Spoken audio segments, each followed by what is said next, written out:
the charioteer of the east, Lord of the past and of the future.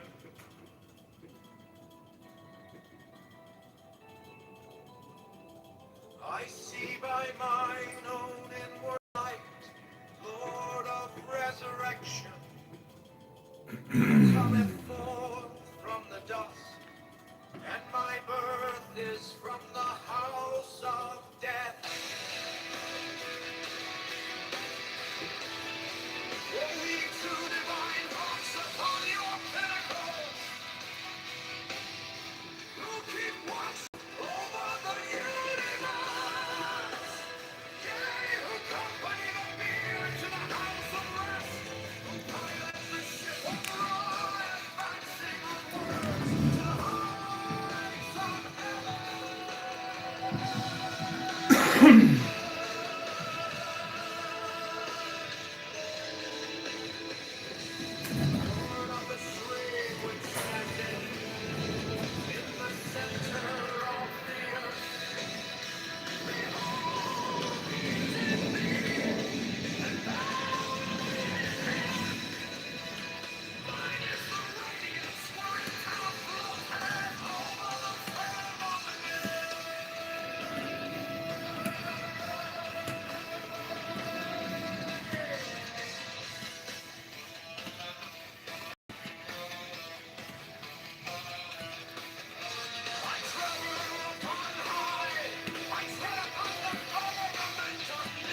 past and of the future.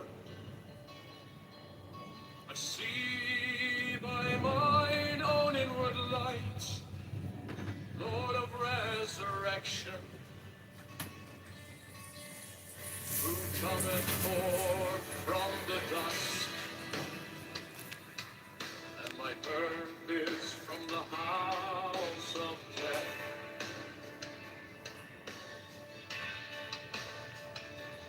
O ye true divine hearts upon your pinnacles, who keep watch over the universe, ye who company the beer to the house of rest, who pilot the ship of wrath and sing onwards to the heights of heaven, Lord of the shrine which standeth center of the earth. Behold, he is in me, and I in him. Mine is the radiance wherein thou floateth hill on the mountains. I travel for mine. I tread upon the firmament of blue. I raise a flashing flame with the lightning of the new, never rushing on in the splendor of the daily glorified wrath, giving my life to the dwellers of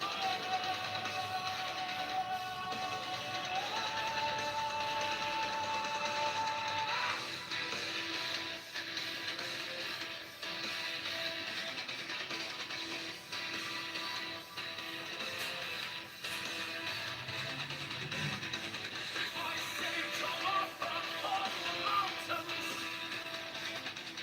the celestial waters shall flow with my word, for I am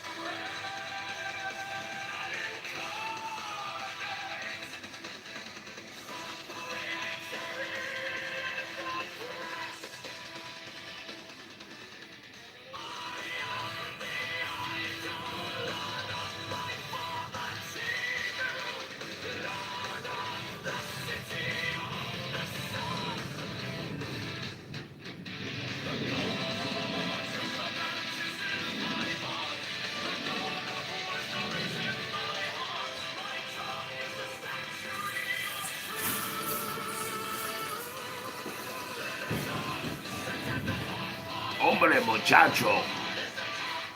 ¿Qué pasó, amigo? Hombre, la muchacho. Aquí el cordero de Dios y los pescados del mundo.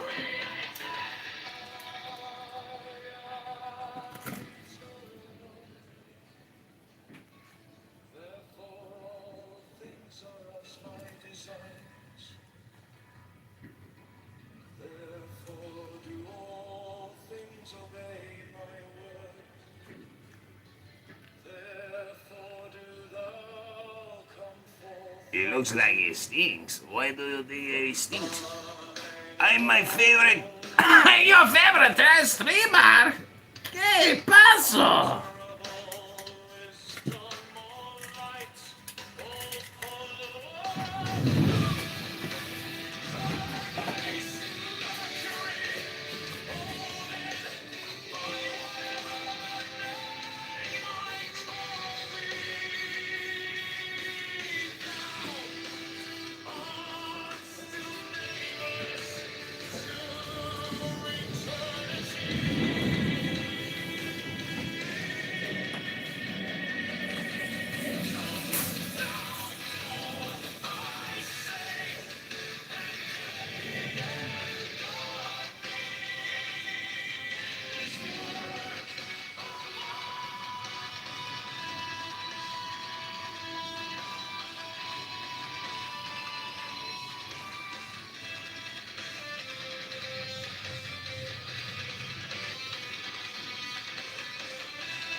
charioteer of the East, Lord of the past and of the future.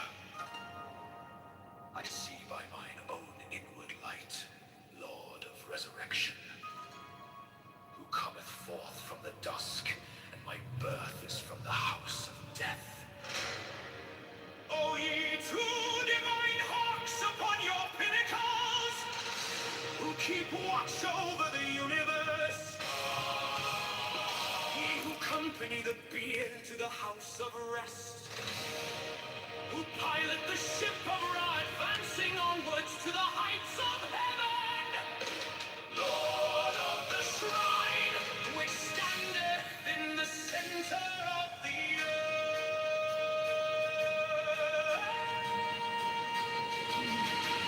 Behold, he is in me, and I in him. I am the charioteer of the East, Lord of the past and of the future.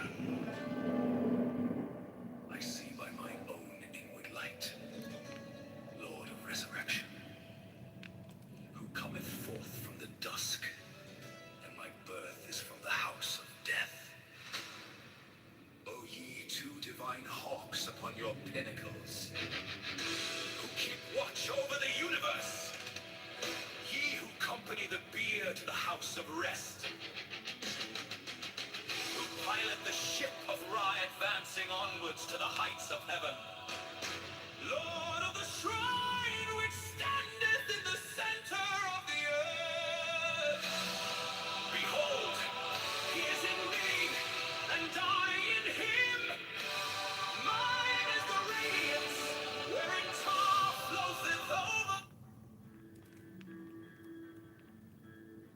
The temple being in darkness, and the speaker ascended into his place, let him begin by a ritual of the enter, as followeth.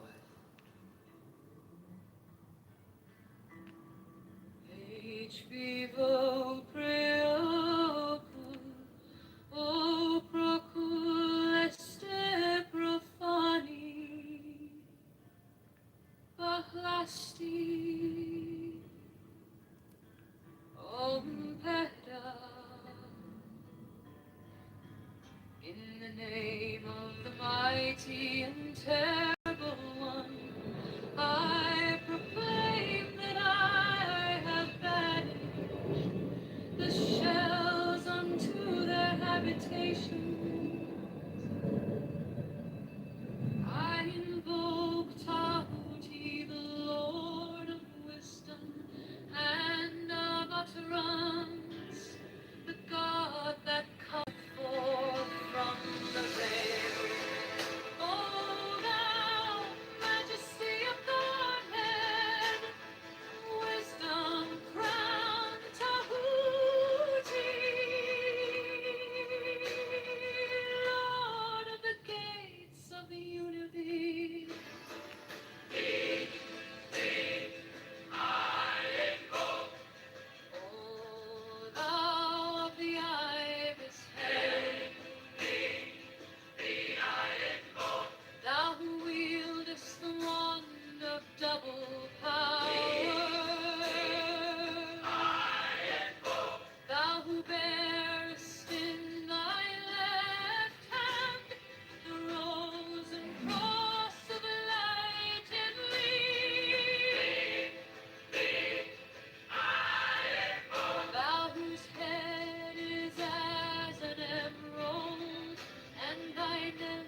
temple being in darkness, and the speaker ascended into his place. Let him begin by a ritual of the Emperor, as followeth.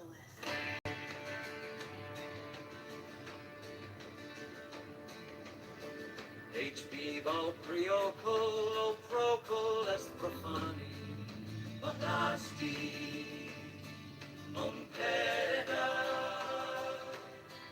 In the name of the mighty and terrible one, I proclaim that I have banished the shells unto their habitation. I invoke Tahuti, the Lord of wisdom and of utterance, the God that cometh forth from the bay. O thou majesty of Godhead, wisdom crowned Tahuti, Lord of the gates of the universe.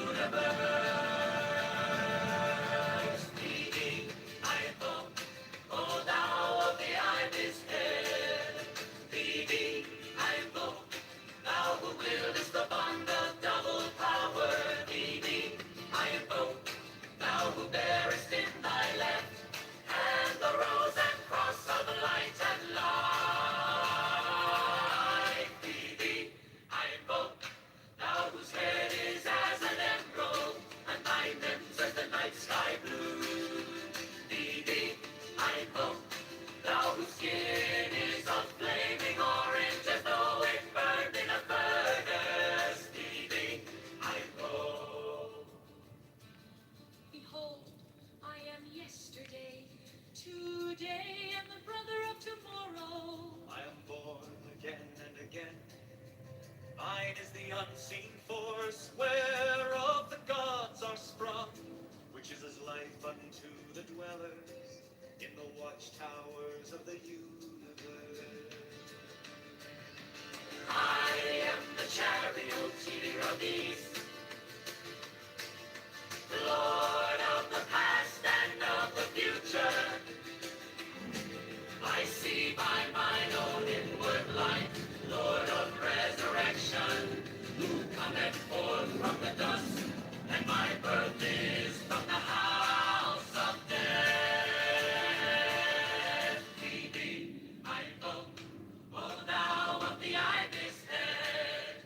Thee I invoke, thou who wieldest the bond of double power.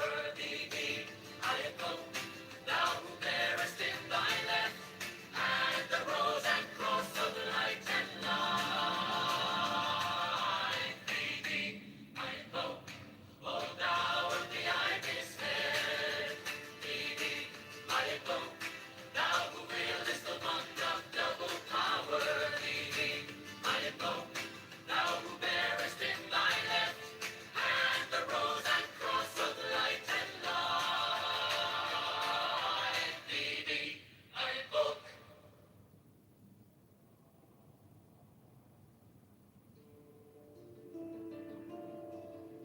The temple being in darkness, and the speaker ascended into his place, let him begin by a ritual of the Emperor, as followeth.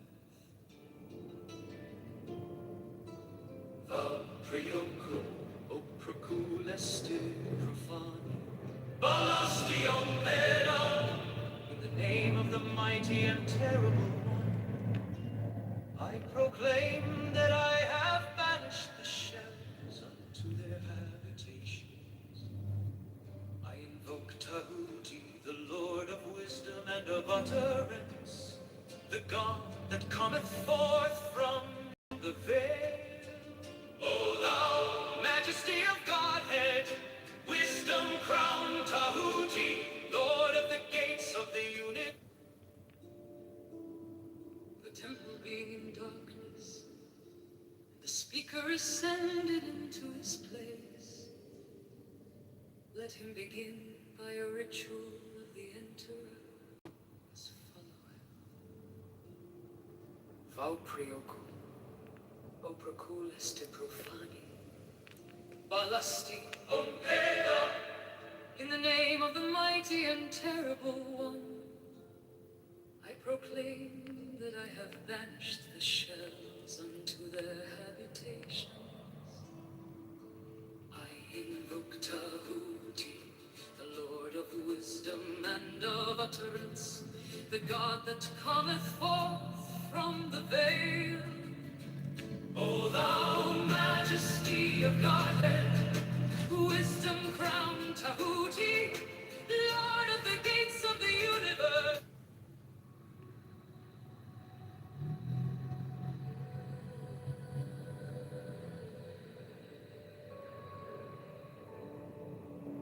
The Gnostic Catholic Church, the Order of the Knights of the Holy Ghost, the Order of the Illuminati, the Order of the Temple, Knights Templar,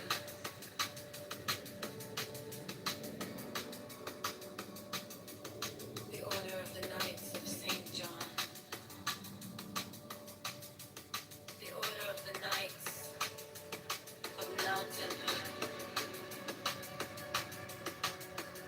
the Order of the Knights of the Holy Sepulchre, the Hidden Church of the Holy Grail, the Hermetic Brotherhood of Light, the Holy Order of Rose Creeks of Hidden, the Order of the Holy Royal Arch of Cook, the Ancient Satanic Rites of Masonry, the Rites of the the Rites of Mystery, the Ancient and Accepted Scottish Rite of Masonry, the Swedenborgian Love of Masonry,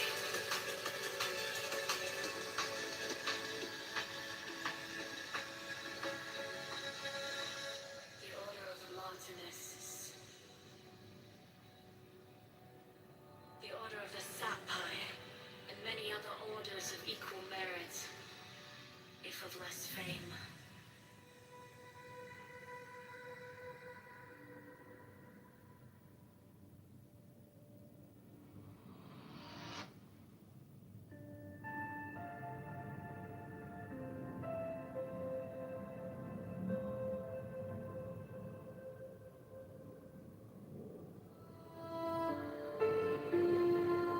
The Gnostic Catholic Church, the Order of the Knights of the Holy Ghost,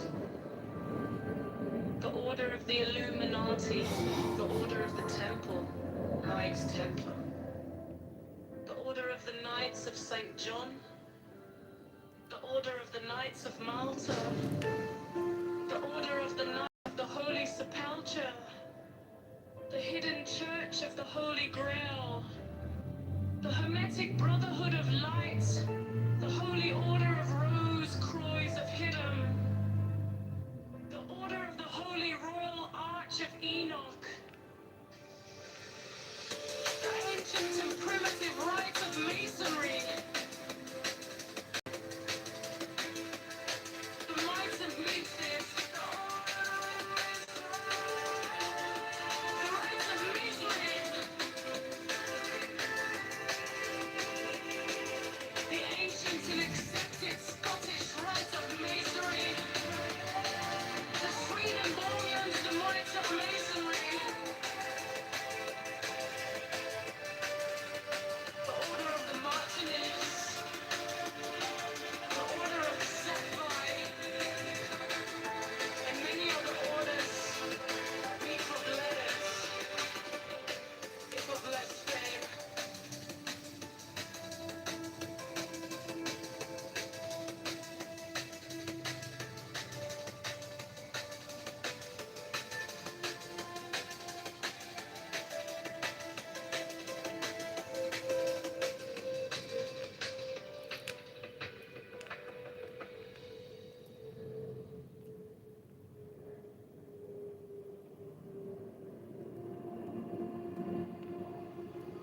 The Gnostic Catholic Church,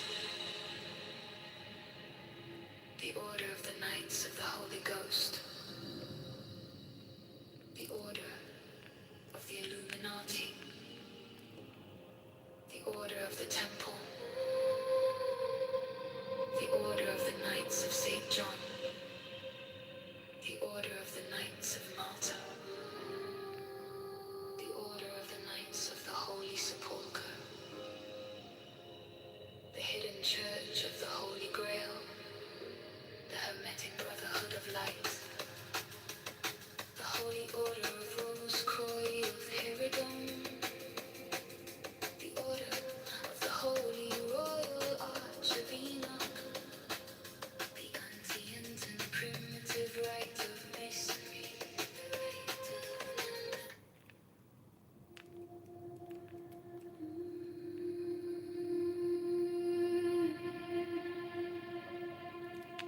the Gnostic Catholic Church,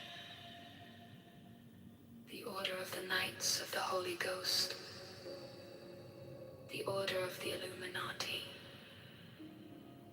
the Order of the Temple, Knights Templar, the Order of the Knights of St. John, the Order of the Knights of Malta, the Order of the Knights of the Holy Sepulchre, the Hidden Church of the Holy Grail, the Hermetic Brotherhood of Light, the Holy Order of the Rose Croix of Herodon, the Order of the Holy Royal Arch of Enoch.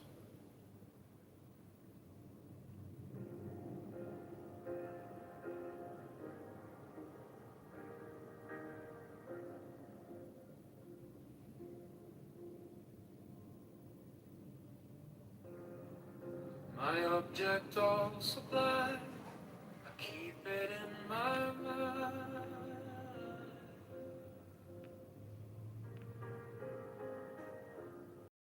A needle made of light, threading through the night.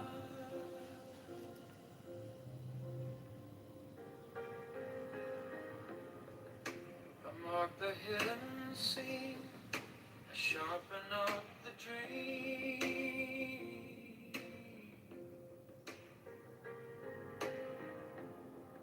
The case is cold but clear. I waited long enough here. So let it come around, let the devil kiss the ground. I want the scales to sing on the edge of everything, to make the punishment fit the crime.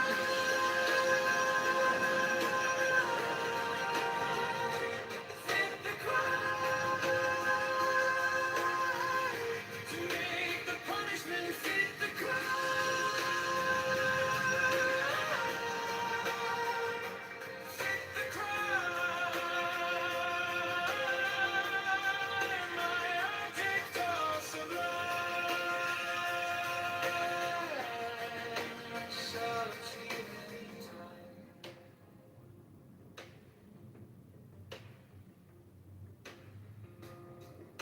You wore the borrowed face, you left no kind of grace.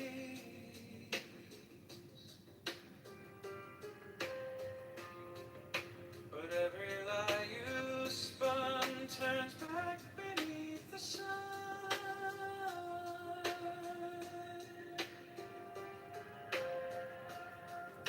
I kept the final clue, like a blade inside my shoe.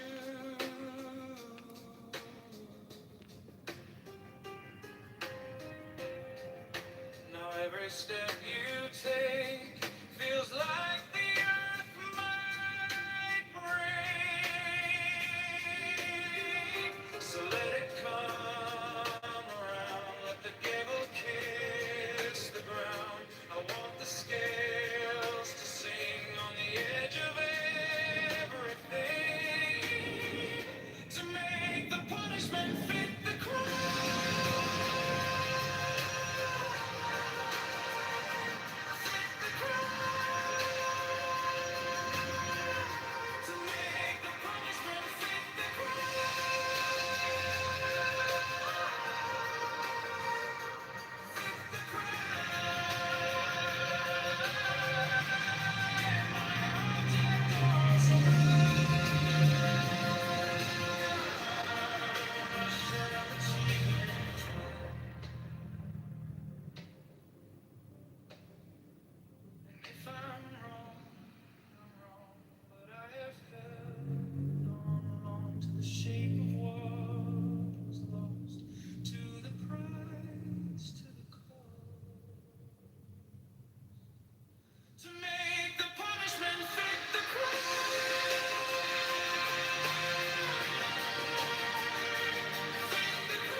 all sublime. I keep it in my mind.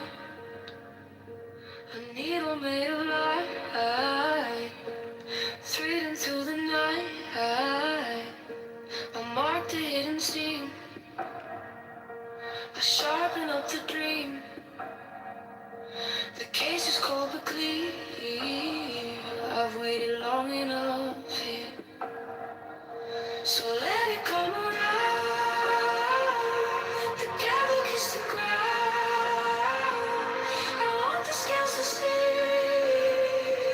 on the edge of everything, to make the punishment fit the crime, fit the crime, to make the punishment fit the crime, fit the crime. My object all sublime. I shall achieve in time.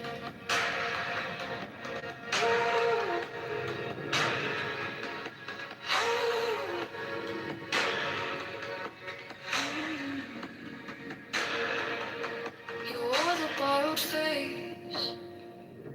You left no kind of grace. But every lie you spun turns back beneath the sun. I kept the final clue, like a blade inside my shoe. Now every step you take feels like the earth might break.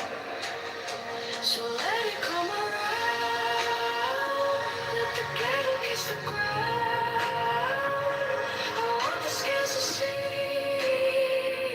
on the edge of everything, to make the punishment fit the crime, fit the crime, to make the punishment fit the crime, fit the crime.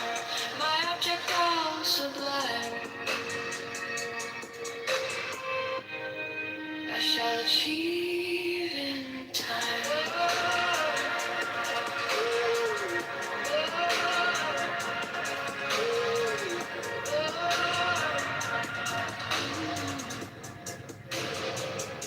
And if I'm wrong, but I have held on to the shape of what was lost, to the prize, to the prize, to make the punishment fit the crime, fit the crime, to make the punishment fit the crime, fit the crime. My object all sublime. I shall achieve in time.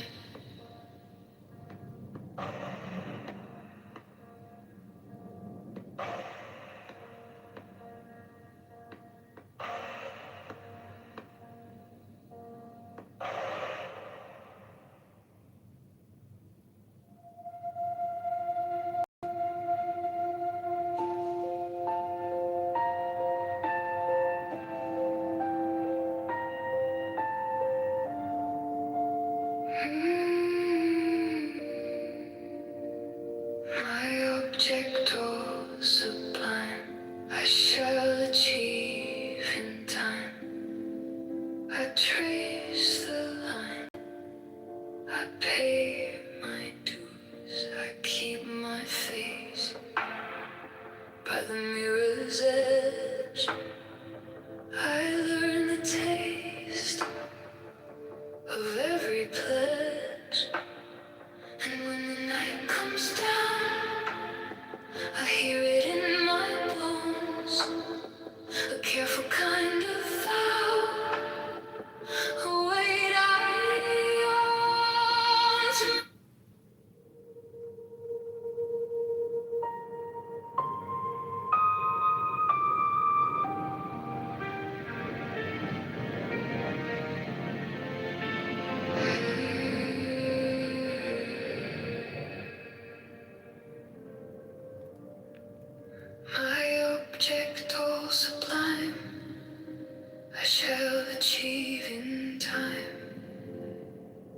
I trace the line, I pay my dues, I keep my face by the mirror's edge.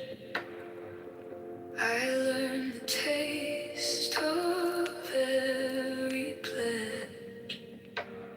And when the night comes down, I hear it in my bones, a careful count.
The secrecy of the order provides its members with an inviolable shroud of concealment.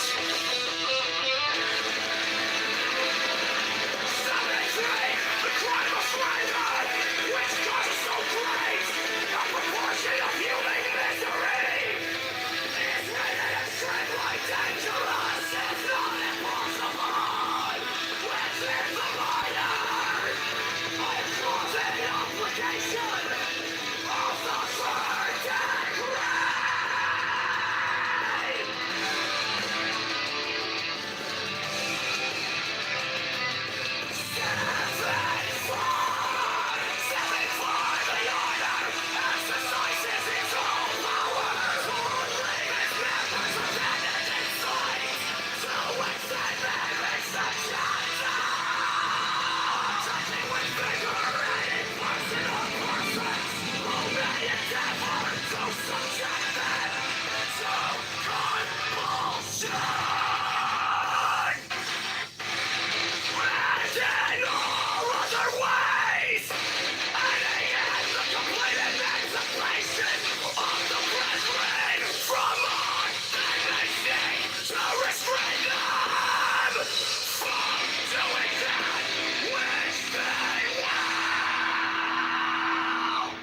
upon the honor of every brother not to abuse them. And the sponsors of any brother who does so, as well as he himself, will be held strictly to account by the Grand Tribunal. The utmost frankness and good faith between brethren is essential to the easy and harmonious working of our system, and the executive power will see to it. But is it encouraged by all means possible that breach of them is swiftly and silently suppressed?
Houses will be established for their convenience, should they wish to take advantage of them. 69 The Order offers great social advantages to its members, bringing them as it does into constant association with men and women of high rank. 70 The Order offers extraordinary opportunities to its members in their trades, businesses, or professions, aiding them by cooperation and securing their clients or customers.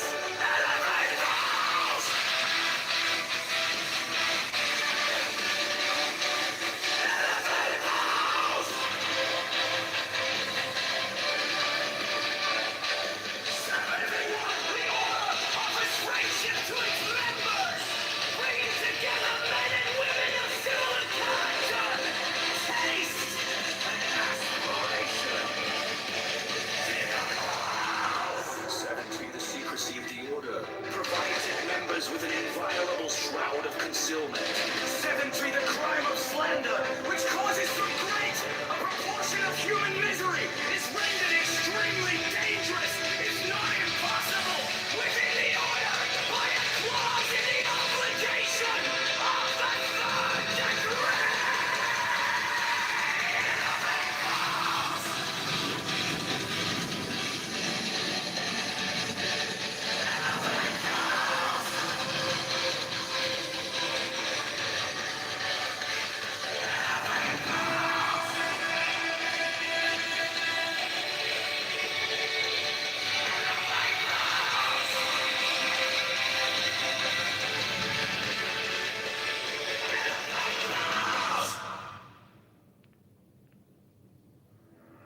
Women of the Order, who are about to become mothers, receive all care, attention, and honor from all brethren. 68 special professed houses will be established for their convenience, should they wish to take advantage of them. 69!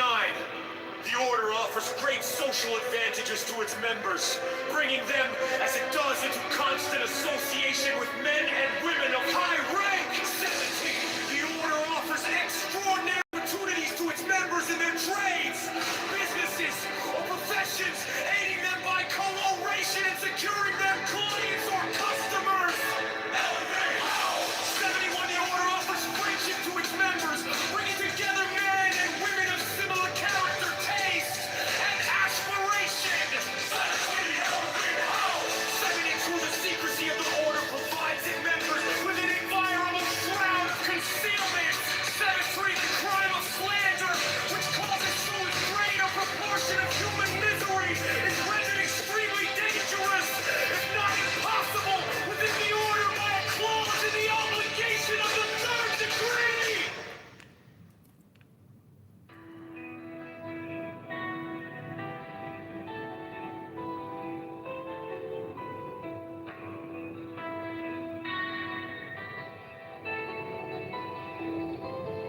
I am the charioteer of the east, lord of the past and of the future.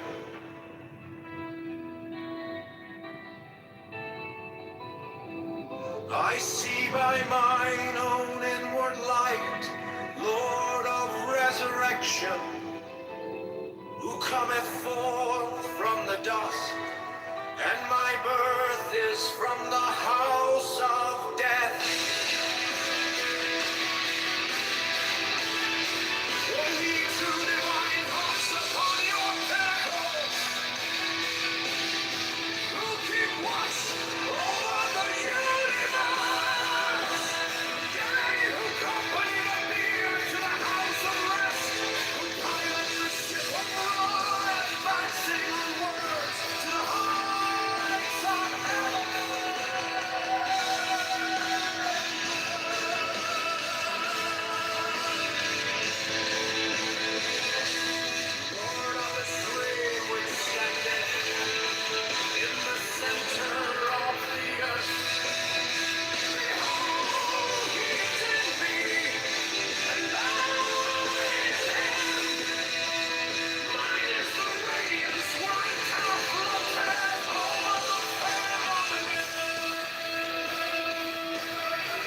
forth, I say, and aid and guard me in this work of art.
I am the charioteer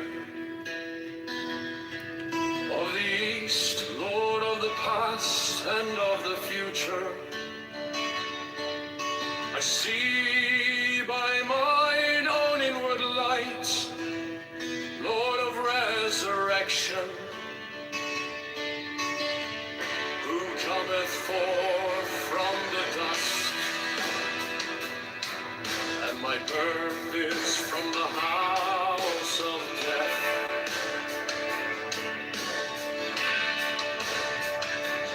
Oh, ye true divine hawks upon your pinnacles, who keep watch over the universe, ye who company the beer to the house of rest, who pilot the ship of wrath and sing onwards to the heights of heaven. Lord of the shrine which standeth in the center of the earth, behold, he is in me, and I in him. Mine is the radiance wherein are floated heaven of relevance. I travel upon high, I tread upon the filaments of noon.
Therefore do all things obey my word.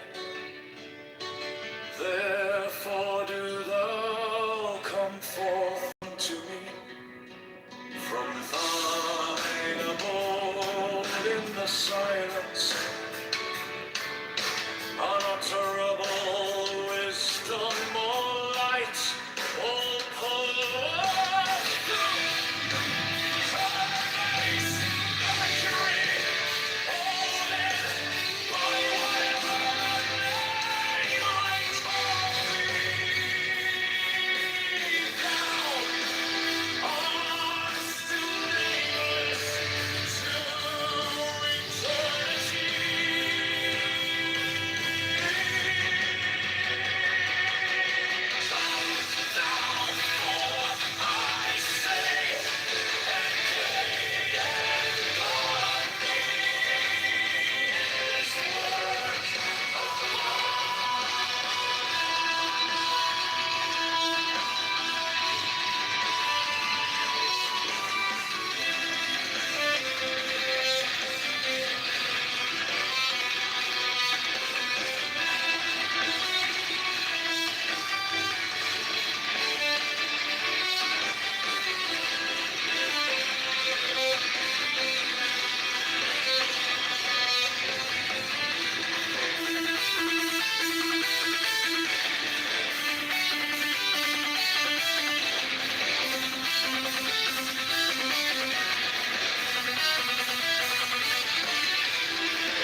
I am the charioteer of the East, Lord of the past and of the future.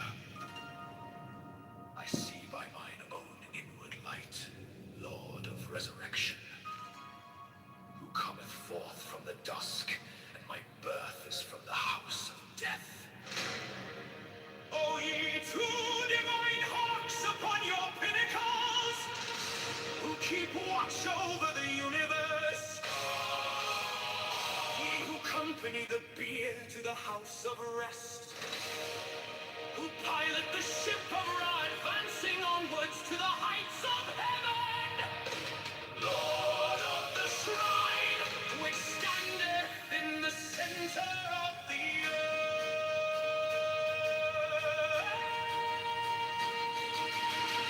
Behold, he is in me, and I in him. I am charioteer of the East, Lord of the past and of the future.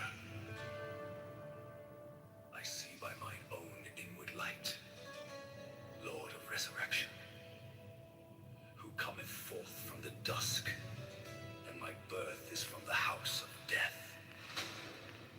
O ye two divine hawks upon your pinnacles, who keep watch over the universe, ye who company the bier to the house of rest, who pilot the ship of Ra, advancing onwards to the heights of heaven, Lord of the shrine, which standeth in the center of the earth. Behold, he is in me, and I in him. Mine is the radiance, wherein tar floweth over. The temple being in darkness, and the speaker ascended into his place, let him begin by a ritual of the emperor, as followeth.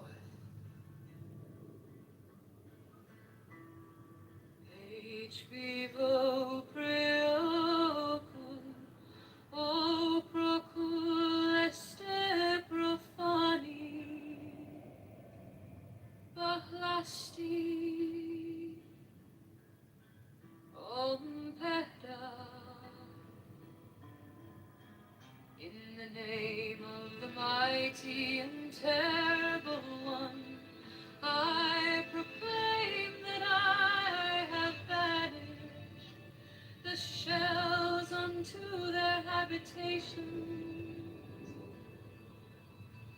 I invoke Tahuti, the Lord of wisdom and of utterance, the God that cometh forth from the grave.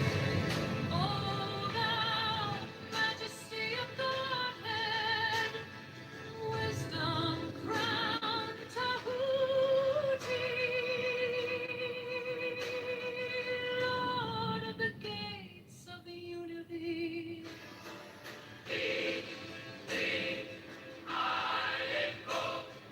O thou of the ibis head, thou who wieldest the wand of double power, thou who bearest in thy left hand the rose and cross of light and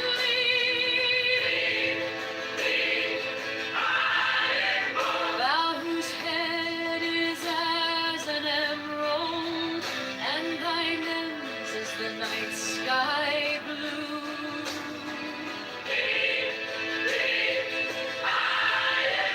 Thou whose skin is a flaming orange, as though it burned in a furnace.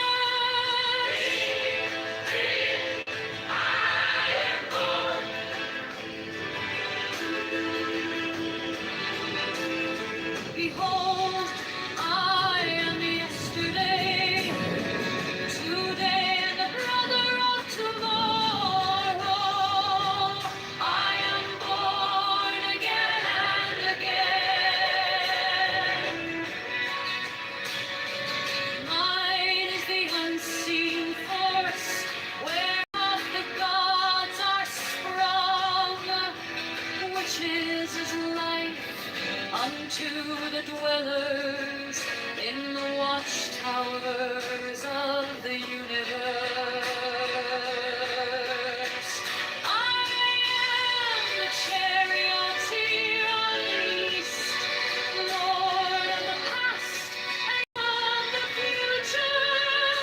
I see by mine own inward light, Lord of resurrection, who cometh forth from the dusk, and my birth is from the house of death.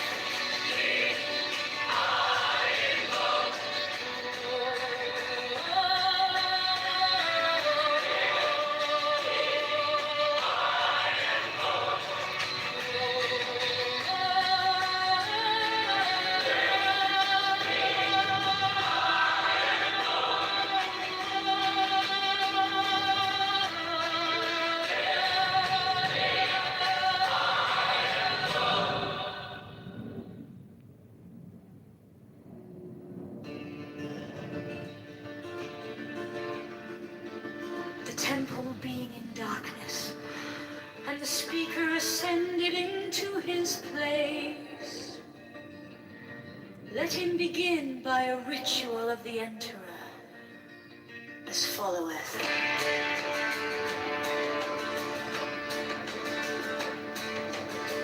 H vivo preocul, procul est profani, bahlasti, ompeda.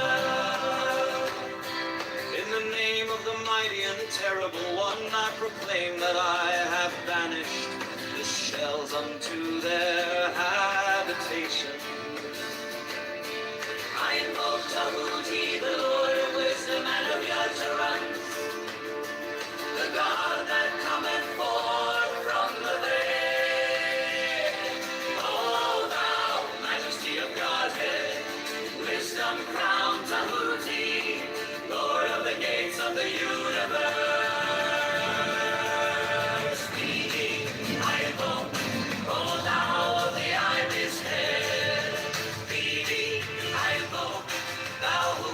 the bond of double power. Thee I invoke, thou who bearest in thy left hand the rose and cross of light and life. Thee I invoke, thou whose head is as an emerald and thy limbs as the night sky blue. Thee I invoke, thou whose skin is a flaming orange as though it burned in a furnace. Thee I invoke. Behold, I am yesterday, today, and the brother of tomorrow. I am born again and again. Mine is the unseen force whereof the gods are sprung, which is as life unto the dwellers in the watchtowers of the universe. I am the charioteer of the east, Lord of the past and of the future. I see by mine own inward light, Lord of resurrection, who cometh forth from the dust. My birth is from the house of death. Thee I invoke, O thou of the ibis head. Thee I invoke, thou who wieldest the wand of double power. Thee I invoke, thou who bearest in thy left and the rose and cross of light and life. Thee I invoke, O thou of the ibis head. Thee I invoke, thou who wieldest the wand of double power.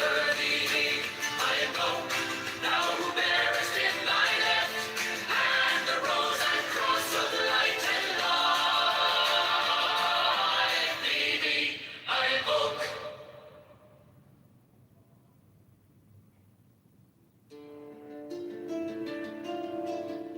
The temple being in darkness, and the speaker ascended into his place, let him begin by a ritual of the enterer, as followeth.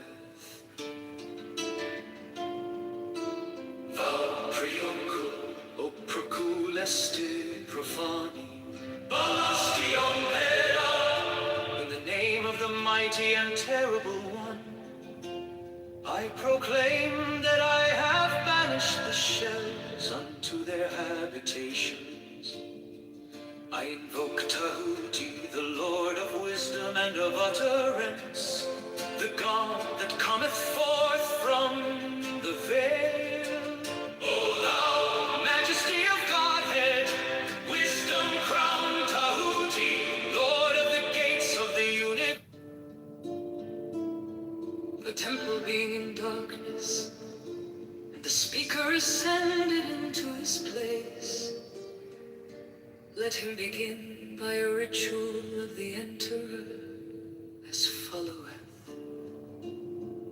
Vaupriocul, o proculeste profani, balasti omega, in the name of the mighty and terrible one, I proclaim that I have banished the shells unto their habitations. I invoke Tahuti, the Lord of wisdom and of utterance, the God that cometh forth from the veil. O thou majesty of Godhead, wisdom crowned Tahuti, Lord of the gates of the universe.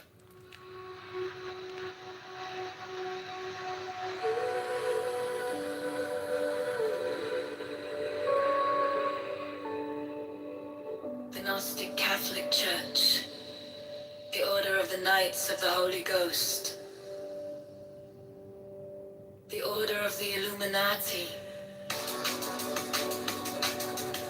the Order of the Temple, Knights Templar,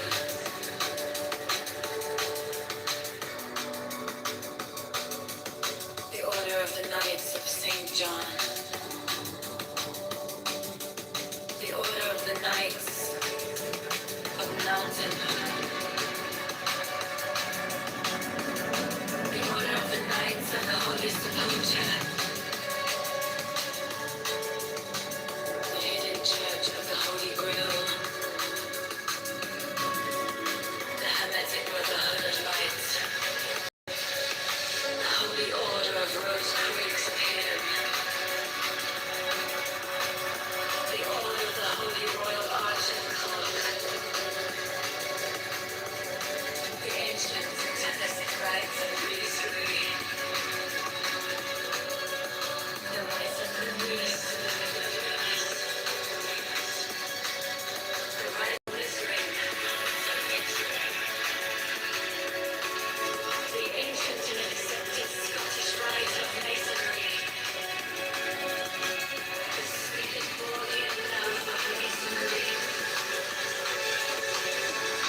life of less fame.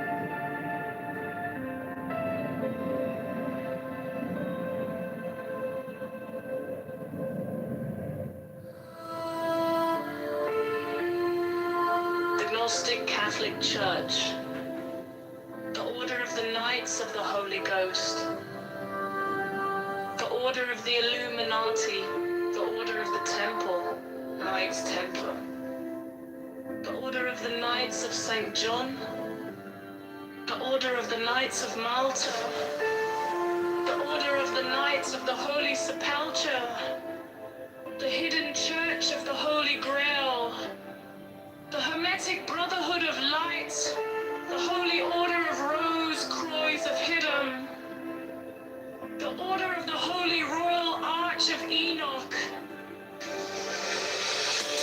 ancient and primitive rites of Masonry,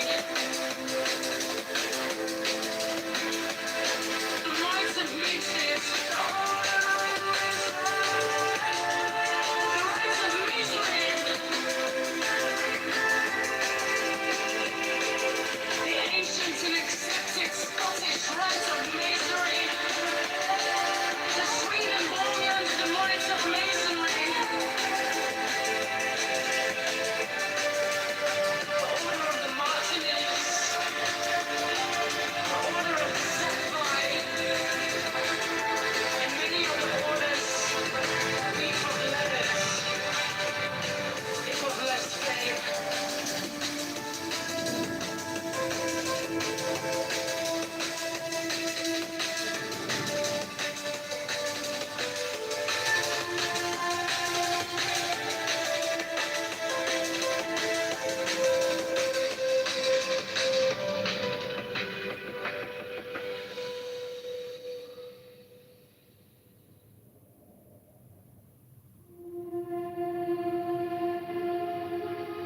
The Gnostic Catholic Church,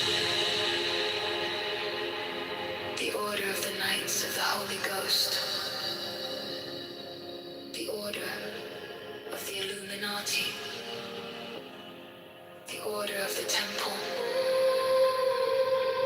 the Order of the Knights of St. John, the Order of the Knights of Malta, the Order of the Knights of the Holy Sepulchre,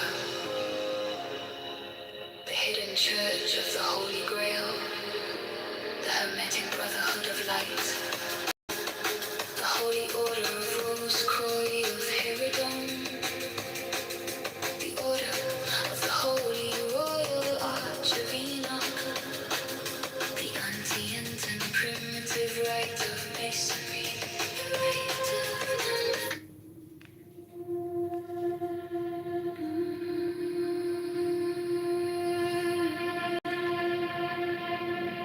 of the Gnostic Catholic Church, the Order of the Knights of the Holy Ghost, the Order of the Illuminati, the Order of the Temple, Knights Templar, the Order of the Knights of St. John, the Order of the Knights of Malta, the Order of the Knights of the Holy Sepulchre, the Hidden Church of the Holy Grail, the Hermetic Brotherhood of Light, the Holy Order of Rose Croix of Herodon, the Order of the Holy Royal Arch of Enoch.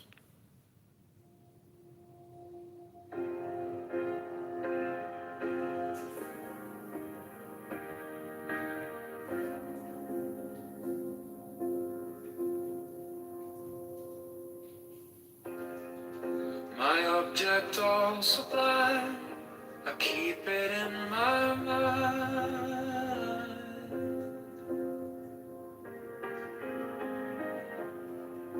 A needle made of light, threading through the night.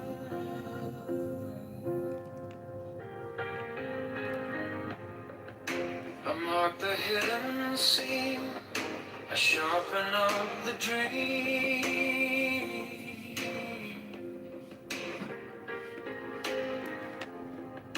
The case is cold but clear. I waited long enough here. So let it come around, let the gavel kiss the ground.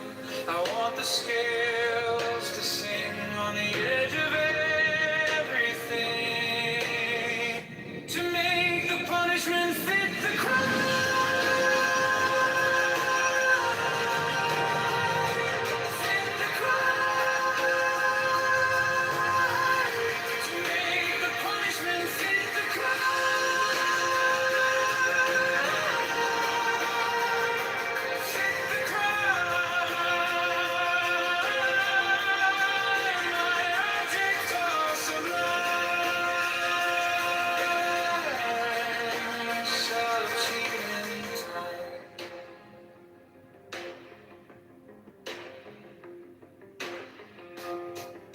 You wore the borrowed face, you left no kind of grace.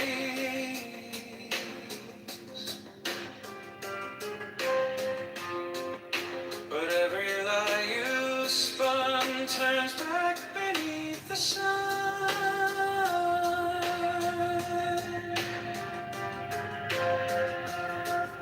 I kept the final clue, like a blade inside my shoe.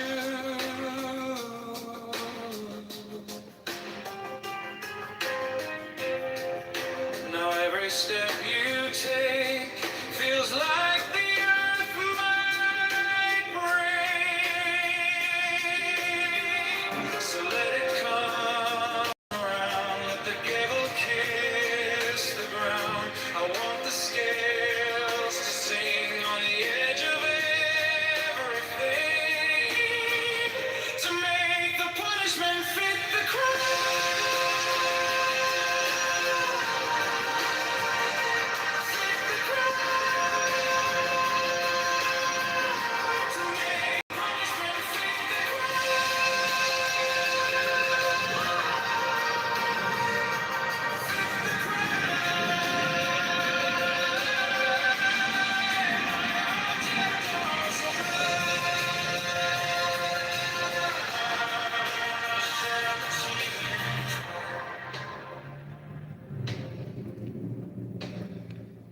And if I'm wrong, but I have held on long to the shape of what was lost, to the price, to the cost, to make the punishment fit the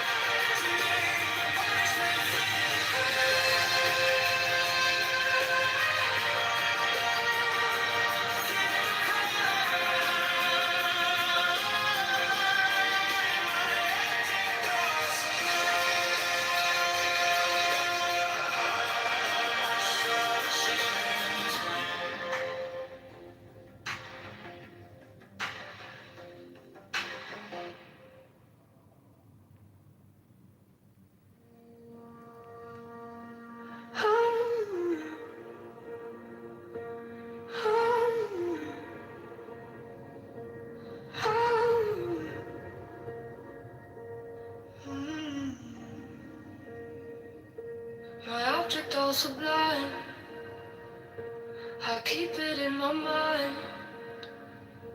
A needle made of light, threading through the night. I mark the hidden seam, I sharpen up the dream. The case is cold but clear. I've waited long enough here. So let it come around. The gavel kiss the ground. I want the scales to sing on the edge of everything, to make the punishment fit the crime, fit the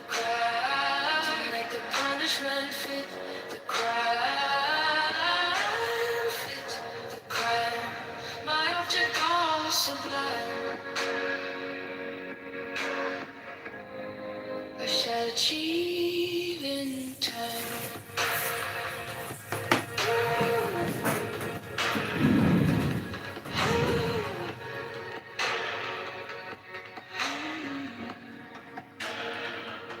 You wore the borrowed face. You left no kind of grave.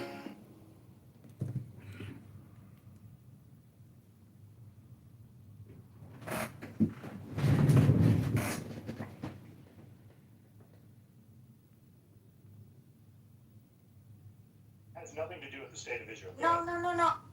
Just trying to explain traditionally whether there's a state of Israel or not a state of Israel.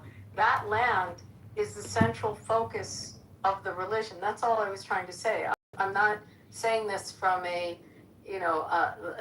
statehood argument. It's the land is it's woven into every like our holidays. Our holidays are around festivals, harvest festivals that were connected to the land. I mean that's all I was trying to say as you try to garner where the land connects to religion. So that was it. Sorry, I would just say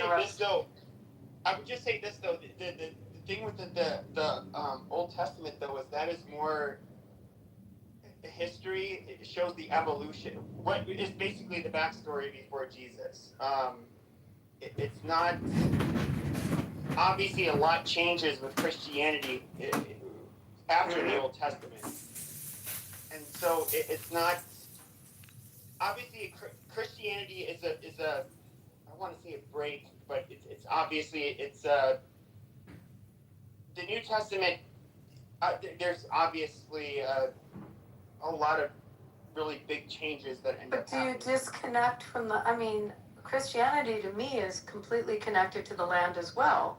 I mean, and there's been lots of wars over this. Sure. Especially, and you've heard me say, especially when you go to Jerusalem, I mean, so much of the heart and soul of Jerusalem is the birth of Christianity, and it's all there. But so if I'm being realistic, it doesn't. Hold on, Pepe. Just hold on for a sec, because you haven't been there, so you really don't know what I'm talking about. No, I'm talking about the Crusade. But no, I'm talking about Christianity is birthed there, and all of whether you're in Jerusalem or you're up in the Galilee at the Sermon of the Mount or Beatitudes. I mean, it's. I guess my question to Catholics or to Christians is, I can't imagine that Christianity has separated itself, although there is Rome and the Pope, from the holiness of the land. I mean, it's holy to Christians. It would seem to me, and when you go there, there's thousands of Christians that are there in these holy places. Absolutely, it's very righteous and spiritual to Christians. Yeah, these dipshits who try to say like, Pepe even said he's not even religious. Shut up. But it's a religious place for Christians. Like, it never hasn't been. Sure. But do you know when it ceased to be a religious place for Christians? When the Jordanians took control, and when they decided to treat the Holy Sepulchre like a garbage dump and Christian sites with disrespect. But during the So, Crusades, however, I'm not talking about the Crusades. but if we were looking at a historically Christian perspective, have the Christians Christians- looked at they did not, and I'm just being realistic. I'm not, I'm Clearly not connected to speaking- the land now. Yes, but and I will be speaking poorly of Christians. They did not see Jews as that relevant. In fact, they just fucking killed them if they had to. They wanted their Christian control of the Holy Land. Yeah, but Pepe, you asked the question earlier. Let me share with, and Abby, thank you so much for your submission so that we can all comprehend. First of all, the term itself, Christianity, is not in the Bible. The word Christian is mentioned 3 times in the scripture, and all 3 times are derogatory. Okay? All of the writers of the New Testaments were Jews who converted to Jesus. Every one of them. Okay? So the whole New Testament is all scripture written by Jewish people. Matthew, Mark, Luke, John, Paul, James, John, all of them. They were all Jewish men who converted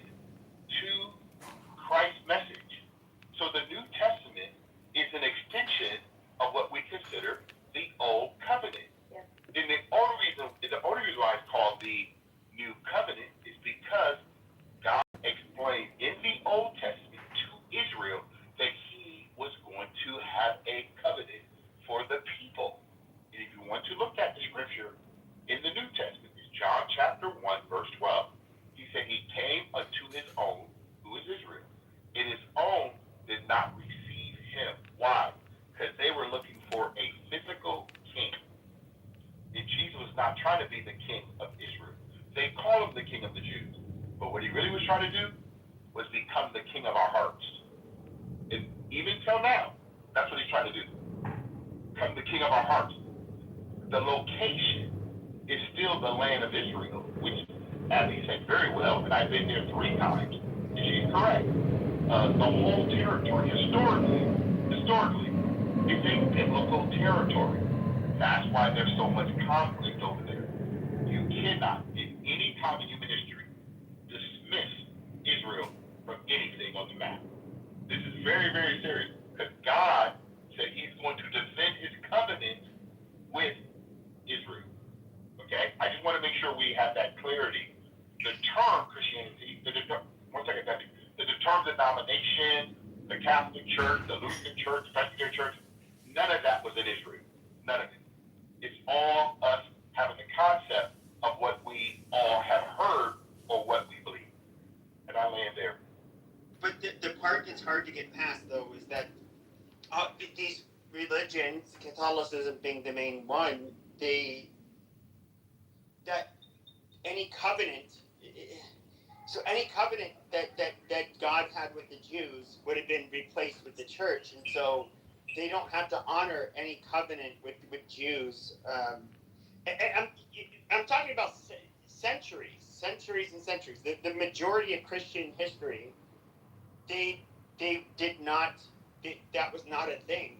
And look, Pepe, do you know when? Here, You Edward, know when the I'm covenant? not somebody who's like. I'm somebody who's very skeptical of Christianity, but when it comes to, and in a way, I'm kind of holding Christian people's feet to the fire, because especially when I hear people who, when I hear it like the dispensationalist like view or version of Christianity, I just like, it's like, when was that ever a thing until really recently? And this is all new to me. And like, okay, we're being raised Catholic, we never heard about any of this shit. It was like, can I read this scripture from so Romans 9:6-8 and 25-26.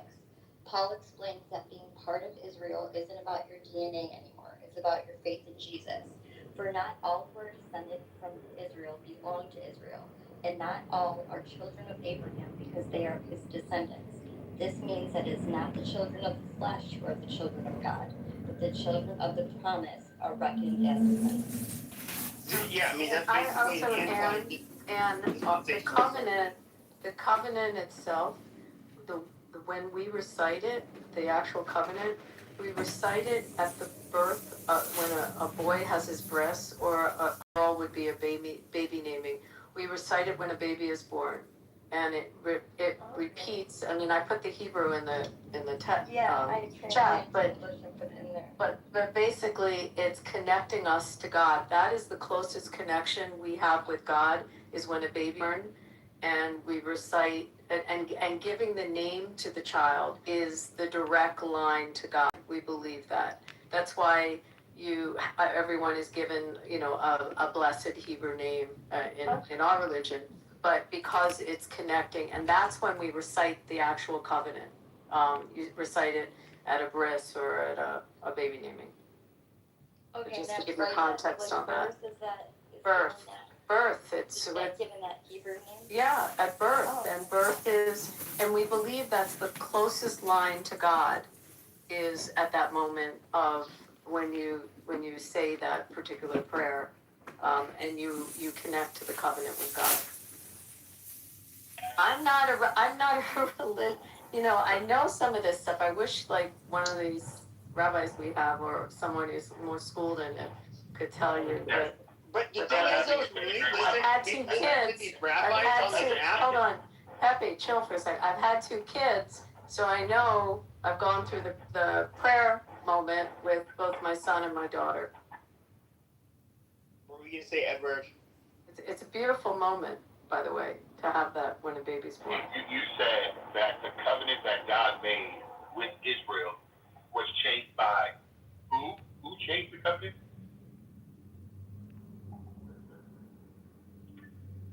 Who are you asking? You said. Yeah. So in the Catholic Church, it will say that like after his resurrection, and then of course his prediction that the fall of, or the destruction of the Second Temple, which really kind of solidified it, that would be they would no longer the Jews would no longer have a covenant with the Jews, and or God would no longer have a covenant with the Jews, and then that was. I mean, it was after that. This is what's really weird. After Vatican II, they'll say like, "Oh, the Jews still have a relationship with God and have their own covenant," and yet obviously the Vatican will not support Israel, in the way that evangelicals will. But then they'll say that at the same time, which is like really contradictory, they'll say that like, oh well, like, the religion of Judaism ceased to exist, after the resurrection of Jesus, and it's just kind of weird. It's almost like the Vatican gave out some platitudes, but they're not really on board with it. Submission after you too. So before, I just want to make sure I understand. So when did God make a covenant with the Catholic Church? Not the Catholic Church. I'd like to answer. Hold on. I'd like to answer to that point. Okay, it's not that he made a covenant with the Catholic Church. What occurs though is that persecution was occurring, and it comes from Acts 11, 19 through 26. Now those who had been scattered by the persecution that broke out when Stephen's killed traveled as far as Phoenicia, Cyprus, and Antioch, spreading the word among Jews. Some of them, however, men from Cyprus and Cyrene, went to Antioch and began to speak to Greeks also, telling them the good news about the Lord Jesus. The Lord's hand was with them, and a great number of people believed and turned to the Lord. This reached the church in Jerusalem, and they sent Barnabas to Antioch. When he arrived and saw what the great God had done, he was glad and encouraged them all to remain true to the Lord with all their hearts. He was a good man, full of the Holy Spirit and faith, and a great number of people who were brought to the Lord. Then Barnabas went to Tarsus to look for Saul, and when he found him, he brought him to Antioch. So for a whole year, Barnabas and Saul met with the church and taught great numbers of people. The disciples were called the Christians first at Antioch. So let me finish, though. I'm almost done. You have to look at the history of where the missions occurred with the disciples due to the persecution and spreading of the word. The first three churches are largely built in Rome, Antioch, and Alexandria. This is before it's called Catholic or anything like that. Catholic means universal. It just means the universal church. That's all that term. Not in how we reference it today as the Roman Catholic. Hey, but this is what I want to know. Do we know that the people groups at that time, that whole part that was just what you just read? Well, they were Jews converting other Jews. Okay, so when then Paul does a different mission, and Peter does a different mission too. Yes. Paul though is converting Romans. Yeah. But they're converting them to the body of Christ. To the body of Christ. Yes. Not the body of Christ. Not to the body of Christ. Not to any particular entity. Because even now, denominations, and I know you heard of Martin Luther, who put his thing, the just shall live by faith, when he was a priest. All these different things is, and I try to stay strict to the scripture, which you just read, because all that is all Jewish people who were born of the Spirit. All of the Jews went about teaching the gospel to all of them. First in Jerusalem, Judea, Samaria, like you said, went to Rome. It scattered all over. Because when they scattered, they no longer were going to the synagogue, right? And the synagogue is just a place of meeting. That's what it is. Even today, it's still a place of meeting. Most believers at that time could not do that because when they received Christ, they would ask them, are you of those people who call the way? Because if you look at it, all of the New Testament, all those were all called of the way. The kingdom of God is at hand. we move forward. And I love the conversation we're having tonight, you guys. It's very nice, calm, and we're just talking. We all want to serve God better. To me, I think that's the most important thing, to serve God to the best of our ability. What I want to make sure, though, is this historical fact, and I think Abby said it. There's a lot of historical things that a lot of us, especially here in the West, do not have. We may not even have understood it, but there's a lot of things that have happened historically that most of the West do not know when it comes to the foundation of the Old Testament and the New Testament. And that's what we got to go back and see when we get here. Why do we say Judeo-Christian in the United States? We need to go to the Quran, way past the New Testament. Okay, Muhammad. Amazing. Hold on, Muhammad. Can I ask you a question, Muhammad? His picture's pretty offensive. You know who that picture is? No, it's okay. It's the guy who was the president of Iran. Yeah. Okay, so no problem. No, it's okay. So one of the things that I've learned, is you guys can look at it, is that any group of people that said that Christ did not come in the flesh, let them be encouraged. Islam does not believe that God had a son at all. So that's one of the areas I always walk them down. They can't ever explain that. And another thing is, you don't die to get virgins.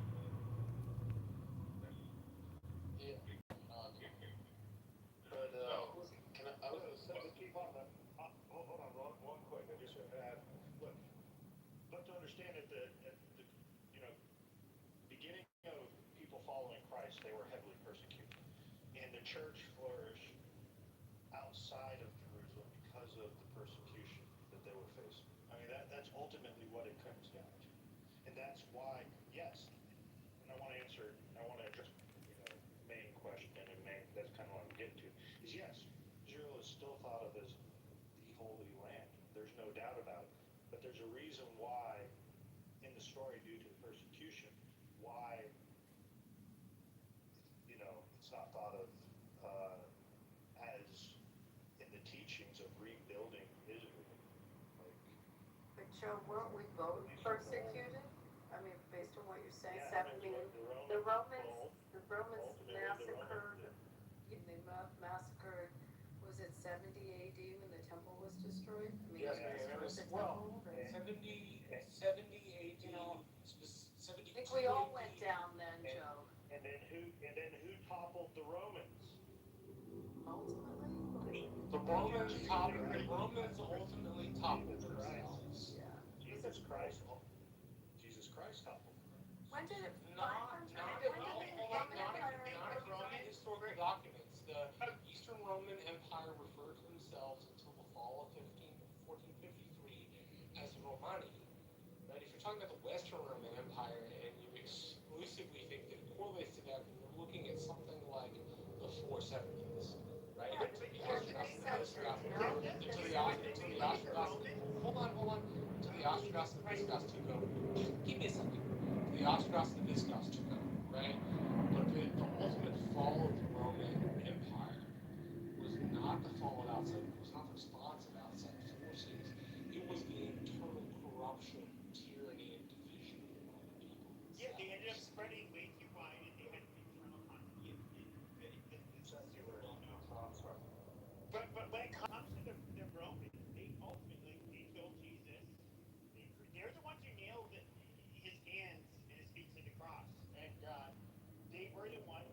They went from being the mighty Romans to being the pathetic, low-life Italians, and they spent eternity doing that. That's what they get. But Well, that's what most empires get when they fall apart. They become yeah, I know. either like a They regional become their force or Esau. something like that. That's not true. But they were mighty Romans. Now they're pathetic Italians. Now, yeah, we all know that. I don't even know where we're going. God damn it, Marshall, you just like totally. Sorry, I like Roman history, so I'm really into those specifics. You give a great description of the secularist perspective. The inner conflict within Rome was due to the moral rise, the moral compass, the moral rise of Christianity in around. I mean, that's just. That's not necessarily saying.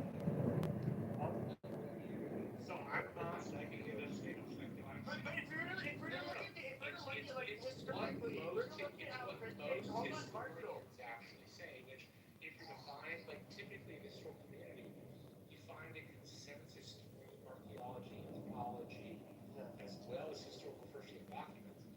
They may be secular, but that's not the agreement of most historians, even those who are Christians. Like my guy who taught me Roman history was a devout, Presbyterian, got his doctorate in conversion studies. And when he taught the Roman Republic, yes, Christianity played a part, but it's not the largest part to the Roman Republic or the Roman Empire falling apart per all these different things, right? Sure. Okay, we don't need to talk about Rome falling apart. Can I say something to all of you, kind of spiritual, very cool? I'm in DC, I just arrived here, and there was this huge prayer service here, all along the mall. I mean, there were I don't look like a couple 100,000 people. It was huge. Do you guys know about this? It was the day was a national day of prayer and faith. That I don't know who put it together, but it was a big deal here in DC. Was this made did it make national news? Something like that, but it was a very big Christian gathering here today. Did it not make any national news? Because it was No, I saw something. No, I saw that, but it's just like I don't know if this is some like gay evangelical or Protestant shit. I don't think it was. I don't know what denomination did it. I mean, I just know there were tons of people praying today, and it was a huge gathering. So someone can look it up. Okay, but if they're praying to Allah, they weren't praying to Jesus. It was a Christian. It was a big Christian gathering. I know Mike Johnson was part of it, so I don't know. Okay, but as Christians, The National Day of Prayer has been a part of the conversation for at least 70 years. Marshall, did you know about what I'm talking about today? Yes, ma'am. I read the newspaper this morning. Yeah, I mean, it's a nice thing. But I guess my point is there was no, like, drama, you know? It was a nice thing. There was no... there was no militancy. There was just a lot of people getting together to pray. It was a very beautiful thing that they did. Say it in a nice way. But that doesn't make the news. What makes the news is when you have whack news. Can I make a comment real quick? Is that okay? I was just going to say that based on my observations of Christ in the Bible, Christ came to fulfill the law, and in doing that, shed his precious blood. He created a new covenant. The old law, what the Jews, claimed to follow, that was fulfilled by Christ. And when he, like I said, when he shed his precious blood on the cross, he created a new covenant for whoever believe in him will have eternity in the kingdom of heaven. So Jesus said, the only way to the Father is through me. That's facts. Like, if I hate to say it to the Jews and the Muslims or whoever, if you don't accept Christ, you will go to hell. There's no exceptions. There's no get out of hell free card. It's never been a thing. It doesn't exist for Jews. It doesn't exist for Muslims. It doesn't exist for anyone. No, you're right. So, you're right. That's just what it is.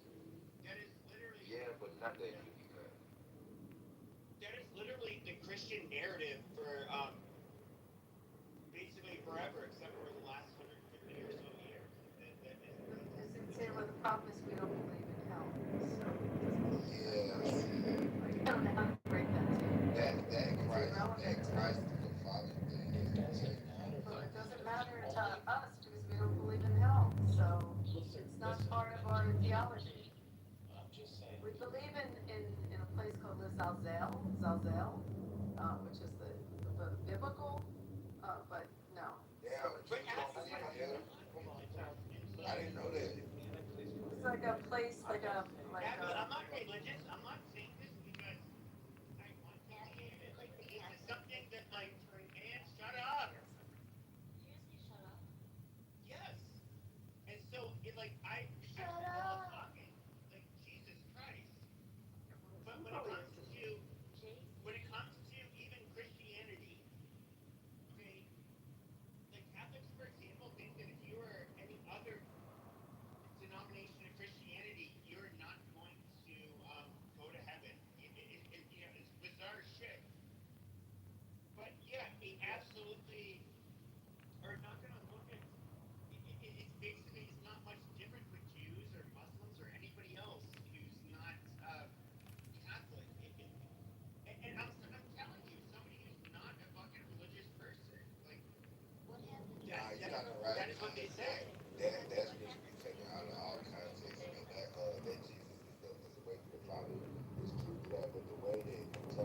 how the least one is propaganda.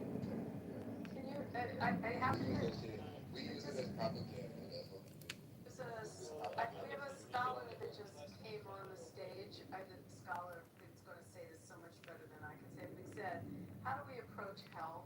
It's not exactly hell, right?" You guys don't have help, you know. No, but he said, "What? It's what we it sells hell, but it's not really. What is it?" The earliest reference to hell seems to be basically a slippery slope argument from a prophet. The argument was referencing a valley in Hinnom, Gay Ben Hinnom. Outside of Jerusalem. Yeah, and there's a valley there, and at some point there was smoke coming up from the ground. And the explanation given for the smoke coming up from the ground was that it being a valley, there was a hill. And up on the hill, the prophet pointed out that the Jews were bringing their own sacrifices. That they wanted to bring sacrifices, they didn't want to go to the temple, so they had an unauthorized sacrifice location. And then the slippery slope of it is, now that was at the top of the hill. By the time they were done, at the bottom, they were sacrificing their own children. Sort of an alarmist way of saying you violate the law a little bit, and your children will burn in a fiery pit. Right. Well, Where was that written? Makes sense. Where was that? One of the prophets, I forget which prophet, talked about it. Well, it's such a nuance that's relevant. Oh, no, it's actually in the Bible. Well, I disagree. I don't like nuance. I'm sorry you don't like nuance, It but it's doesn't in the matter Bible. whether or not you like nuance, but like what the exec said, more and more atheist is it because I see the folklore that it's being passed down that there are things like hell where it's not part of our fucking life. Christians are kind of big on hell. Okay, no one. Okay, rather than Let being, me. Can I just say something? I don't know, are you gonna be just disruptive? Exec, can you explain what Sheol is? SHEO? No? Yeah. Sheol is like the pit.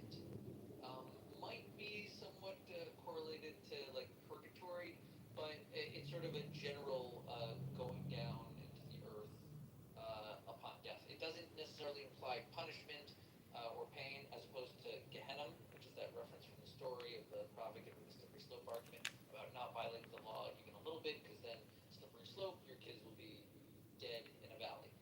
This one, Sheol, was more a general kind of underworld. It's used like the Greek term where the souls are just kind of there at the bottom. There is a different idea of sort of like being gathered up by your ancestors, and that's not necessarily in opposition to the Sheol. I'd say the simplest explanation of Sheol is it's a reference to the literal grave, putting the body down in. Isn't that Isaiah? Isaiah talks about that, right? About the worm and the grave. Right. You know, it's weird, Joe. The place that we're talking about is literally right outside the walls of the old city of Jerusalem. It's actually really yeah, it's really a beautiful spot. But that was the ancient hell, that specific area. I think it's Isaiah. Yeah, I think it's. Don't violate even a little bit. Hell awaits. Yeah, we get it. So I have I'm a snake. I'm actually in dialogue. fair enough. We're gonna talk about hell. We're gonna talk about stuff. Well, it's cool. I just was speaking of. I wasn't talking about any nonsense, Joe. Calm down.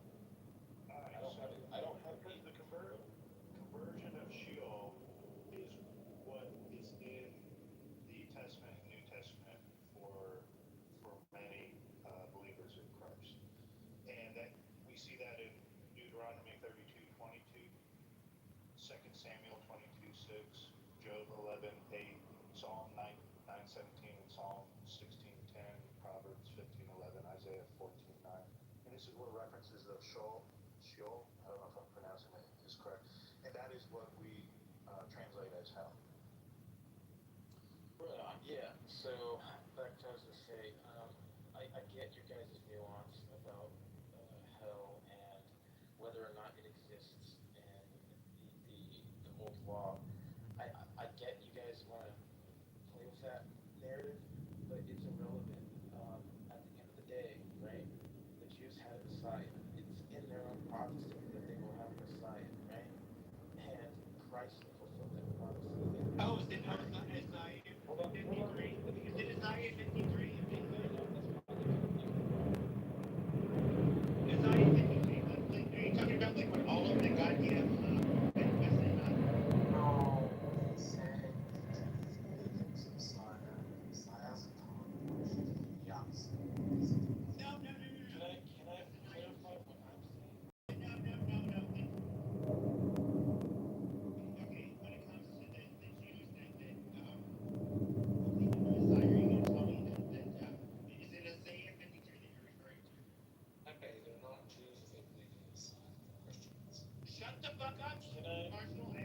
No, that's a truthful theological reading of the Gospels. No, you fucking moron. There are Jews that believe.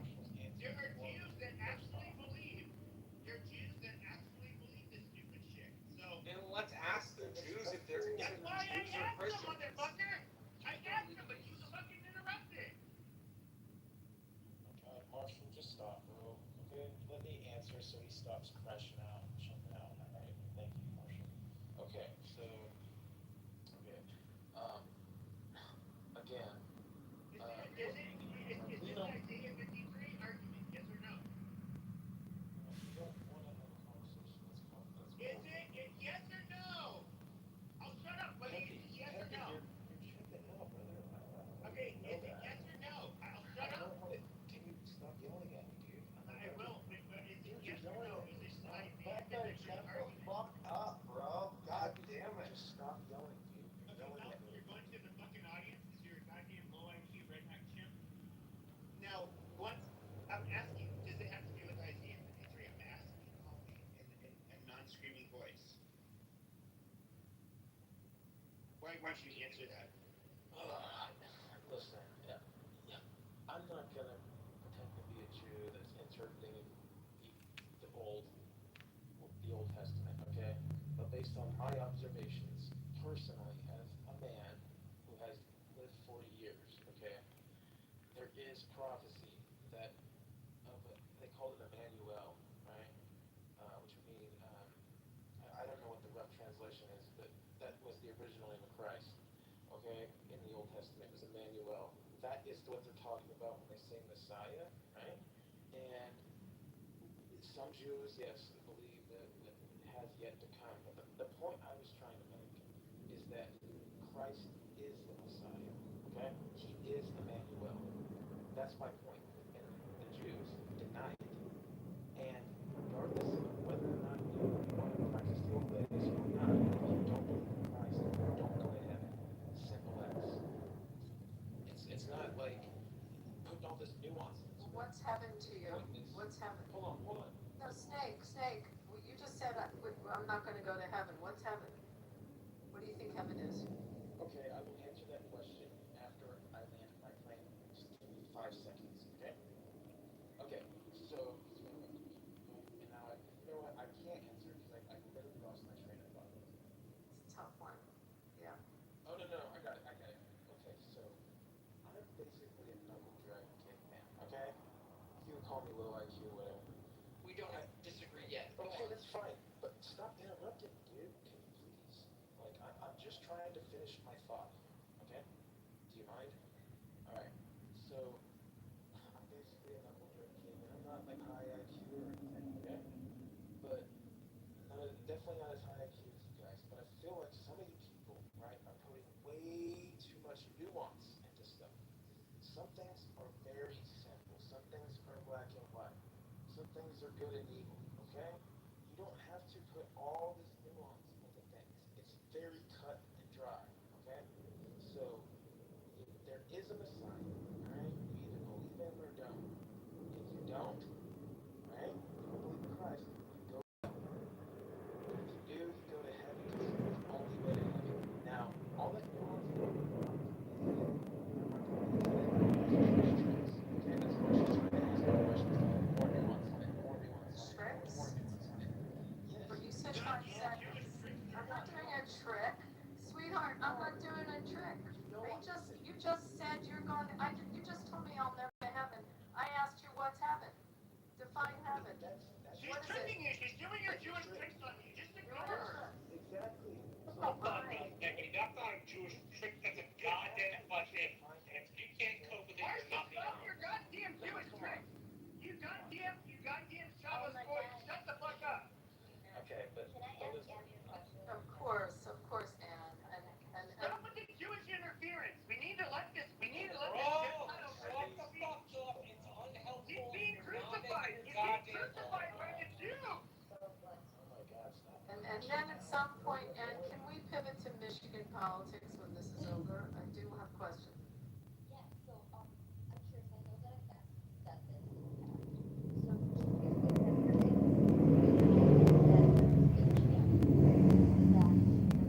think that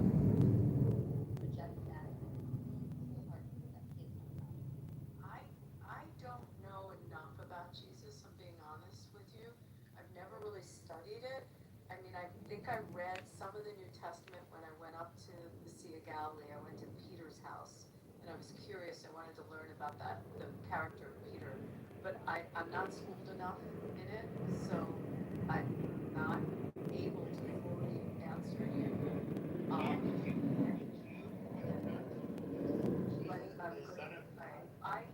I believe that there was someone who existed who was probably a rabbi, and just as we have different schools of thought, just based on how the religion is, there's so many opinions and so many different ways. And when you study Judaism, you study so many different. I mean, that's the whole basis, like of how we have our critical thinking, because there's so many different opinions and approaches to the religion. So they're clearly, to me, that I just looking at it as someone who doesn't have knowledge of the spiritualness or understanding Christianity, I believe that someone must have lived then, came from a Jewish mother, and a Jewish family that probably became a teacher and a rabbi at the time. That's as much as I know. But do I believe in terms of God? In terms of God, we are taught that there's one God, and we call Hashem, because we don't say the name. You don't even spell it. Jews are really weird. We do. I mean, there's lots of ways.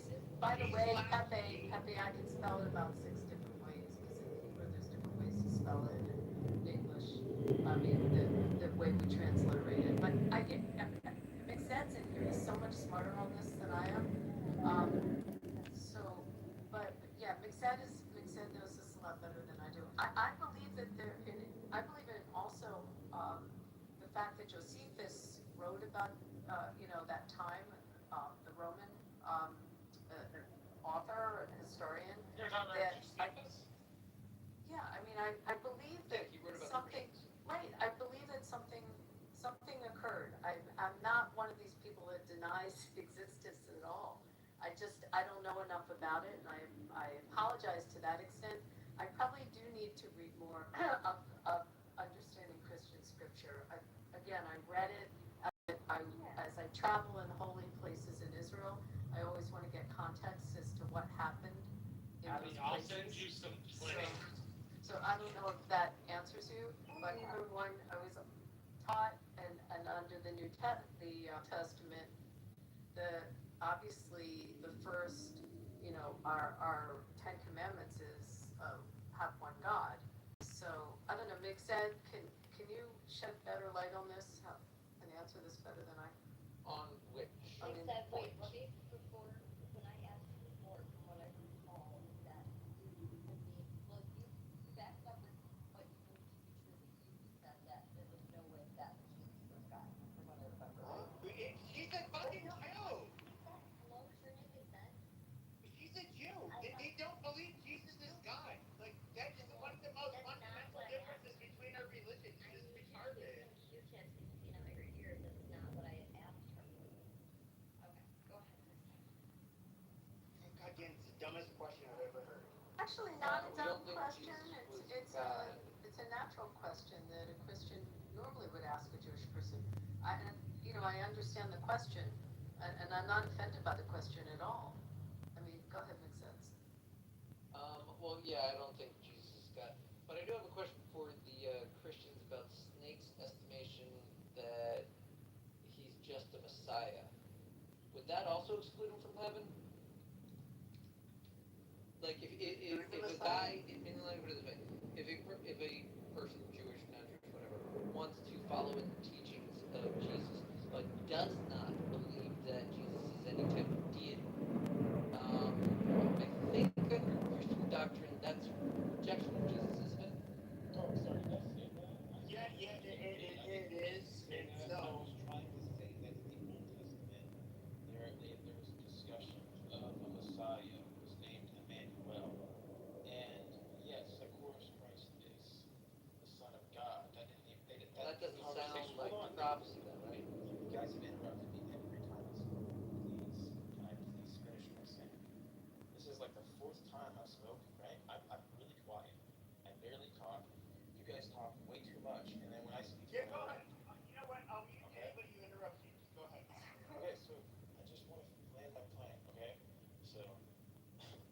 again, what I was saying was that in the Old Testament there existed a Messiah that was going to be named Emmanuel, who would come and be like the King of Jews or whatever. And all right, that's what I'm talking about. Okay, now yes, in the New Testament it goes into more nuance about him being the Son of God, right? But at the end of the day, there was a Messiah in the Old Testament, right? Snake, And that Snake, is I'm what not I'm talking interrupting about. you. That's I'm trying to hold help on. you That's on what this. they're It's hold on. That's many what they're times talking. Hold in on. the That's Old what they're talking Testament. about when they're talking about Emmanuel, is Christ, There's the Son of there's God. many Okay. times So in the Old I didn't hold Testament, on. not I didn't just personally. Emmanuel. Hold on, let him finish. Let him finish. I would have Okay. butted in too, but hold on, just let him finish. I personally never said Christ was not the Son of God. So I disavow that assertion that you made. Okay, finish your goddamn I point. condemn. Finish your fucking point. Just don't address her. Just finish your fucking point. Well, that's my point. Is you're adding things to what I said.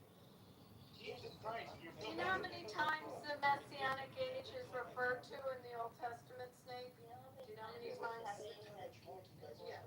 Well, because I don't know how you dialogue. I don't know what you do for a living, but when you dialogue, you have a dialogue back and forth. And when you say something, no, because Snake, when you say something, you have to define what you say. And if you don't define it, it's. Hold on. If I tell you you have to drink water or you die, and you're like, well, what's water? No, but you said I won't go to heaven. I'm asking you, what's heaven? Define heaven, where I can't go. You just told me I can't go to this place. What's heaven? What is it? Well, to be fair, Christians have a view of heaven. I don't know that it's irrelevant. How's that irrelevant? You just told me I can't go there. What is it that I can't go to? Water is you just drink it or you die. That's water. By the way, you're not pronouncing it properly. You're not going to go to the afterlife with Christians. And she's asking you why not, we'll answer. Excuse me, but it's water for those of us from Philly, not water. Water. What water is Water. made out of. Water. Water. Water. No one cares, right? Exactly. What's heaven? I don't even think you could. You can't physically. You can't with the words we have right now. Okay, but Sid, you're going to have to deal with this level of Ashkenazi Jewish. This is the topic. Oh, She's just asking a question. It's not that fucking asking a question. You told me I can't go to heaven. I said, what's heaven? Define it. Where is it defined? Why can't I go there? What is it? What is it? Water. No. What's heaven? Water. But what's heaven? Well, she just wants you to describe it. Where is It's not that it in difficult the if you're Torah? practicing Where Christian. is it in the New Testament? Anne knows this a little bit, or Joe. Joe, where is it the Not know reference to scripture heaven? well enough to answer her questions. So I need to pull up my Bible. Heaven is the place where Catholic people get to go when they die. And nobody else gets to go there. That's the definition of heaven. That's the no, you goddamn sodomite. Shut up, you fucking sinning piece of shit. Okay, if you are not a Catholic, you're going to hell. You're gonna burn for eternity. Okay? Like the dirty sodomite you are. Just as long as there are no Catholics there, I'll be okay. Catholic doctrine. Yeah, they'll all be in heaven. So you'll love hell. Most of you are Jews. Let's be honest. I'm a Presbyterian, not a Jew. Like in all due respect, you never answered anything of It what doesn't was said. matter, Joe. If I tell you, right? All Water for you to start talking. What's water? You What's talk. that have to do with anything, Joe? What is that? What is It's not even, I don't what is listen. water? So let's talk about Catholic. I'm address Catholic doctrine with Pepe. No, I want to address You don't. Catholic You want to add doctrine. nuance where there is no nuance. You drink the Okay, water so- or you die, and you're like, well, gee whiz, what is water? It doesn't fucking matter, Joe. Okay, so Pepe, if someone commits suicide, Catholic priest will still Bless them and give them a funeral. still gives them the funeral, and we still bury him. And it's because even Catholic priests don't believe that they can play God and determine who goes to heaven and who does not. That's why my answer to Manfinity was earlier the same as well. So my answer to McZed would be things that if you were to pick up and read the teachings of Jesus, believe, and what we believe is that salvation is through Jesus Christ. And the only way to know God the Father is through Jesus. teachings. They're wonderful things. You should pick them up and read them, for sure. Yeah, I'm not. Yeah, and I wasn't doing anything. I just. Yeah, that's a great thing to say. The Messiah is mentioned, the Messianic age, the Messiah is mentioned throughout the Torah, like in many places. And many of the prophets mention it. I mean, it's in Isaiah, it's in Jeremiah, it's in Ezekiel, it's in Amos, it's in Joel, it's in Isaiah. I mean, there's references throughout. It's in Deuteronomy. I mean, it's in Bamidbar. I mean, it's throughout the Bible. It's in Genesis. I mean, I don't know this Emmanuel you're talking about because it's all over and it's mentioned, and it's in prayers. Can I ask a Yeah, question? it's one prophecy. So Snake, I don't know what your issue is, but we exist. We have existed for a pretty fucking long time, and we don't. And you and heaven. It's so interesting. You're talking. He's very afraid. Is it Gan Eden? He thinks Where you're is gonna he starve going? to death So, without his. do you think I can't go to Gan Eden when I die? You know. So Yes, Snake, he does. Snake. He's trying to save you, Abby. He's just said it. He's trying to Guys, save you. you think You're I doing a can shitty say? job of it. He's doing a shitty job. Failing. If you're No, I'll supposed tell to you what. evangelize, Here's Snake. hold on, he said, if Give you're me. Failure supposed to like the evangelize bad guy. Christianity. Everybody shut up! Let Abby speak! Everybody shut up while Abby speaks! I would like a blessing so that I can win the next time I play at the slots. Will you do that for me, or tell me? Yeah, give me That's so some. sinful. You're going to hell, Abby. Yes, I'm You going to can't help. do that. However, it's an interesting thing because we believe in Gan Eden and the Garden of Eden, and we believe also what you don't know, or maybe you do know about the righteous souls, and our belief that there's a certain amount of righteous souls, and when you die, your soul goes, and Mixed is much better to explain how the righteous soul works, but your soul descends or ascends, and the souls come back to earth within other people, and we believe in this concept of righteous soul. In the what is it? The nefesh? Is that Mixed? Well, Probably yeah, it sounds like butchering you're this. referencing Gilgal. Yes. So we have beliefs about death, also different than it sounds like your belief with death, although you never really described. That's why I asked you what heaven is to you, because I know what heaven is for He can us. describe it to you. He knows what heaven is like. He's been there. Okay, so we said before you do Snake and Snake, it's good to be able to dialogue when you say something. Just define it. That's why I was trying to understand. You said I can't go somewhere, but in my religion, my soul, I believe that my soul will go to a place, and that's where what we believe in. We actually there are some Jews that believe in the afterlife as well. It's more Kabbalistic. But Mick said, how does the righteous soul? It's like 3,500 or something. What? How's that? Well, you're referencing the Gilgal and Shama, which Yes. is a debated concept that some people hold by reincarnation, which would be souls returning. And I think only the human bodies to engage in more like Righteous, mitzvahs. right? Yeah. This is just bullshit. Heaven is Jew crazy. No, because that's the whole point. There's so many points of view. There's so many ways that it gets interpreted, and that's a big component of the religion. That there's just so many different interpretations of it, and discussions. And the Talmud is full of just discussions on trying to rip it apart in 20 different ways. One sentence can be looked at. Books about two Jews arguing. I know all about the Talmud. Well, no. I don't know that you. I don't. A snake. Ask your question, please, Abby. I'm not done, but go ahead. Okay. Yeah. I just first of all, I'd like to go ahead and apologize. I have brain damage. Okay, so if you interrupt me, it makes me lose my train of. I was involved in a vehicle explosion, right? We don't care about your backstory. Just go ahead. And as a result, right, I have brain damage. Okay, so if I'm talking and you interrupt me, it loses my train of thought, right? So that's why I have to repeat myself multiple times because I'm trying to land the plane, right? And you're just like, hey, you can't land here. Now, as for your question, okay, what is heaven? Heaven is the kingdom of God, okay? Now, what does it look like? I don't know. I've never been there. No Jews.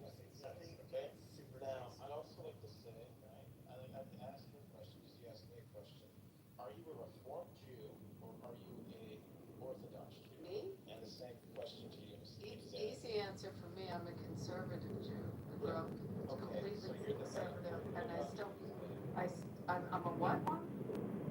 What did you say? Well, there's two different kinds of Jews. No, Yeah, there's actually many types.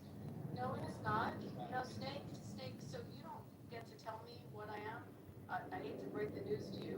You don't get to define me or define my religion. But there's actually, in terms of the movements of modern Judaism, there's Reformed, there's Conservative, which is the Jewish Theological Seminary out of in New York, and there is Orthodox.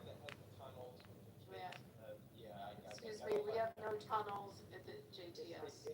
No, the Jewish Theological Seminary, there's conservative Judaism. Pepe, you wanna, someone wanna tell, snake. No, now you're like just going more on brain damage. Your Brain argument with a damage. man who has confessed to you his brain damage. So the conservative movement, which is a pretty large movement, is something in between Reform and Orthodox. Then there are the Orthodox. There are many levels of Orthodox. There's modern Orthodox. There's actually conservadox. There's also something called the Reconstructionists,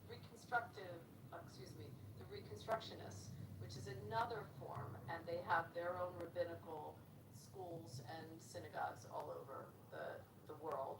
And you have in Orthodoxy, you have the Lubavitch, you have the Satmar. I mean, there's many different sects within Orthodoxy as well. However, I practice, sweetie, I practice one of the biggest ones, which is conservative, which is we are probably to you not as observant as you see the people that are dressed in black hats or in religious garb. We don't do that.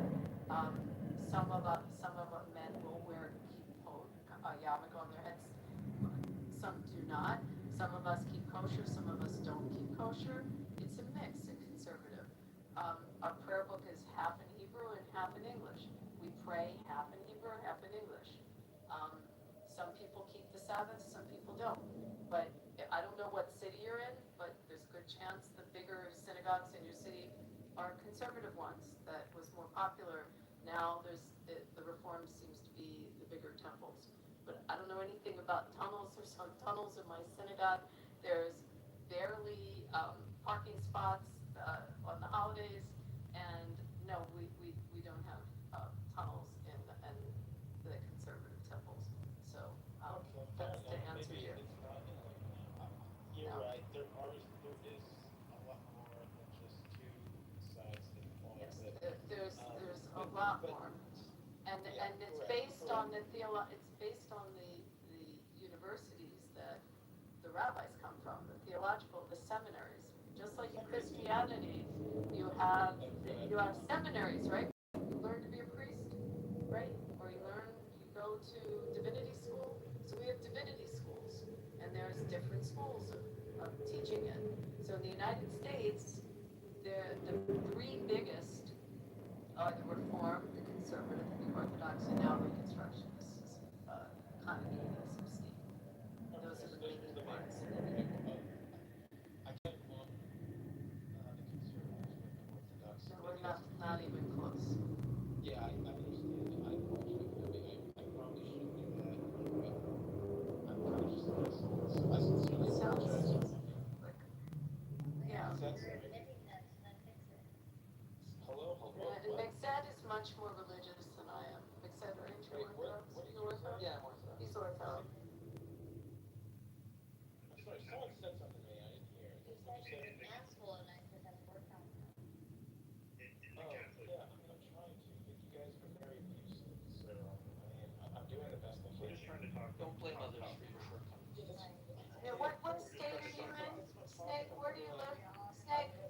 Snake, where do you live? Hold on, let's get context here. Snake, where do you live? Okay, you wanna dox me, my address is I don't. 400 Delma Street, Broken Bow, Nebraska, 688. I have no idea. I could care less about doxing. I just asked you what, sweetheart, I just asked you what city you're in, so I can tell you what the temple, oh boy, you have brain damage and you're on fire? Yes, I do. So you're in Nebraska. Hold on, I will You're kill in anyone. Nebraska. I'm not harassing you. I'm saying I will kill anyone who agrees with me. I'm just letting you know. Okay, but in the meantime, if you're in Nebraska, no, you won't be hurting me. Don't worry, I'm not concerned about you. No, I don't want to know your address. I asked what state. Did anyone else hear me? I just said what state. She didn't ask what address you were I at. just asked what state so I could tell you what fucking synagogues are around Just here. talk less and listen more so that you're responding to what people are Okay, actually so asking. Thank you guys. Thank you guys. Okay. Anyway, I was learning something from Joe and Ann. I would love to go back to what they were saying. Y'all were talking about in Judaism that there are different, in Catholic religion, there's also different orders that our priests study under, and then that ends up leading to the type of work that they do. You mean like Franciscan, Augustine, like that kind of? You're talking Yeah. about that? Correct. The Benedictines, the Cistercians, the Franciscans, the Dominicans. I go to a parish that is ran by a Dominican, and there is a lot of differences depending on how they kind of.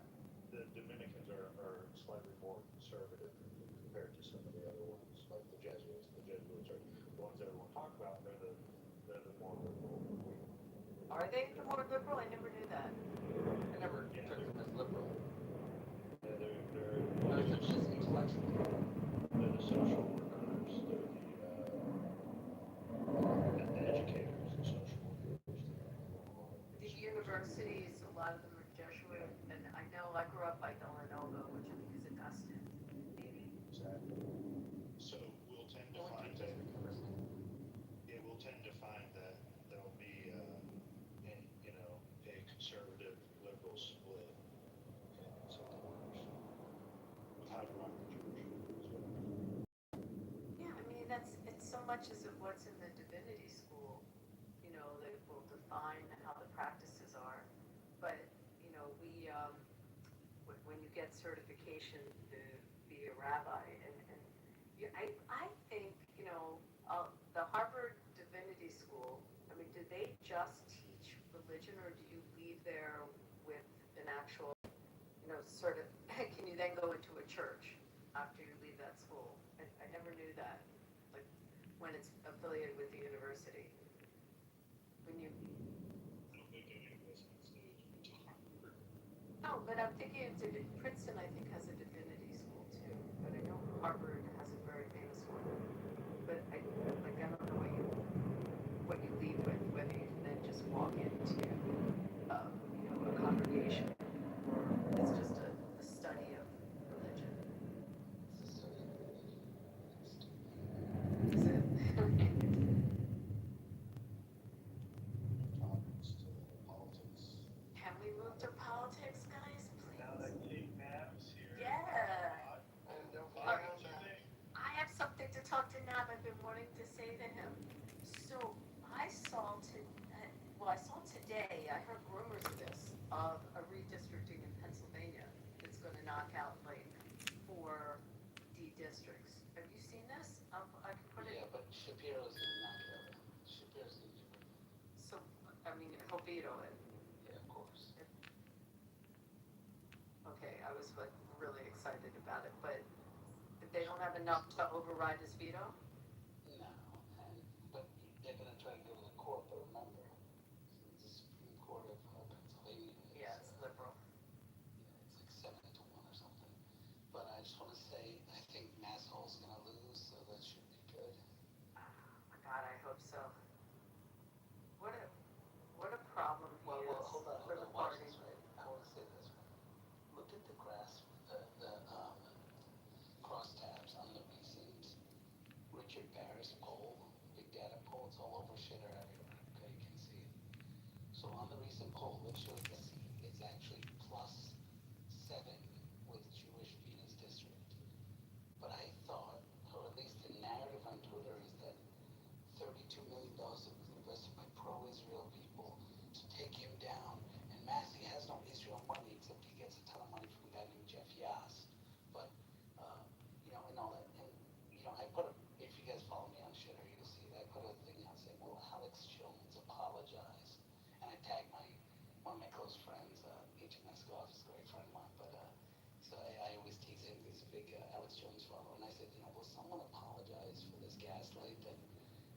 pro-Jew. They want all the Jewish people to be There's no Jewish money going into Massey, Naveen. There's no Well, Jewish this money is going Kevin nowhere. Yass guy who's. Yeah, it's not, but in terms of, There's in no terms of, pro-black. Trump gave an edict, I mean, separate from what AIPAC does, which is bipartisan stuff, but he gave an edict to us. And I mean, I personally, not a lot, I think I have to look, 1,000, 2,000 I gave to the guy running against him. I saw him present at a conference, but we all got phone calls, like, this was an edict, clearly to put money in that campaign. I don't know of any money going into Massey. No, but Massey's getting this Jewish, yes, but it's very little. The point I'm making is, I'm not saying he's giving you Jewish money. All I'm saying is that the narrative is that they want the Jewish people. Why are, if you look at the crosstabs, it looks like he's a +7 with the Jewish in his district, +4, +7, something like that. Nah. In his well, no, but I'm just saying that's what the crosstabs are saying. Now that's because the younger people that identify as Jewish, many of them are kind of, agnostic and all that, because he's getting the young vote in his district. The problem is in his district, you're filled with all the hags like Mitch McConnell and other people like that who don't want to vote for him move forward because they support Israel, they support what the president's doing. And so he's either going to get annihilated or it's going to be a very, very close election. Define the district a little bit, like what, so what's there? Like what's the urban area there? Is there a school there? I think there's a school on the way. I mean, that could be some of the issue, but I can't imagine, and I don't know, actually, now that you're telling me this, and I'm in Washington, I am going to ask the question tomorrow morning, what the polling looks like with respect to the community, but there's so much national money going into that race from, I mean, it's not just our issues, so much Republican money going in because of such a. I figured it out. So KY4, I've been to this area too. This is the area, the Ohio River. It's a part of Connecticut, it's in the, like, Covington, Florence, Newport, right? Those areas at the eastern suburbs of Louisville. It's right where, I think, like right by the Red Stadium. Okay? It's considered the richest congressional district in Kentucky and features a mix of suburban and industrial cities. So programs which at the University of Kentucky for you, so it's Kentucky is a big university. Well, that's University of Kentucky, so that's interesting. That, and the guy that was on the app a whole bunch, Littman, that's where he's based. I didn't think Massey was his congressional, but maybe, I can't imagine that there's much support. We got rid of Cassidy, which is good. That was great. Cassidy's out. We got this guy who's going to be out. And then hopefully we get rid of Cornyn. And Cornyn's out. And we get Paxton. And, we'll be, moving forward. I don't think Paxton wins that. Paxton's, trust me. You think so? Yeah. I feel it with Paxton. How's his polling? Well, I think the polling is nearly tied. I think the problem is Cornyn has been kissing Trump's ass. And, what I understand is Stephen Miller basically called Cornyn and said, hey, Cornyn, call your good friend Dooly. Tell him to pass the Safe Bank Act. So Cornyn starts putting out these tweets. I'm all for it. We must pass it. And then behind the scenes goes, hey, wait till after the primary. Let's see what happens. Kind of like, so Cornyn is one of those Bushite type guys. So he's not pushing it, but trying to get Trump and others to think he's on board with it so he can endorse this. And actually, Trump was close to endorsing Cornyn about 2-3 weeks ago. And then Paxton team went nuts and started showing that, like, he wasn't. And actually, Paxton put out a statement saying, if the Senate passes Safe Bank Act, I will resign from running. Should read that. Wow. Clearly, no one did it. And my concern is Michigan. Like, that's why I'm always bugging Ann about this, and what the latest numbers are. I just am praying about Michigan. Well, I'm hoping Mr. Rogers' neighborhood comes through. I mean, that's the thing. Ann, What are you seeing on advertising and everything for him? Are you seeing a lot? I don't know what Jan, No. vote for me. Oh, you vote for Michigan? Yeah, I don't want to say randomly. You both can answer the question. I haven't been seeing ads of any kind, really. Are you seeing anything for this doctor, the Abdul or whatever his name is? No. He's getting a shit ton of money though, Abby. No, he's getting a shit ton of money. That's why I'm curious what they're Well, seeing this there. doctor, this Muslim doctor is getting Rashida Tlaib type people, the Ilhan Omar type people that remember, just to be clear, and Joe, because I had a big discussion with Joe on this before I spoke to him off the app. Very important. Trump in the 2024 election made a coalition with Muslims in Michigan that helped him win. Yeah, And that who has the coalition biggest was like, population of Muslims? yeah, right. Dearborn, And yeah. he made a huge coalition with them, and they actually came out and endorsed him with Congo. Was like, what the fuck are you doing? And came out and did that, and she wasn't able to get there because she was playing both sides, and Trump was trying to. And though Trump was clear that Jerusalem is the capital and all that stuff, he still said, hey, I'll work with you on this. He made certain things. So he made certain concessions, whereas looked like Congo was flipping on both sides, and so they were willing to go with him on. Now they may not like him. Now they're kind of like, he's kind of iffy, and they don't really like Trump so much right now. So Most protests I see, those folks like you're a traitor, we can help you get into office, that kind of vibe. Yeah, like actually that stuff is always. Are you seeing ads for Haley Stevens at all? In the news?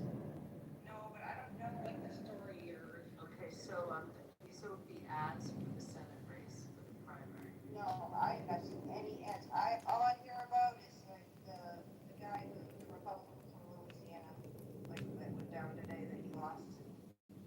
No, but this I'm talking about Yeah. like promotional ads. I have not seen anything, no, but I'm right in Wayne County right by Dearborn and everything. Like, no, I haven't seen anything. Do you watch TV? Not like live local that much, Okay, no. so maybe that's why. Yeah. Brings up a good question. How effective will be running ads on local television? 50% of the households now are streamers. Affect future elections? Because what I see the Republican Party primarily doing with all this ad time spending is trying to target the American nation because they're largely going after That's who's watching local news, Joe. Like the ads, the local news stations, they stay alive during the election cycles. That's what they're getting in revenue from it. But you're right. Like, who's it reaching? Well, you guys, I'm embarrassed to say, I didn't even know that like we have an election going on in Michigan. I'm embarrassed, but I didn't. So Abdul saying is going to be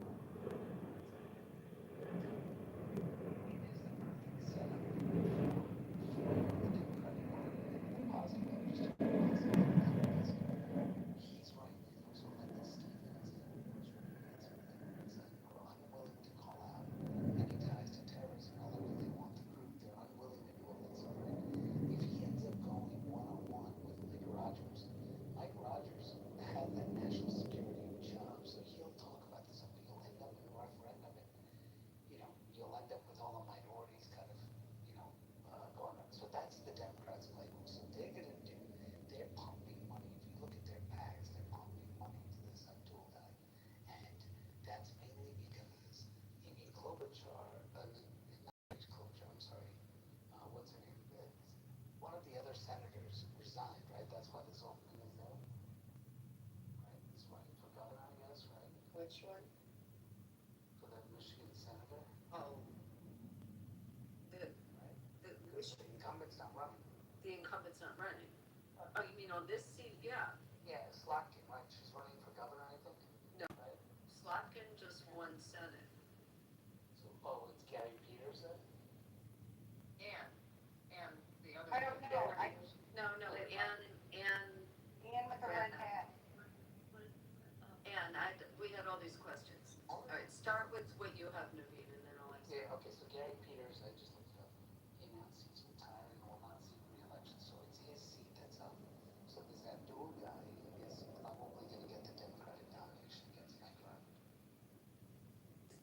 So Anne, my question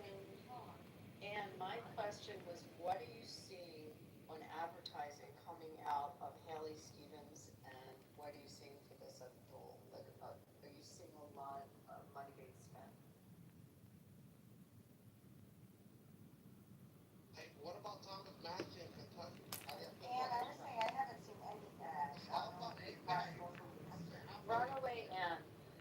What about APAC controlling the government tournament Anne Hero And would go was way who more. I'm trying to ask you to Anne Hero. Who's that? She left. Okay. APAC is paying all Hold on, bro. You just come up on stage and they're in the middle of a conversation. Quick interrupt, bro. my fault. Ann My was fault. Ann was trying to answer. She kept coming off mic, and no sound was coming out. So I'm guessing she just reset her app.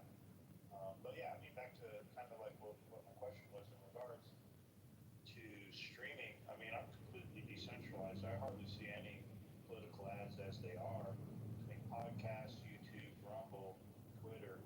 If the Republican Party, and I know Abby and King, you two are players on this app. The best way I can explain it. That message needs to get out to the GOP. And I don't think the GOP wants to generation. I think largely they dismiss the younger generation as that they're not going to show up to the midterm elections anyhow. No. They are scared right now. From what I've talked to many people, is nobody. They're depending on Trump to sell it to the younger generation because Trump isn't going to deliver to the younger generation because the younger generation is now saying, "Well, fuck you, Trump." They're kind of going, "Well, how do we defend you? We don't even know how to deal with these people. So, you know what? You do it, Trump." And so they're setting up to blame Trump. That if this doesn't go through, they say it's your fault because they don't want war. They don't want some of this stuff, the Epstein files, which are bigger than. So they're wanting Trump to sell it. Trump, on the other hand, is like, "Hey, I've done my part already.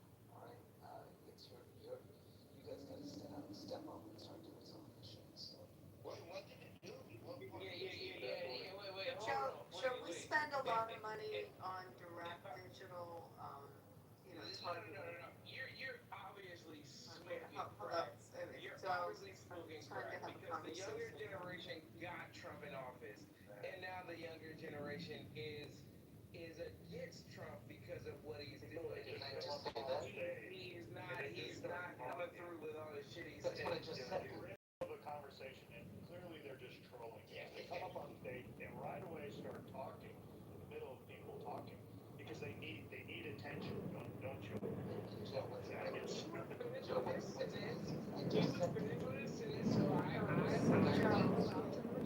Joe, there's a lot of direct digital ads, that are targeting direct. I assume you get a bunch of texts on your phone and through your social media. I mean, that's how, I know with the last cycle, that's how a lot of money was spent. It was actually, I don't know the percentage it was spent on legal. I don't know. I had to wait for them. Can y'all drop Pierre? He's fucking garbage. Keep Yo-Yo. We'll get to Yo-Yo in a second. Joe Hero, please. Pierre is awful. Like he's never been all week long. Every time he comes up on stage, he just trolls. No, it's cool. I don't need to be mod. They took over. Hey, look. So that's the answer, Joe. There's this extent of it that's direct digital marketing, and you're probably seeing that with respect to your social media. It's going to pop up. It's going to pop up through text messaging. The question is, because it's for a PAC to buy a minute on, a local news network. The cost can be sometimes 5 to 6 times the cost of the candidate buying it directly. So it becomes extremely expensive. They are spending it on the text messages. Yeah. Too many text messages. I think that's going to become a problem. Oh my gosh, the level of text messages that come in, you get $5 to win red. And it's like everyone jumps on. I know. They start spending your text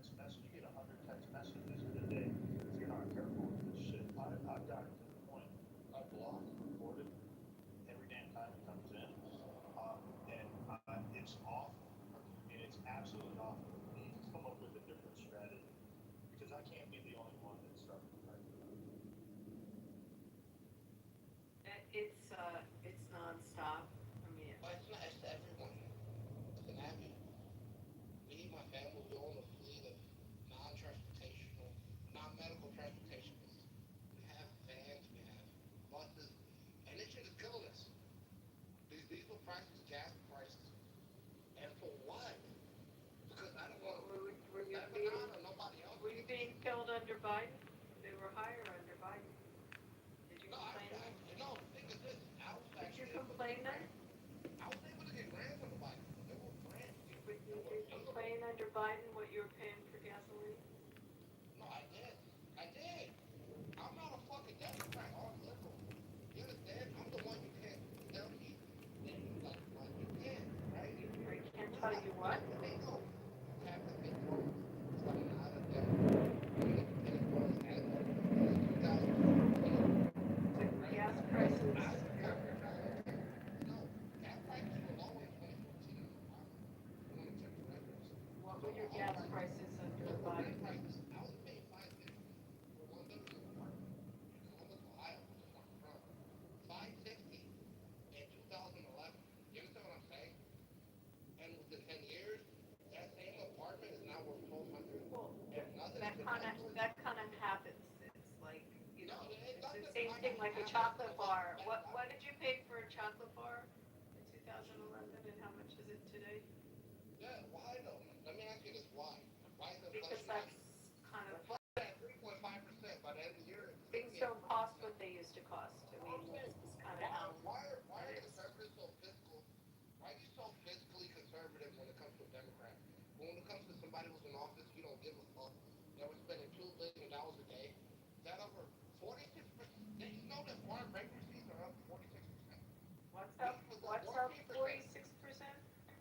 Foreign bankruptcies. I'm from Ohio. I see this shit happen. These family farms are selling to BlackRock and Bill Gates. Do you want these motherfuckers to own your fucking food and make it? Where's BlackRock buying farms? Where's BlackRock and Bill Gates buying farms? Where is BlackRock? Where's BlackRock and Bill Gates buying farms? Could you tell me where? Ohio, Indiana.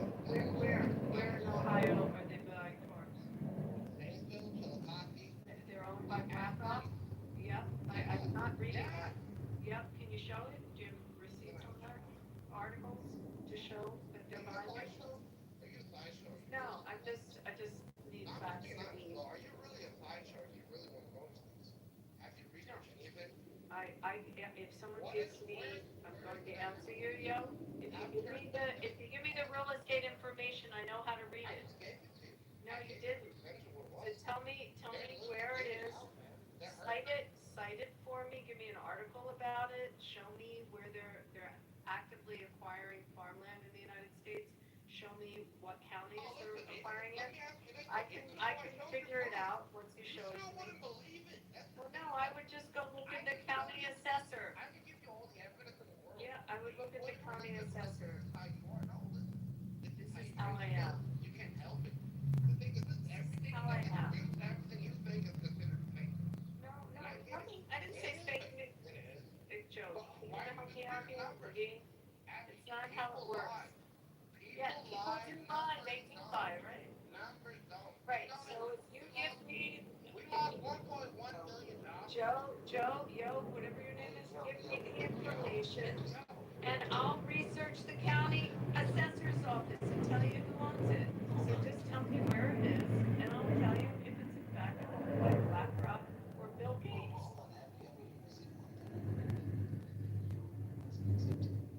Guarantee your local property tax is gone. Local property tax has nothing to do with it. They always go up. They always fucking go up. What? So I have gas prices, right? He told me that has nothing to do with Trump. No, so gas prices, diesel is at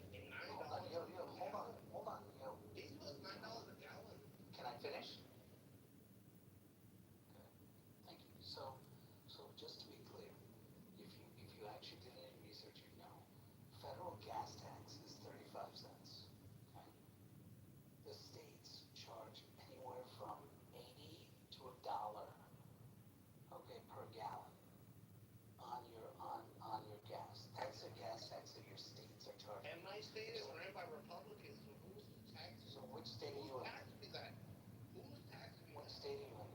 I'm in Ohio. Hold on, why is he not being removed when he's interrupting someone? Oh, And I only get removed because I'm black. Y'all racist. Because you're black. What the fuck? What am I? Translucent? Get the fuck out of here. Because that makes sense, bro. The thing is this, though. So Ohio only charges, Ohio's one of the cheapest. Ohio charges 38 cents for gas per gallon. Okay? Federal is about 35. So you're actually, like, you're pretty good from Ohio perspective. With gas, if you look at California and you look at other places, it's much higher now. If you go in Ohio, you look at the average gas rate. So if you look right now, you just look it up right now. While you look that up, the sentiment should be dismissed. Gas prices are huge. That shit hurts. It hurts a lot of us who are in the industry, who are in the trucking, who are in the industry. That shit hurts. I don't give a fuck what's happening in Lebanon. I don't give a fuck what's happening in Cuba. I don't give a fuck what's happening in Greenland or Venezuela. I care about what's happening here. Why is that attention diverted? Now you make an excuse that's a long term for what? I don't give a fuck. Like the thing is this, I wanted America first. Take care of us. Take care of your country. Take care of who gives a fuck about what's happening in Venezuela. As harsh as that shit sounds, I just don't care. I'm being honest. I don't care. And all of a sudden you care about what Venezuelans think. You don't. My thing is, why do you don't care about the truckers? Why you don't care about the independent contractors who have to pay so much for diesel now? The independent fishermen who have to pay for so much for diesel to catch these fish now. That is all being bought out by BlackRock. Shady Vance's company. It's a fact. You can't debate it. Yo, do you China has know? bought Yo, more land. yo, yo. Why is China buying so much military base? Yo, it's Why a is national. China buying They're so much not. land They're near not. military There's. Oh bases? It's a Jesus. fact. Can someone mute him for a second? Oh, Do but you why? know what the National Farm Security Action Plan is? Have you ever heard of I that? have. How does that help And- farmers? Don't put them in It, that it predicament. stops the farm. Don't put them in that predicament. Oh Please my help. God! Can I Don't answer put them you? in a predicament. You know what the act is? What is the Security Action Plan? You tell me. What do you think it is? Why is he being removed? He's interrupting. Oh, Okay. the thing is this, right? You know what it is? Yo, you just said you know what the National Farm Security Action Plan is. So you tell me, what is it? Or you go Google it. And She then don't answer. know. Don't let that white ass girl tell you that shit. She don't even know it herself. The sentiment, he has really genuine sentiment. This is an issue that Republicans are going to face. I don't think we can just dismiss it. I agree, but I'm trying to answer him on respect that he's buying up the land. Listen, I'm But 30 minutes the away. Trump administration, through the National Farm Security Action Plan, banning foreign adversaries, particularly Chinese, purchasing of the U.S. agricultural land.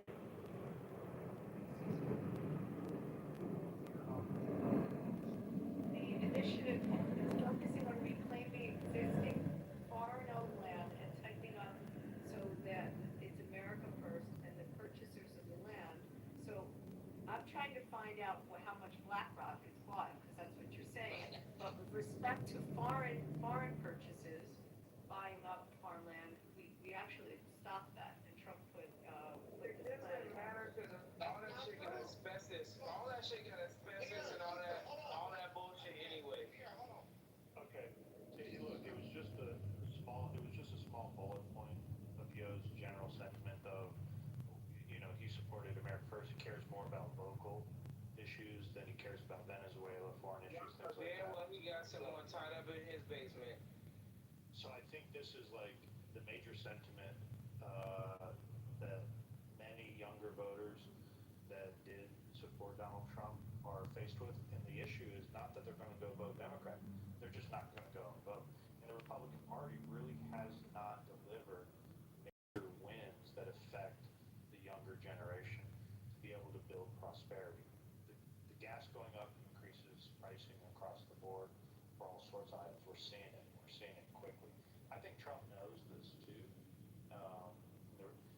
I don't know if the Republicans knew it, but they're finding out now that looked it up and I see BlackRock does it Weird ass saying in his basement buy, dungeon. Like, own, he and just said manage to say large nothing. swaths He of literally just said a lot to say nothing. possible. BlackRock does not directly buy, own, and manage large swaths of physical. I'm answering Joe. Joe, looking this up. BlackRock isn't managing large swaths of physical farmland. The asset manager historically had large agricultural-focused investment funds. Its modern strategy generally focuses on broad market investments and indirect financial exposure to the agricultural sector. So they're not buying up. So meaning agribusiness. I'm just answering you. I'm answering you. I didn't look up Bill Gates yet, but I looked up BlackRock for you. Well, I mean, Thank God Abby's back. Okay. And I've been trying to get an answer. Thank God you're back. Okay, Ann, Yes, yeah. what are you seeing? Can we go back to Michigan now, guys? What are you seeing in advertising for Haley Stevens and this dual guy? Are you seeing a lot of billboards? Are you seeing commercials? At the one, yes.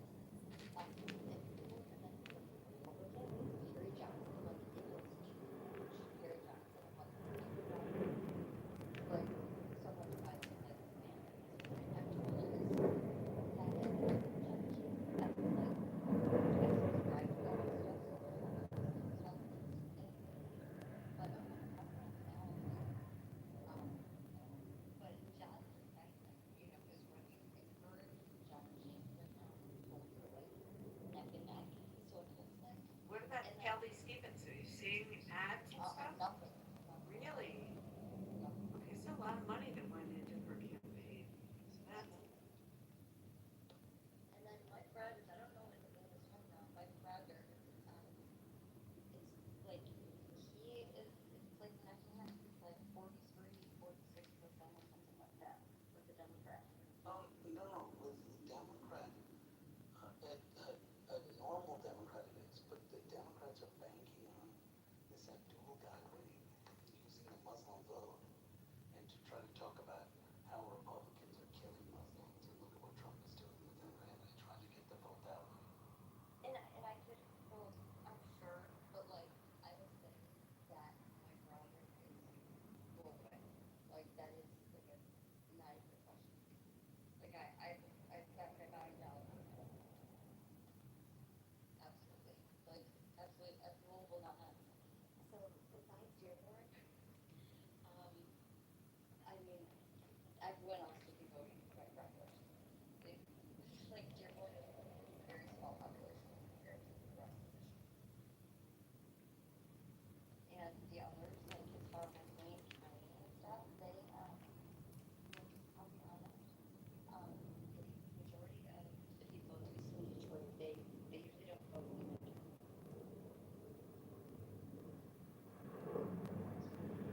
I don't know. You guys, there's a big chunk of Detroit state.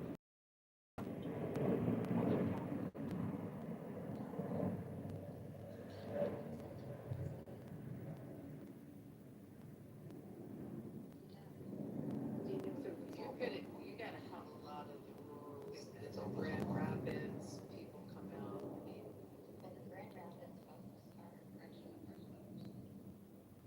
So okay, whoever is, probably Stevens, right? Where's Stevens? she's dealing with a whole bunch of other stuff with that allegation of one of her friends. And it's, yeah, so I'm gonna have to see. She doesn't really, yeah, that's kind of what's going on right now. Is the indictment on one of her closest friends, with laundering money. So I haven't heard her say anything about like, I just know that she's gonna be running for something. She knows what now. But I don't know. And I know that Trump speaks very highly of Mike Rogers, and I know that he has pretty much endorsed him as a person. But Has Slotkin made a comment at all on this race? On Stevens or on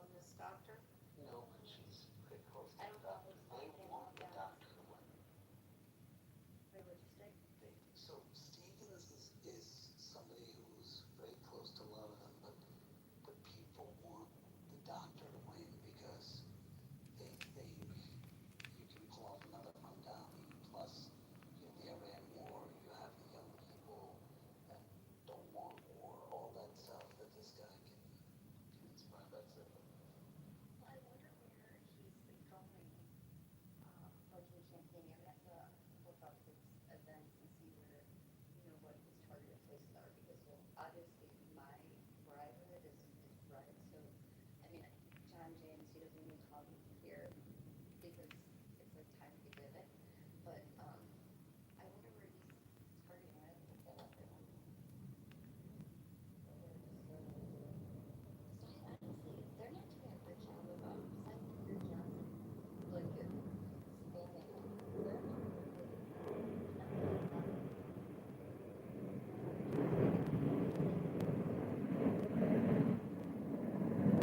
Like now. Yeah, I mean, you can see billboards. You're not seeing billboards.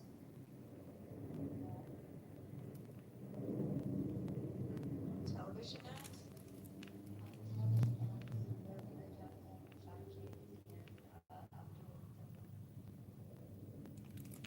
Well, Betty Johnson and John James for a house race.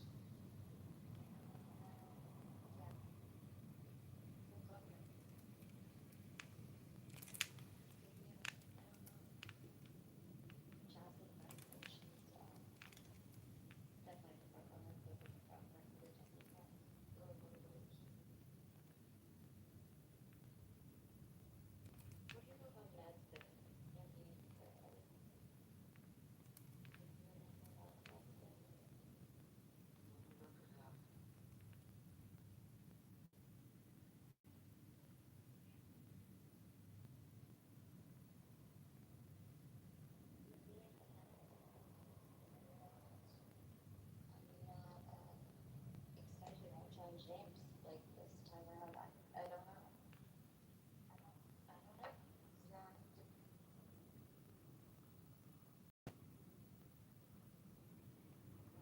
The only Republican congratulations that did.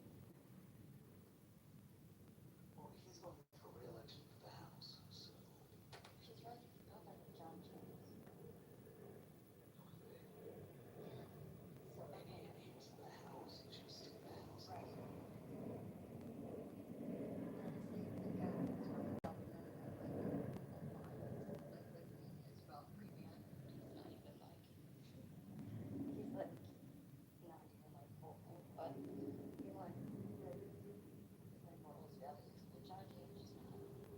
He is guilty. Can't do it. I just I might not even vote for him. I might not even vote. You need to vote. I know, but Betsy DeVos is his like, I don't know. Money talks, and I have always supported him. I mean, I sat next to him at the Trump rally, and I've always supported him. This time around, he's like, seeming like he is, yeah, like he works for Betsy DeVos. That's what it seems like to me, and I just don't like that. Works for who? The DeVos family, Betsy DeVos. Isn't that the Amway family? Yeah.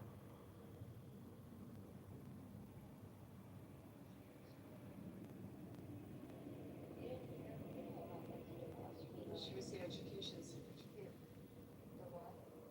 Education secretary in the first term.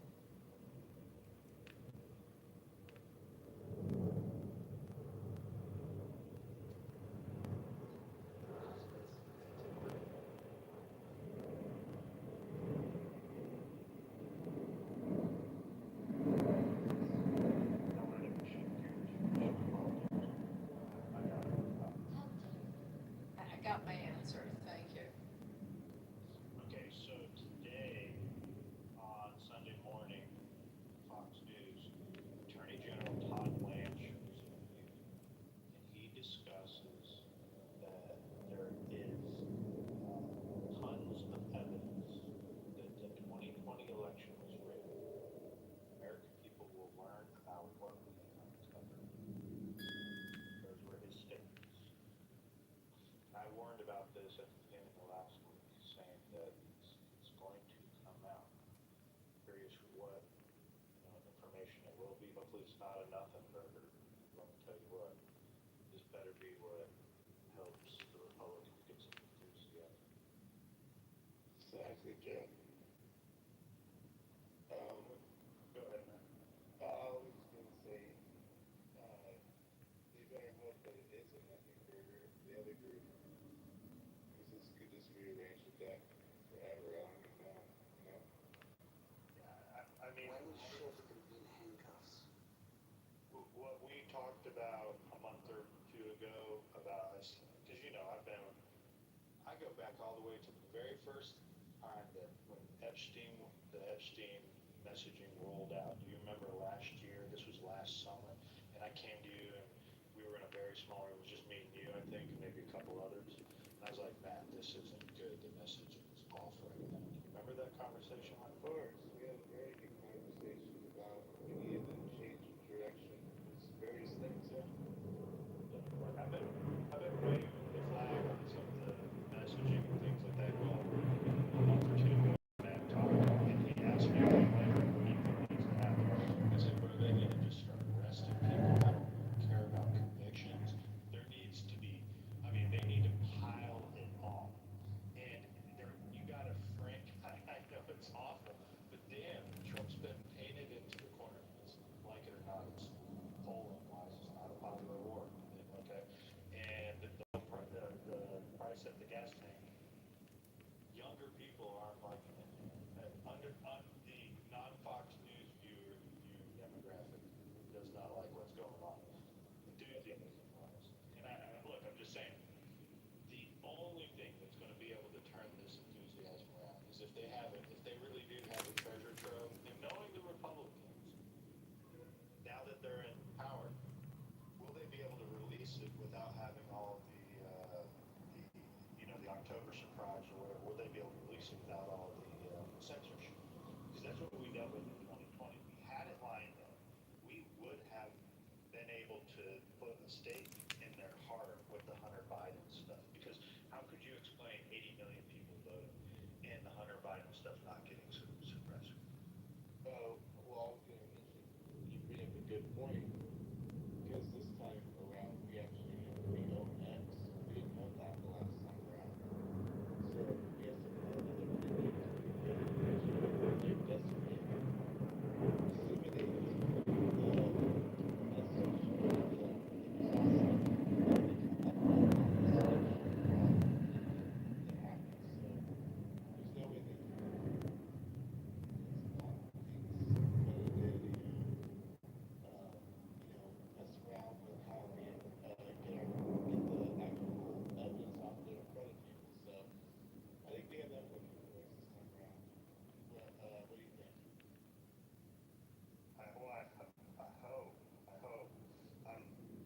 I'm thinking that the Republicans,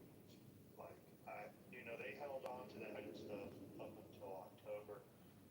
I don't think we can run to any October surprise. We need to have a June, a July, August, September, October surprise. We need to have each month, if we can get it bi-weekly, issues coming out framing the Democrats and their corruption, because that may be the only argument that is able to get enough people enthusiastic to go back to the polls and vote for the Republicans. And maybe, perhaps, and this is very optimistic, not knowing how the other side is pretty much entrenched, it could loosen up a few people if the evidence is really solid that their side really is some fuckery. I mean, I don't think anybody likes that kind of shit. I mean, if the Republicans did what I think the Democrats did, I'd be like done with their party. So you never know. That's like a big ask, but I would have, anything's possible. If it's really that bad, if it's shown on paper that there are people working with various entities to manipulate our voting, I mean, that's kind of personal. Don't you all think that voting's pretty personal? I mean, I think it's pretty personal. And I'd be pretty offended by that if someone fucks around with my vote. What do y'all think? Maybe it's just me. I don't know. I think I It's very personal. It's very personal that people act in a weird back. Oh, go ahead, Anna. Yeah, no, I think it's personal, and I think it's weird that people were asking us if we're vaccinated or not. That's personal. Yeah, I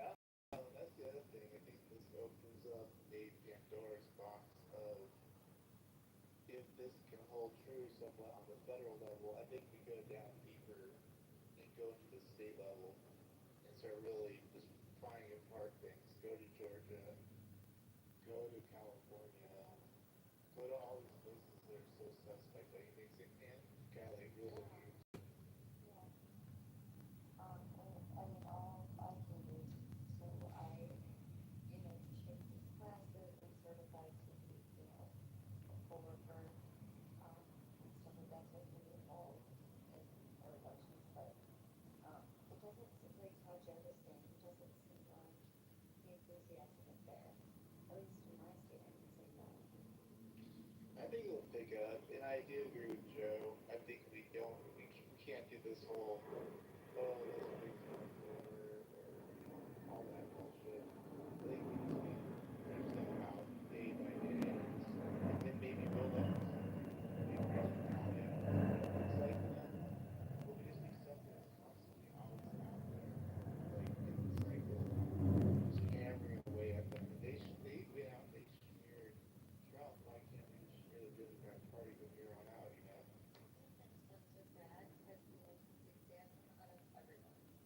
Yeah, no, it's actually that's California, man. Like, exactly. Oh my gosh, that Joe Rogan interview was so great. It was just so funny. But like much of that is the enthusiasm and like he's speaking from his heart. Everything he's speaking you can tell like from his heart. Right. He's not holding back, yeah.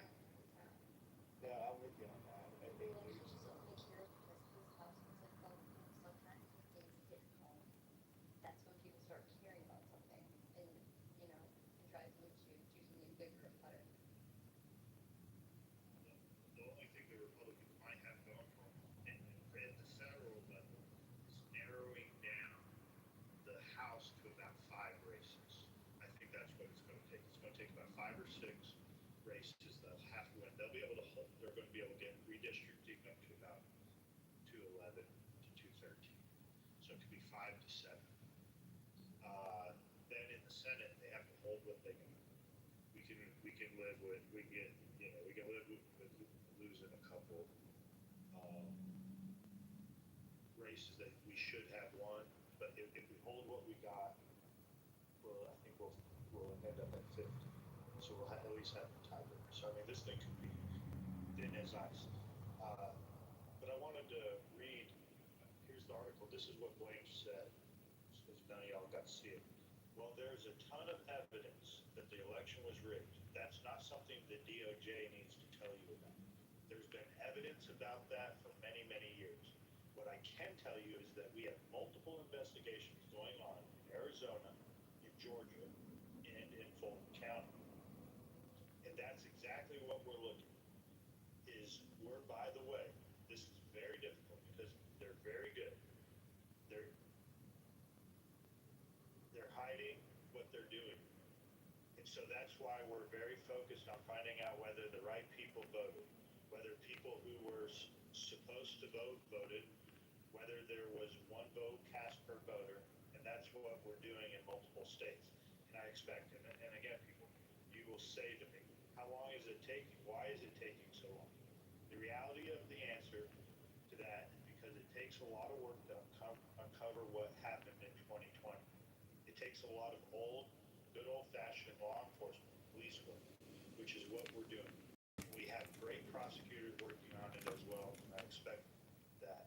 And I assure the American people that as soon as we have something to say for it, whether it's charges, whether it's a report, whether it's the results of an investigation, the American people will learn about what we've covered. Here's the issue. If these people under-deliver on this, man, I tell you what, like, it's not going to go over well with the younger voter.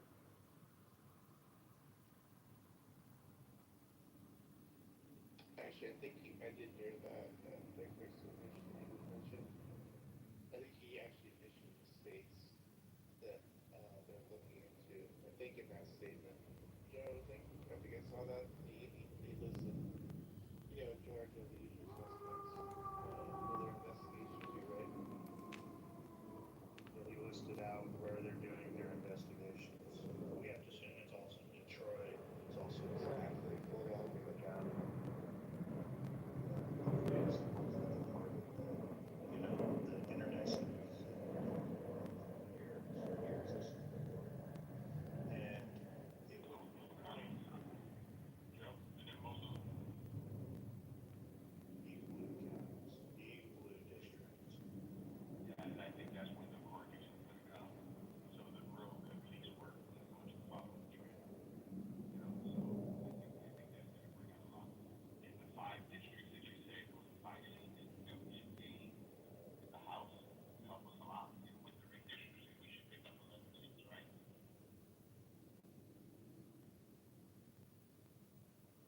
11 seats, and we're like total, all in? Yeah. Yeah, yeah. I think we're gonna pick up I 11 think seats it's to read. between 6 and 11. Maybe I heard. Yeah, yeah. I think it's between 6 and 11 that we're picked up. So Mike Johnson, what we're saying is to get Trump for another 2 years will actually level out the playing field. What? Then, What are you? Oh, I'm sorry. I didn't mean to cut okay. What do you guys feel about Mike Johnson and then Jonathan? What are your guys' thoughts I'm on a that? big I know fan. Adam's not. I really like Mike Johnson. Yeah, I like know. I talking talk before. about it a lot. And one of the things I like the best about him With is Mike Johnson too. how Christian he is. Like his and everyone says, "But you're Jewish. Why are you feeling that way?" He is such a man of faith and so sincere about his faith and his belief in God, and it's just I just respect him. I mean, I just think he's sincere and he comes off with veracity and honesty and a passion for his beliefs, and I respect him. I also think he's really good at working across the aisle. He works with Jeffries. Um, there are things that he's getting done. He works across the aisle without great compromise. He doesn't really, I think, put the party in at great risk. I think he's a party man that way. I've been really impressed with him. I mean, look, I liked Kevin McCarthy too. So you guys can tell me I was wrong on that. I liked Kevin. That I'm not as impressed. Happy principal detective Mike Johnson.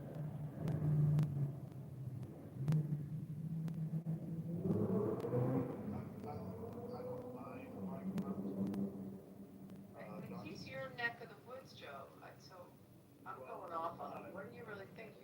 You know him. just for I voted for Steve Scalise when I did live in Louisiana. I was in Scalise's district. Um, the thing I have against some of these guys, and not, I think he does great working from, he doesn't work outside of his box or personality.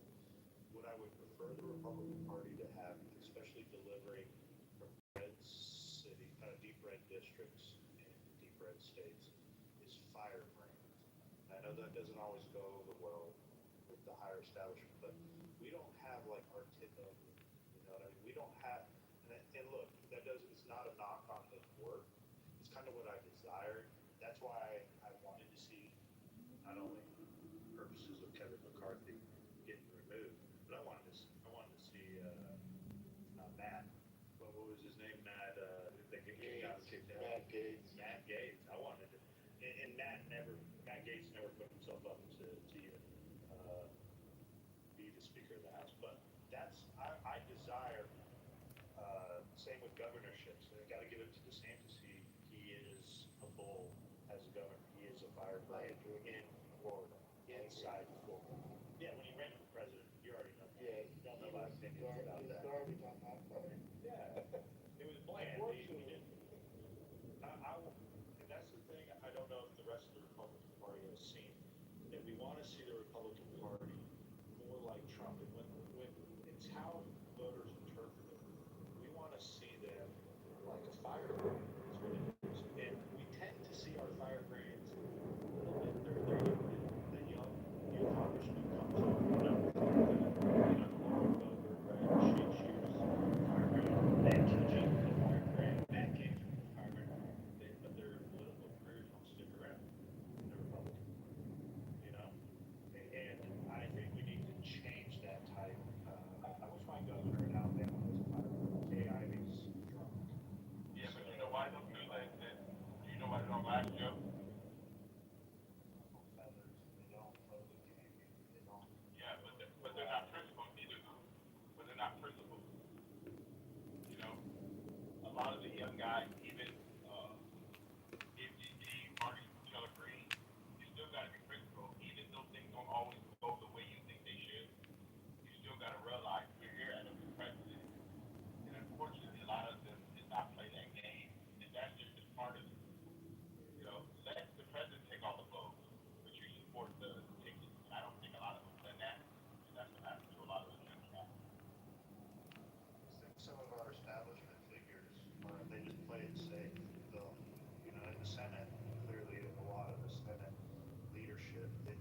saw placement. John Thune plays safe. I don't know why they do like. Can't they get out? And maybe it's not their personality. And is being principled also being non-combative? Or why can't you mix it up? They're trying to, yeah, but they're trying to, I'm sorry. Go ahead, Matt. Sorry. Oh no, I was just gonna say, why can't they be a mixture of both? Like, why can't you have principles and be combative? Or I don't like that word, but I like the word firebrand, where you stick out and you there, you firebrand stand. So why can't you be a person of principle? Other side of the firebrand pushing the issues out there. I don't know. It's kind of crazy. It's like you only have one or the other.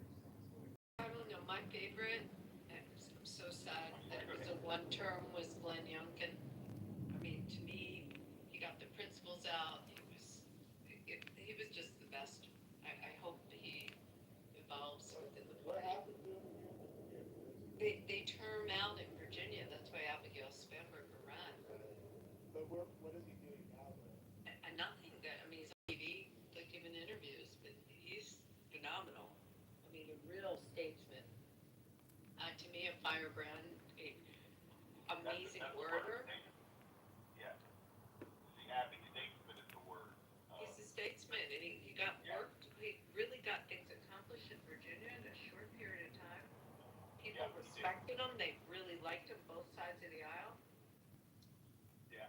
It's unfortunate because he didn't get turned out, but firebrand's one thing, and I think because on the conservative side we do go with principle, and we want people to be personally responsible for their own lives.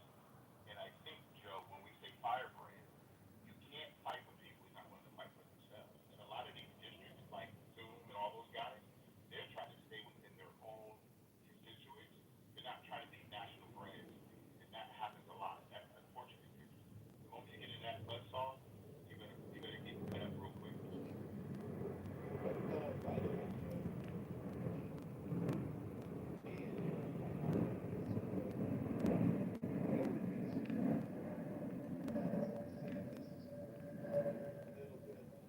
because speaking of this, he is kind of like a principal. He's a principal firebrand. He's actually the guy that I might be actually, thinking of. Because at the end of the day, DeSantis is no dummy. This dude, like, he's actually really dangerous in the sense that he gets his shit done. Or at least in Florida. Now can that translate to national or the state show? I have no clue. Spicy. But he is the guy that I'm talking about. He's the hybrid. He's the firebrand slash principal. I'm sorry, but because he came out in that cancer debate. You remember that one? He literally destroyed me so much. Just a total crime scene. That was insane. So that's what I'm looking for in I see that maybe in Rubio. a post. I see that in Rubio, Matt. Yeah, go ahead. I see that in Rubio. Principal and firebrand. But he can push back a lot, man, because when he comes across, he can clearly articulate the point, and at the same time, you can feel them coming through his speeches. I will always, I will always support Rubio. I like Vance, but Vance is not the same. Vance knows, Vance knows the policies and stuff, but Rubio can communicate it well. And I think this next election, because Rubio is an immigrant that came to America, he loves America. I think that message by itself in 2028 will resonate a lot. I agree with you. I actually think Rubio will make Katie Vance better for this next battle. So I think Katie Vance needs a little bit more growing up, so to speak. I mean, he's a really young guy, so he needs to get some battle scars going and get that all going. Where Rubio's actually been in the fight quite a bit. In fact, obviously he faced Trump, so he literally was in the fight. So, J.D. Vance has never faced Trump, so I respect people that call his face Trump on the stage because that was like one for the ages. And that's a true battle right there, trust me, to go against Trump.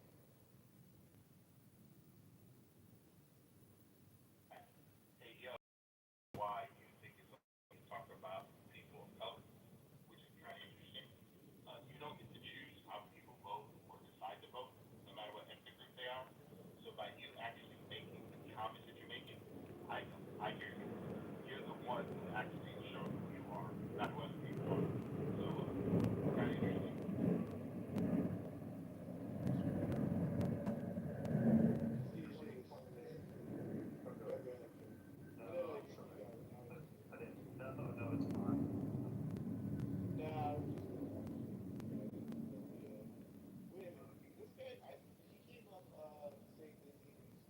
not partisan, right? Like an independent flame that will Yeah. slowly roll. And it turns out he's a flame in TDS. Now you can start to like look at it. But you gotta call him what he is. No, he definitely is a leftist. Like I told you before, man. Like I told you before, man. People will display who they actually are by just watching how they speak. You know, he has no clue. He has no clue that the voting values, the voting principles, has nothing to do with him talking away. I know smart people, so you're so smart that you can tell other people how they should vote, right? We don't need to block him. Let him come in and spill his noise. Hey guys, you can tell who's conservative, who's not conservative. Reagan's doctrine, you never criticize another conservative. So automatically, he's not even part of anything that we're talking about. So it's okay. No, no, I'm definitely with you. I never block anybody. In fact, I invite him up to make one good point against Trump just to have some spice of the room. I want everybody to speak. I'm not a person that will deny anybody that's going down. Like literally everybody gets to speak.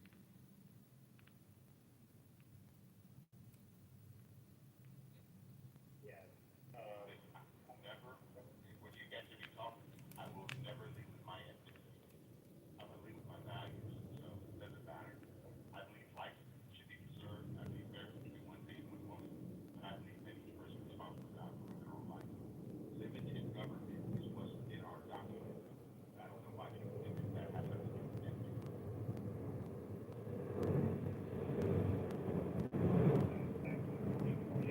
I just think it's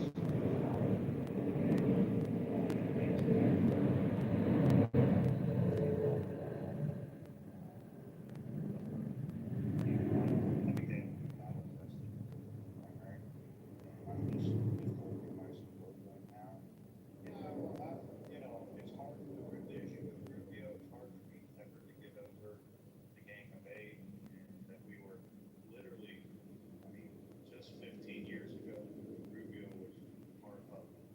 They were going to give the amnesty to like it wasn't the Tea Party pushed back, and we're looking now, 15 years later. Look at where the Republican message is about immigration. And to act like people don't have, and you can't do, people say, you can't do anything, your vote doesn't matter. I've been talking about this issue for 15 years. I've been to rallies, I've been to events, I've been to all sorts of different issues over the years. I have been to GOP events where I got to talk to party leaders at the Southern Republican Leadership Conference a few times. I have messaged this to my representatives about how important the immigration issue is to me. It's always been my number one for many years. Look at where the message is today. Just to see the accomplishment that we were able to elect the president. I mean, it's better now than it was. He hasn't delivered on, full deportation, and that's what I still want. I do think I think we need to continue with, or if you support it, we need to continue with this message. We're not done yet with immigration, but don't ever think that our voice doesn't matter. I've witnessed it, because the idea of stopping illegal immigration, that was not coming from any party elites, but principled politicians or politicians that play it safe to save their Washington career. I'm just going to tell you that none of them said that. I agree with that. No, I understand where you're wrong. The thinking is this thought experiments kind of fun. Always like we do that every couple of weeks, trying to figure out where we are, who we like. And but yeah, we're still pretty far out from making those kinds of decisions. Um, they keep playing that. Do you have a dark horse? Joe, 'cause I'm trying to think like somebody not in the sphere of stuff that we're seeing right now that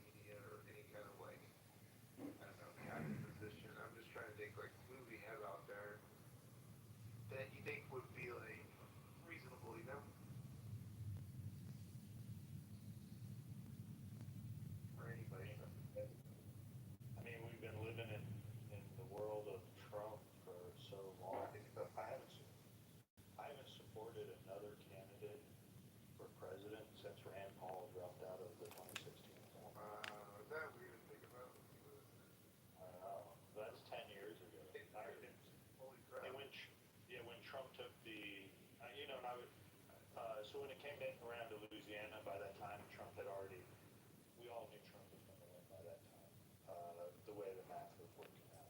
He hadn't been declared it yet, but we knew he only needed a certain amount, because Louisiana's further than Alabama sooner in the primary race, which will be interesting. It's been many years since my primary vote mattered. But to see it play out this next time around will be interesting. I don't really have a dark horse candidate right now. I guess when Trump, I was still kind of out on Trump till he came down, till he was at the convention in 2016. He's like, give me a chance. Remember this speech? What do you have to lose? That's exactly. Yeah, what do you have to lose?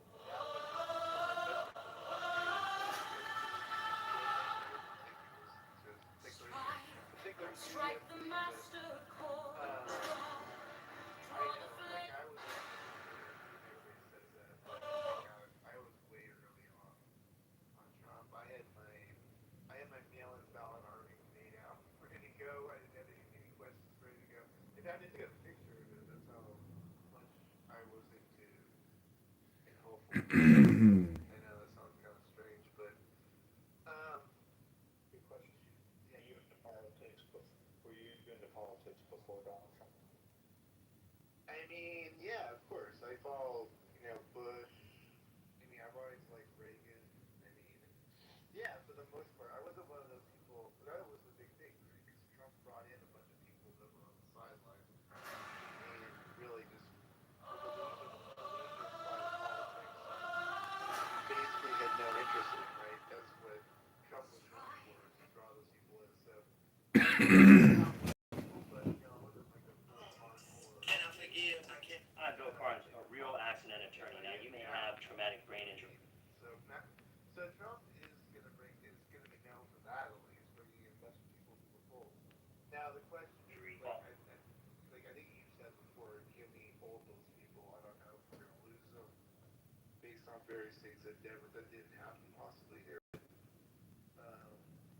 On car crash. We know for a fact that there's a good percentage of the base. Oh my God, fucking Jesus. Jesus. What the fuck is wrong with you? I don't know.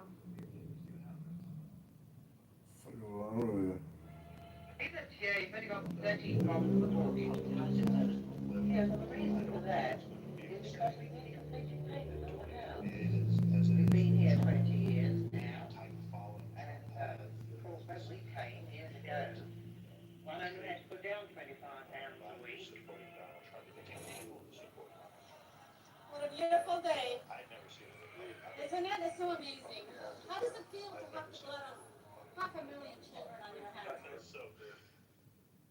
Yeah, so I'm not ready to think about who I want to support. What a beautiful day. It's like This appears to be Dr. Frankenstein coming back from the dead, back from the 1800s. So what's happening? Sam Altman opening up. Of like, oh man, go back to the world. And I think the Republican Party, the reason I'm bringing this up, they're going to go through this. What is life like after Donald Trump? And that's going to start after the 2026. Yeah, that's strange to think about. Come on! Go. Good looks. After obtaining the original compound V, my superpowers increased exponentially. I finally made my move. To show my gratitude for the compound V he gave me, I had an entire amusement park prepared for him, with a parade float. He wants to be in the spotlight at the end of the day, but The hangman, keywords, congealed, end of a situation or relationship which is stuck, letting go, give.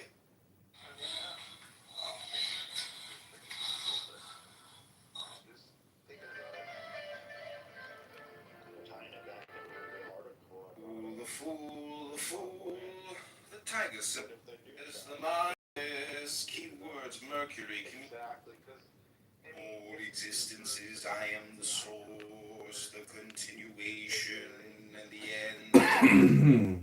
Savior, grant him to those who follow him in secret, and it may be unconscious. Custom. Thus let thy star have profit of thy vehicle, assimilating it and sustaining it so that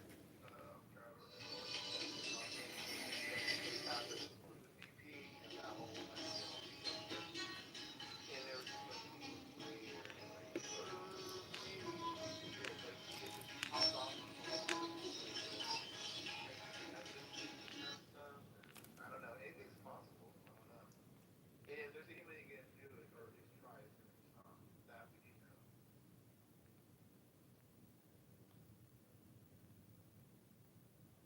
And by the way, he has a right to look into it. I'm not entirely sure why people don't think. I know Marshall would flip out, Ben would flip out. They always flip out about this shit. Jesus, what the fuck is wrong with you? Full support. Go ahead. Just asking for context. My bad. I wasn't paying attention. Fucking wrong with you? Over there. His mind in the chat. What the fuck was he saying on stage? Fucking wrong with you? Who? He's like spamming the chat with like a bunch of, I don't know, racist comments about black people and white people and Jewish people. Some kind of I think Snake is welcome here. I think I'll look it over a little bit there. I'll answer Fed's question. He literally came up with he told two Jews that they were not going to heaven because they don't believe in Jesus Christ. 3 times he said. That's literally what we read. I'm not joking. Okay. Was there anything else other than that? He came out and said that he had very Oh, okay. Oh, that definitely making a little sense here.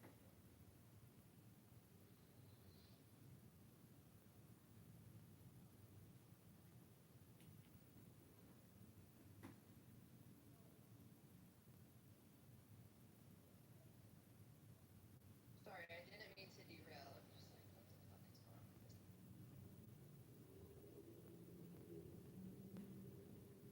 What you think of Trump running for a 3rd term? No, he's not. It's not legally possible. The 2020 election was stolen. No, I don't think the 2020 election was stolen. If evidence was to the contrary of that, would you consider it? If evidence was provided, yeah, I would consider it, but then I would also consider that this election was stolen as well. Could you tell us how we come to that? How would you determine the coming up 2026 elections? 2026?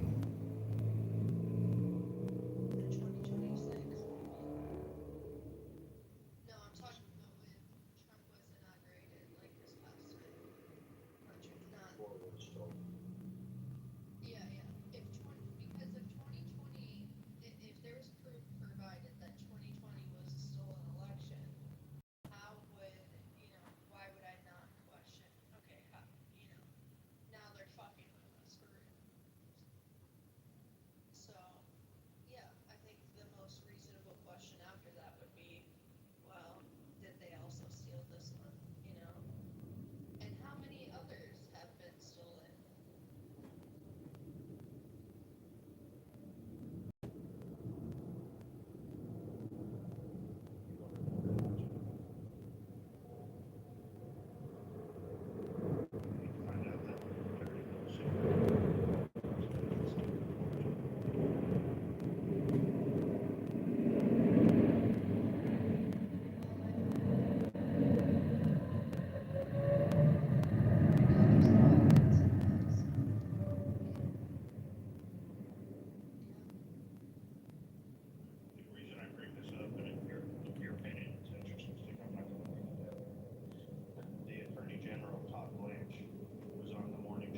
this just to get the Republican base enthusiastic, thinking there's going to be something hidden to this, or do they actually have the evidence? Farley was able to remove fucking snake. I don't know what the hell the South is doing. Crazy shit. Sir. Yeah, so you're talking about what Todd Blanche said, right, Joe? Bringing Coco up, I don't know if that's what we were talking about before she left. I guess we gotta entertain Yo, right? I mean, he's been wanting attention this whole time. Yo, I got a question. Before you start, Yo. Hold on. Before you start, Yo, I got a question. Could you just tell us what was the driving policy or idea that Kamala Harris, not Trump, try and answer this question without saying Donald Trump. What made you enthusiastic to support Kamala Harris in the 2024 election? Without saying the name Donald. Well, see, this is your problem, and this is the majority of your problem. You think that if we don't like Trump, somehow we like Kamala? That somehow we're bleeding our liberals? What is wrong with you? Why do you assume this shit? I am not. I didn't vote for Kamala. I didn't vote for Joe last time. I did vote for Obama in 2012. And I had reservations then. Do you understand that shit? Because I didn't think he was doing what I thought he could do. Now, what happened is the Republican Party is no longer what I remember it to be. When I remember John McCain, you know, even fucking billionaire. What's his name from Utah? I would vote for him. Tom Steyer. No. You know what I'm talking about. He no longer. He worked for Bain Corporation. You know what I'm talking about. Mitt Romney. Mitt Romney, yeah, Mitt Romney. Exactly, Mitt Romney. And this guy worked for fucking corporations who was sending to Bain and stuff. And all he kept doing was getting subsidies. Everything subsidies from the government. And nobody talks about why don't Republicans care about that? Why don't y'all care about that? You love to talk about all these subsidies that people receive who don't have nothing, who have no money, who are on Social Security, who are receiving Medicare benefits.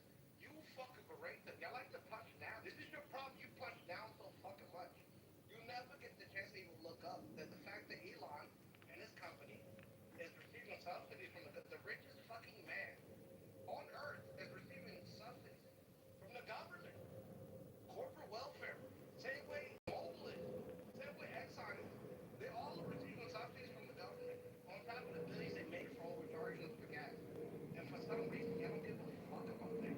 That shit should not be there. You want to talk about a person who's working at Walmart, fucking working the double or triple shift to make ends meet and not to eat a little help? That's your fucking enemy? You're not the fucking motherfucker who quadruple his income? And thy technique is the magic water, so that thy neck is of nourishment.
Well, maybe Yo could clarify something. Have you? Yo, could you clarify something? Have you Yeah, but before you continue, can you clarify something? That while you're answering, I don't understand your logic sometimes, and it's I'm not trying to take a personal attack. Let me tell you, you claim not to be on the left, but I'll tell you the logic you said. Okay. Right away, you declare that you voted for Barack Obama in 2012. Those are your own words. You said I voted for Obama in 2012. And then later on, you say the Republican Party's changed. Why don't they have that guy Mitt Romney? No, I said John McCain. But even Mitt Romney liked. No, Mitt Romney is the guy that was from Utah. That's what you referenced. Yeah. So, but explain though your logic. What I don't understand is that in the same response, you had Mitt Romney on the ballot in 2012, but you didn't vote for him. So what leads me to think you're not a partisan? No, I never said it was. I started off, my first vote was for John Kerry, right? Because I'm from the Bush era. When Bill Clinton left office, he had a surplus, right, Joe? Yeah, you remember that? Yeah, John Kerry. What I'm talking about is Bill Clinton. John Kerry's a Democrat. He is. Barack And I Obama's a voted for Democrat. him. Exactly. So I voted Democrat. Have you ever voted for a Republican? I have never. A Republican has never given me a reason. How can you say you're an independent? I'm saying, but a Republican has never given me a reason to vote for them. You're not independent. Just to let you No, know. I'm saying, no, listen. This is that's the you problem. realize You don't know my journey. My thing is, not- the you're not Republican has independent. never given me a reason to. What are you telling me outside of what I've? So you're an independent. You realize that, or you're not. You realize you're a Democrat. I have voted Democrat in the past. My question is, you're a Democrat. what is it that you give, but I haven't voted since 2012? That's what you don't realize. You so fucking fixated on the fact that I voted Democrat in 2012, you don't give a shit what happened after that. The fact that there were 3 more elections after that, right? Yes or no? So you didn't vote? Clear, you've never voted for a Republican, and you No, I haven't. this arbiter of I'm more of a libertarian. and that we need to win. Look, man, I listen to you. That somehow we need to be able to sell you a message that can win you over to our side when clearly you're just repeating MSNBC talking points up here. The problem is you can't because there's have a conversation, you have you're not. Nobody in this room is verified enough in society to talk that shit. Nobody in here is a mogul. Except probably me. And I can verify my facts. But can you verify yours? No, you can't. So you're speculating. I'm a peer to the gatekeepers. None of you guys are peers to these people. Please stop speculating. What the fuck does that Stop being mean? racist. What the fuck? Hold on. Does that mean you're a peer And to the also, gatekeeper? hold on. Also, what the fuck did you want me to say after that? My ancestor How does was that a make- founding father. You're a peer Cut to the the gatekeeper, bullshit. so you are a fucking leech. And my ancestor You're was a a peon. federalist. What the fuck I gotta talk to you for? Exactly. Nothing. Look, kid, you haven't achieved enough greatness in your lifespan to talk to me. I have, though. Shut I've the fuck accomplished up. more than you know. What history have you made? Let's talk about it. None. Shut the fuck up. That's my point. That's the problem, though. See, the thing is this, though. Y'all gotta win. What history have you made in I'm the just, 21st listen, I'm century? just a man Shut from the the Midwest. fuck up, bro. Who Quit owns a acting couple like properties. you got the keys to this shit. You're I don't have speculating keys on to the nothing level of in life my that life. you're not a part of. I don't give a fuck about your You're not life. no mogul. Nobody You're not no cares. fucking business shark. So what the fuck are you talking about? What I'm really talking about? What is this guy? Kevin O'Leary?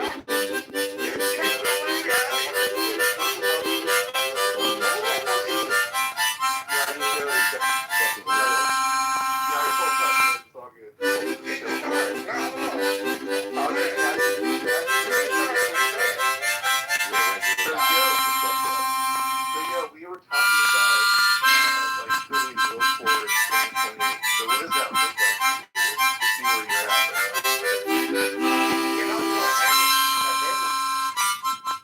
What?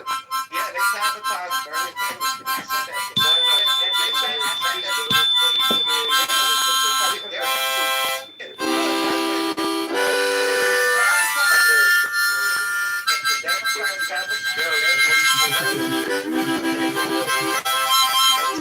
shit.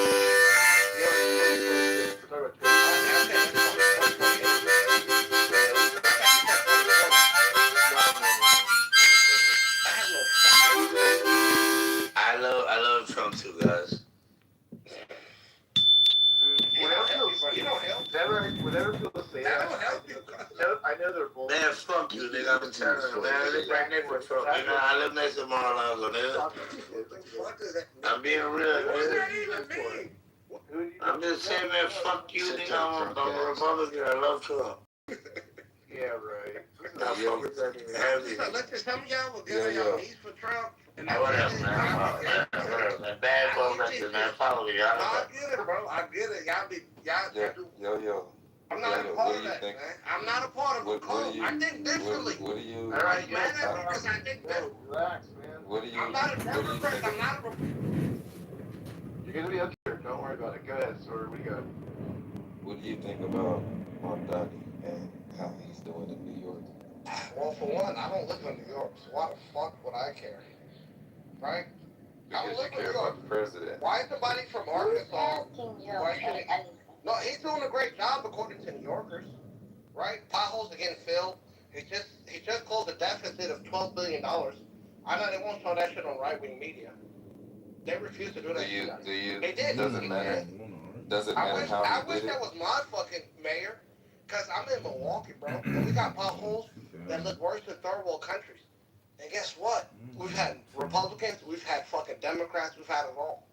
Guess what? They don't give a fuck. So there's a mayor prepared, and you mad at him because he looked different? So him closing the that's actually a really good reason not to like him. But with him closing the deficit, if you compare how he closed the deficit, if you compare how he closes the deficit versus how Trump's methodology is going, which one would you choose and why? What the fuck? What is what is the methodology to close the deficit? Please let me know. Together. You've been paying attention to it, so I figured you have some commentary. No, I did. And guess what? You know, where's the inflation at right now? You know what percentage of the inflation is now? But you would agree he is closing the deficit, right? Know. So don't ask me questions that you don't know. You're not prepared for the question for it.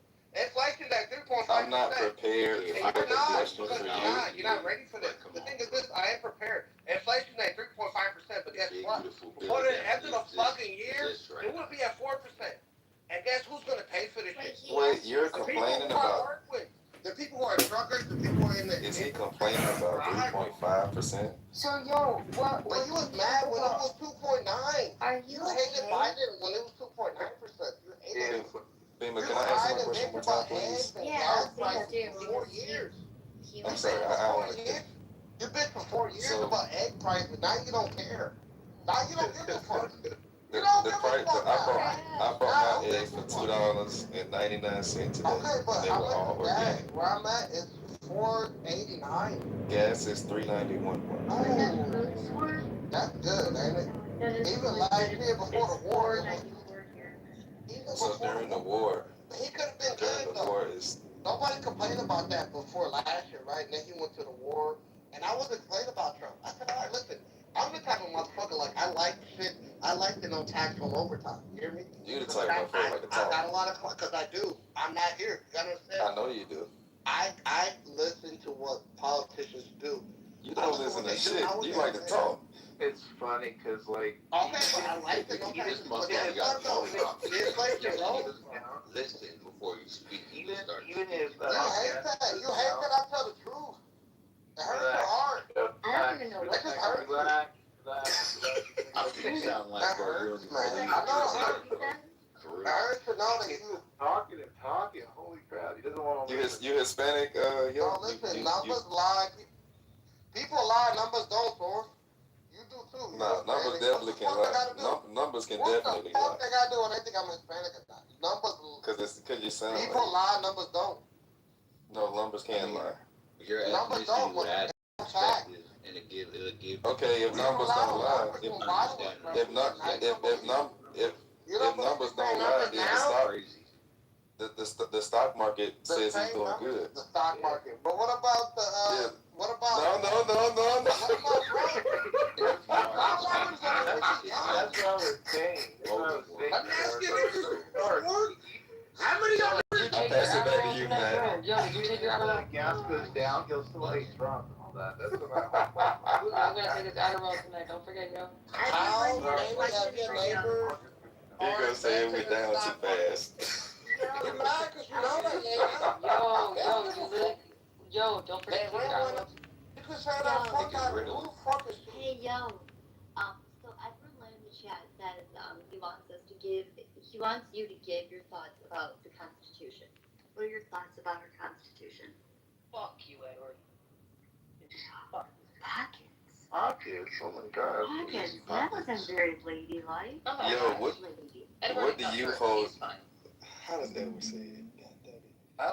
What do you hold together? Oh yeah. What do you hold to be true? Yeah. That's exactly why I said what's that. the number? Are you okay with Trump taking his shit on the Constitution? Are you okay? He hasn't done it yet. No, listen, you gotta read the Constitution outside of we the people, right? You gotta read 3 words, and that's all you get past. No. Because you hate to read, I get it. You hate to read. Some of us, And you gotta reel them back in. Edward knows exactly what he did with the Just Constitution. being Yo, real. we asked you Some of about us your thoughts know on our the Constitution, ancestors. not if Trump took a shit on it.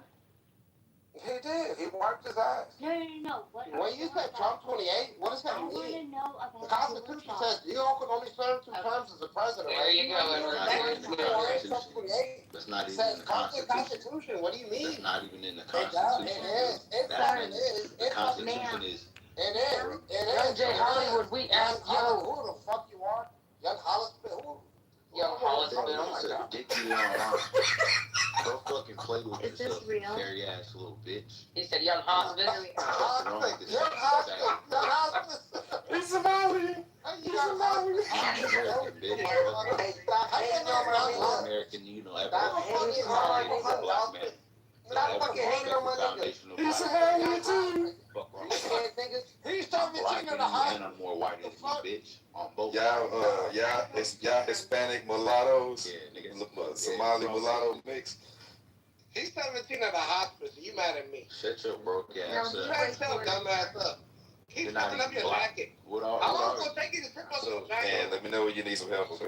No, they're gonna, I'm gonna let them crash up. You know, like Joe said, I'm kind of confused on what you're even You are talking about. stupid. Of course. I don't know how you Edward are. thought he would get a full, complete thought out with the. What the fuck is you a Habibi or Well, that's why something? you're Like, what running is you? the chat.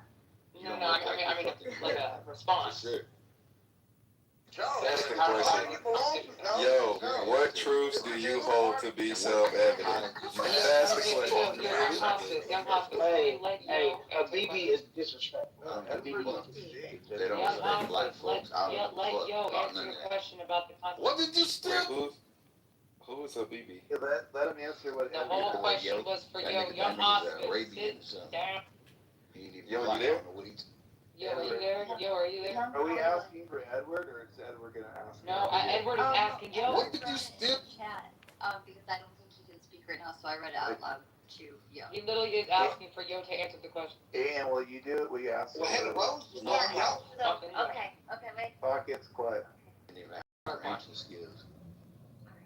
Yo, so we're gonna ask again. Edward Lynn would like to know what your thoughts are about the Constitution, and your response cannot be. You cannot have the word Trump in it at all. That's not what his question Your is. thoughts. Okay, go ahead. Your answer can have Trump if you want. You can have No, nigger. hold on. I don't have to vote. What the fuck? That's not what his I don't question have is. to. Can I finish? You asked They me. clearly I lack thought you asked me comprehension. the question. I thought you They asked me. clearly lack comprehension. Young hospital. I just want Somebody to know. What the fuck is this nurse? Bitch, act like Who you the got fuck is some this shit. nurse? Moron. Where's this nurse? Act like you can fucking comprehend what people are Yo, saying. what are your thoughts on the Listen, Constitution? All right, he gets a chance to answer it. If he doesn't do it, then he gets. I'm trying to answer, bro. All right, go for This it. guy's Nobody's talking. fucking ADD. Anyways, what I was saying was,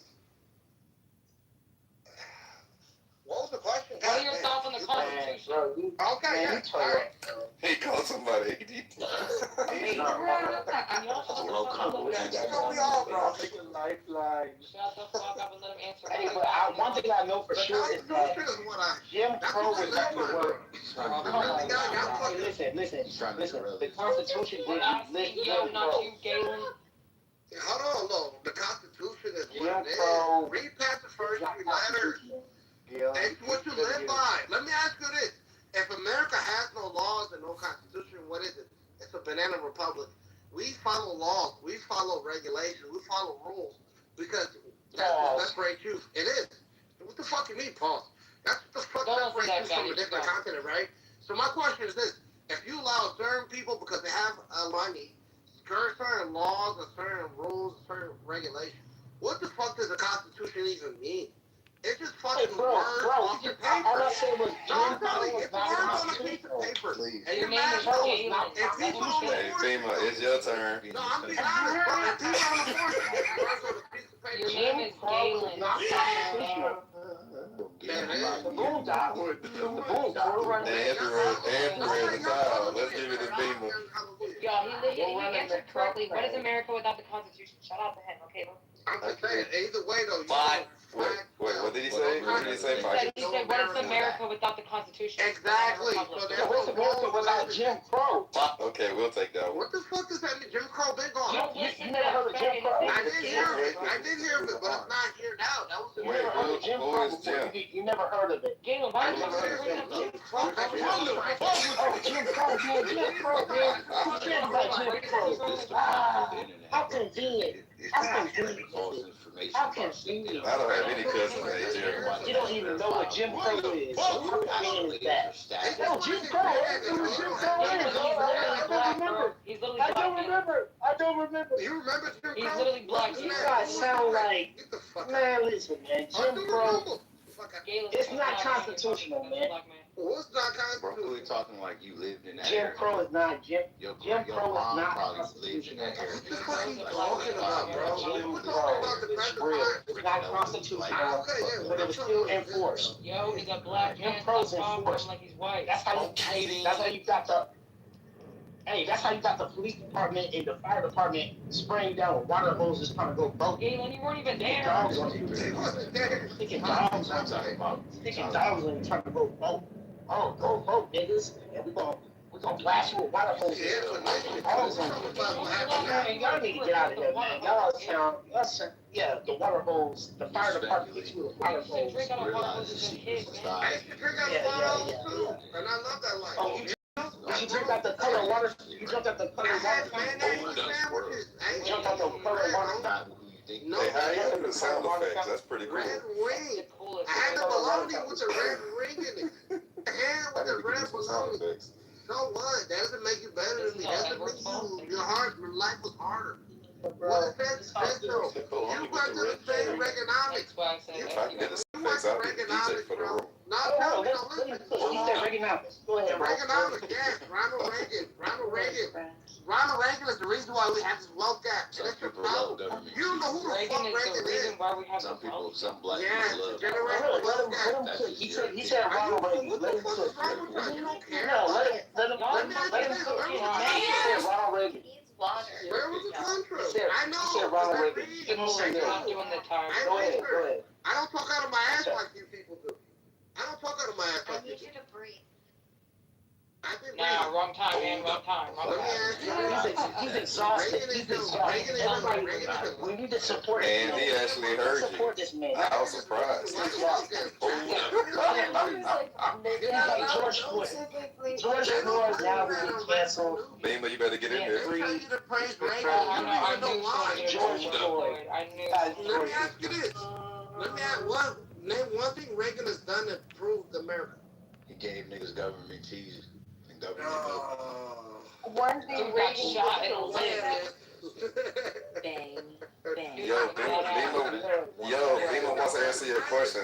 Ask your question again, yo. Yo, ask your question again. Ask your question again.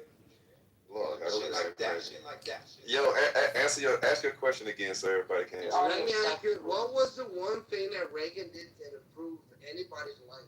He did more than what He got shot and lived. It was lit. I didn't improve your life. Dude, but it gave me hope. What are you talking about, bro? It gave me hope. Get the fuck out. You weren't even born. Yeah, it gave me hope. Dick sucker. It gave me hope. Shut the fuck up, bitch. You know That's a hot. Reaganomics. Back then, Do nigga. you know that? That's a hot. Reaganomics is a myth. When did crack cocaine infiltrate black neighborhoods? Staying where When I did was. crack cocaine That's the same thing. infiltrate black neighborhoods? Fuck Right after that. Jim Crow. It was Right after Jim I am. It was Are you attributing something? Jimmy Carter was a Democrat. I guess the crack just walked in by itself. Hey, you know what? Let me ask you this though. Yo, why you doing yourself? Yo. You ever heard of Habitat for Humanity? Up and down. Yo. Yeah, I You ever heard of Habitat for You Humanity? ever seen crack rock with legs? You ever heard about Habitat for Humanity? Yes, tell me. I'm down to learn. Yeah, guess who started that? Jimmy Carter. The crack rock Jimmy Carter walk. started it. The My mama coolest said, thing "I'm is sorry." You don't know nothing about You have the audacity to blame Jimmy Carter. You can tell me. You Name have the one thing. audacity. Just name one thing. Name one thing. When they mute the whole room, Name one thing. Name it. This guy's name is Yo-Yo, man. Yo-Yo. Up and down. Up and down. Up and down. Okay, Nima, you got a question or what? What's going on? Yeah, thanks. I appreciate it. So I'm trying to piece everything that you're saying. I'm hearing you. What would you say is your biggest issue with? Let me ask you this: are you a proponent of capitalism, or are you more socialist, communist? Let's start there. No, I'm a capitalist. I own a business. I own 3 homes. I'm a happy capitalist. Okay. But I'm not a selfish capitalist. Does that make sense? The problem is that you've lost your way. You the people that I ran to, right? The people who I want to make sure their life is good is my enemy. Y'all want me to believe this shit so bad. That's not making No, sense. that is. It really is. Yo, I have no idea what you're talking about. No, you asked me a question. But what I'm saying. You asked me a question on this. Yeah, but hold on. You asked me a question on Now this. go on a whole. You asked me a question. Answered it. Yo, I don't know anything else that you said after you said you're a capitalist. Now you're just talking about stuff. No, listen, I am. And guess what? America's a socialist in a certain way because you pay Social Security, right? No, and that's true. You do So pay what would you Social think is Security. your biggest? What is your Everybody's number supposed to be one waiting for issue with the country right now? What would you say is your biggest issue? What do you mean? Well, what would you say? It's we all got like Where do I start? Where do I start? Top Where do I start? Start with labor. Start with labor. Okay, Who doesn't labor? Are you willing to listen or are you going to interrupt? No, I said start with the labor. Try to be sustained. Okay, listen. I know you want to. You don't want to hear the truth. Nobody wants to hear the truth here. I get it. So would you consider your how? Okay, I'm just telling you this, bro. America lost 1.1 million jobs last year. You hear me? And overwhelming majority of those jobs were from black people. So the black unemployment has increased overwhelmingly. I know Annie don't give a fuck. Of course she doesn't. Because you are certain programs. So not a lie. That's not a lie, bro. I don't talk. That's not true. That Trump has caused this. That's not true, bro. Numbers. I don't talk. No, because ICE removed a lot of illegal immigrants. I don't give a fuck. ICE removed a lot of illegal immigrants. Put this 12 in your But if you're not going to be able to make a cogent argument, it's just annoying and Bro, you're for another crazy, couple bro. seconds. Let me Black ask you. people are worthless. The reason for this job loss. What is the reason for this job loss? Because they just let me ask you that. What do you attribute to the job loss? So let me ask you this: are you upset that over majority of those? You're doing job great. losses- Hold on. Answer her question, bro. Watch your profit, Man, question, bro. I'm tired of this, bro. Beamer, if you need some water, I need some water. That's what I mean about you speculate. Trump is That's not what God. politics. Answer her question, bro. Get the fuck out of here, young Has nothing to do with politics. Answer her question, yo. Starbucks has these great names. You upset because I'm not dumb like you. And can you hear me? Yo, reset, Has bro. nothing to do with white people or the job. Yes, I Y'all can. made Yo-Yo mad. Y'all pissed Yo-Yo off. That's what happens, man. You know, and when you So argue Yo-Yo, with so fools, calm down. Calm down. Battery. when you argue with fools, You're a capitalist. Okay, Yo-Yo, you're a capitalist, right? Who does the labor? Who does the labor, bro? I do. Hold on. I do. I do. Beavis What are you Jones. fucking So the black man didn't do no labor. The black man worked until Are Galen wasn't talking, bro. you talking about me? Who are you talking about? Who are you asking a No, question? I'm saying the black man is The worked. black. Who the fuck is that? Who are you talking? I'm talking about me. Who the fuck? Galen, dude. Oh, you're a capitalist without having labor, like the Mexicans didn't do labor. He's not a capitalist. He's a cap. Back to saving. Oh yeah, oh yeah. Try.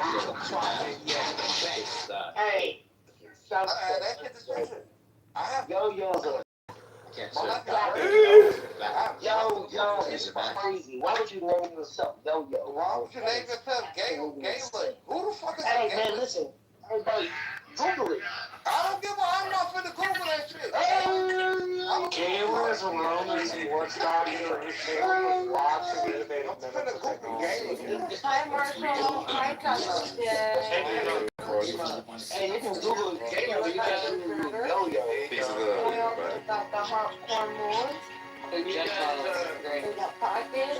Man, Yo-yo's tracking the straight of Hormuz right now. So You're not even got this shit straight right now, Galen. you're in the straight of Hormuz. Wait, what'd you say? So, yeah, he's in the straight of Hormuz. But your name that is Hormuz. He's definitely not in fact.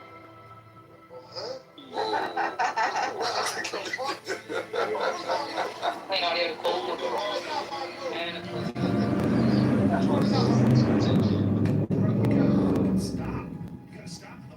And this is what I get. I can't even have a. In the chat. Say my dish a chance. I just can't have a civil conversation, man. No, we Yeah, you the cause of it. listen, bro, we love you, bro.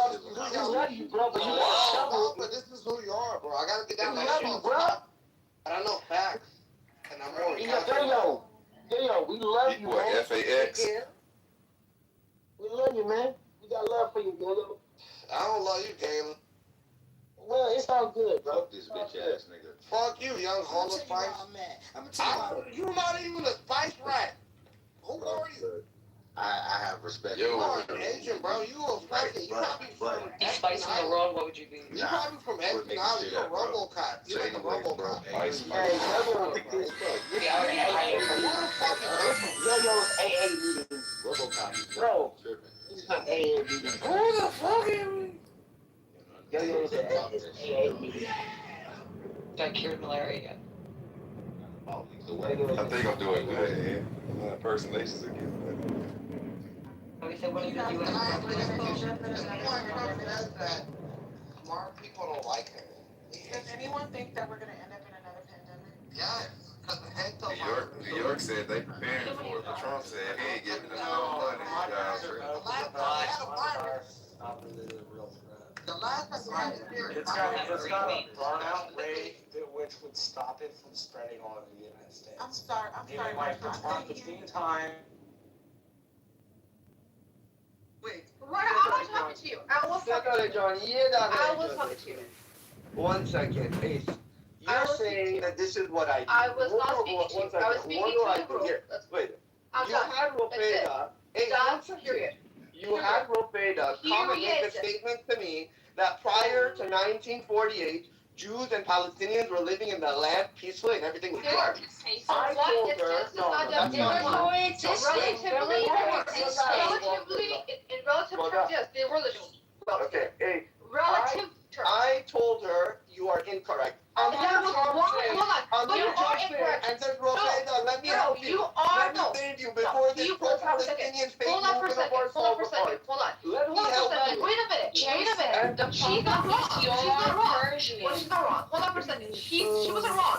One instance is on the definition of your entire experience. One instance.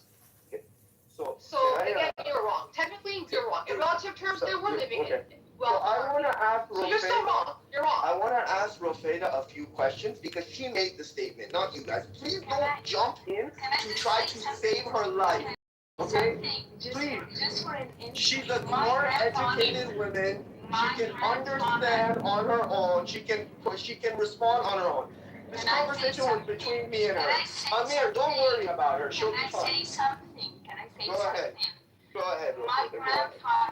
great-grandfather was a Palestinian, originally Jew, people moved from Palestine to Egypt because of the oppression the Zionists even did for the Jews in Palestine.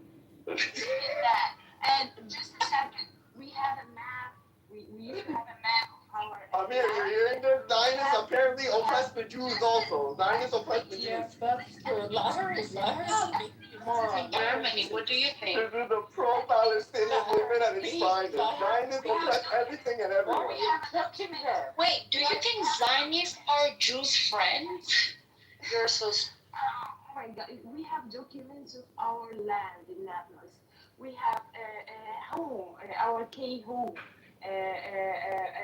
for our grandfather house. We still have it. We have coins in that time that they used to have. They have their currency, they have their culture, they have their original ethnicity, and you guys came and stole everything.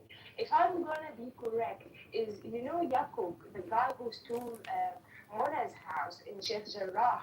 He just came from Brooklyn, New York, and he told him, "Oh, if I didn't steal it, someone else is gonna steal it." Does that guy belong to the land? Any other Zionist around any part of the world can claim the nationality, come to Israel, and take a land and take a house from the government. That house belonged to a Palestinian family. This is what occupation is actually called. If you don't know, it is occupation. They are called settlers. They are not called original inhabitants of the land. And let me correct you about one thing. I don't even believe in the one state solution. I don't believe that if someone will come and took my land and that someone took my house and he's living in that house and for generations he have lived there and gave birth there for different generations, and then I have to worry where is this son going to go? I can't take my home because there are people there who didn't do that occupation, but they lived there peacefully, so they belong to the land. No, that house belongs to me. That land belongs to me. And those people who grew up in that country, they have original homes, they have multiple nationalities that they can go to. They have more than one language, they have more than one ethnicity. That doesn't make any sense. That doesn't make any sense. You do not belong to the land. I do more than you. Okay, Rosetta, did you say your grandpa was a Jew? Yeah. Okay, when did your grandpa live in Palestine? She grew up in Palestine until like. When? Give me the years. Give me the years. After the Nakba. He left after the Nakba. So what year was your grandfather born? I think 1950. 1950. Okay. So let me make sure I understand. His father was a Jew? Yeah. And his father's father was a Jew? Yes. And they were living in Palestine? Yes. Oh, guys, what happened? What happened? I think you're. Whoa, guys. I think This goes back to my thank you, Rosetta. Wait, Rosetta, I was quiet. Whoa, what is going on? Relax. Whoa. This is given proof that the ancient Israelites, the kingdoms were there for the last 3,000 years. Even after the destruction of the Second Temple, Jews remained living in the land, and Rosetta is proof of that. Rosetta, thank you. Thank you. Mazel tov. Amir, you just heard it. Jews were living in Palestine for centuries. Bro, respectfully, my speakers are about to pop, bro. My speakers are about to pop. Respectfully, can I ask you a couple questions? Thank you so much. Thank you for your honesty. Thank you for acknowledging that your ancestors were Jews. They were in the land prior to 1948. You just destroyed the Palestinian argument for everybody. I didn't even need to lift up a finger. I didn't even need to say anything. You ignorant fuck. They are Jew Palestinians. You don't understand. I never denied it.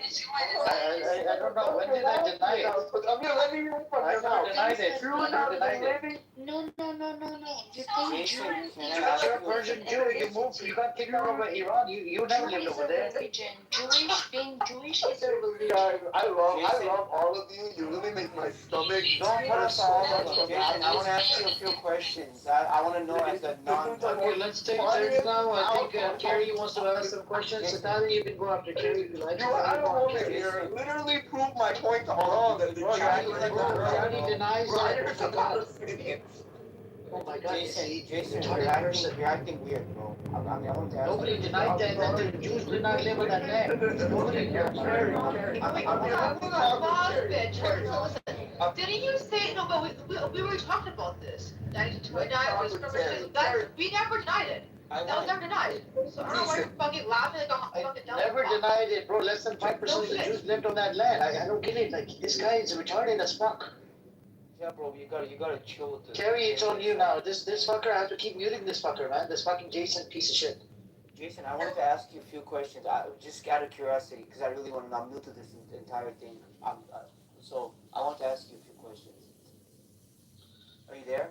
Yeah, I'm here, but Carrie, did you just hear what happened? Were you listening? I have absolutely no idea about it. Please keep your voice low. Wait. Okay, let me.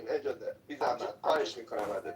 Yeah, You're loud. You're literally loud. My husband is asleep. Carrie, you said you're tuning in. I just want to tell you what happened. It'll take me 1 minute. Recapping, just add to the 1 questions. minute. No, it's very important. Maybe No, it's not. It's not. It's not. Carrie has Be a quiet. logical You're not. mind. You're not dictating how this room works. Logical mind. You And can you wait. acknowledge that you know what? Scott's lawyer was right. This room is not. I think we should give him 5 seconds. Okay, 5 seconds. Jason, you got 5 seconds. 1, 2. Carrie, can I explain to you what happened in the last 1 minute? The conversation. 4. You have like 5-10 seconds. Okay, thank you. Really quick. I told you this. Fuck, I wanted to ask you something. He can come back up when he calms down. He cannot calm down. Yeah, bro, you gotta stop with the exciting things. I can't. Oh my god. He constantly talks like that. I just wanted to ask him a few questions. It's okay. We can bring him up like bro. I don't bring him up, man. It gives me a fucking headache. Go on, Sabata. He is Iranian. His religion is he's a Jewish. That's his religion. He is Iranian, and he is trying to connect himself to Israel. He's trying too hard. That's it. That's the part I was a little. That was the part I was a little. His ethnicity, he is Iranian. He is a Persian. His religion, yeah, he's a Jewish. We have Christian Iranian. We have Jewish in Iran. We have Muslim in Iran, and so on. That's it. That's what I want to ask I don't know him. why they think it's an ethnicity. Okay, let her finish, Carrie. Religion. When that fucker's on the stage, nobody can speak. All he does is barks on that fucking speaker panel. I got a headache, man. That's why I don't allow him on my stages. It's been about a week. He keeps coming in here. I don't bring him up because he's annoying as hell. Yeah, his voice is very. Oh my god. So what's like a hyena or something? It's whining and it's obnoxious and it's just he's arrogant. I mean, I've heard this guy speak before, but everything that. Show their lifestyle. They keep talking about how to get the money. I'm rich. I'm this, and then they have a course that's $20,000, and then girls are actually subscribing, and all they're teaching them is start outside FBA. You know, it's literally just a scam. If you're thinking about it, because you're not selling. You're selling a lifestyle. You're selling a lifestyle that you don't really have, and these people are actually paying the lifestyle for paying for these courses. They're making their money from the courses. Exactly. Even Andrew Tate. Take that money and then they start writing a lot of stuff. That's what I'm saying. Like $10,000 for a course, they're getting on a private jet and telling you, oh, this is how I became a billionaire. Whole time they didn't do anything. You know what I mean? They just teach you. Selling a course. A billionaire is focused on billions. You don't see that's what I'm saying. Like,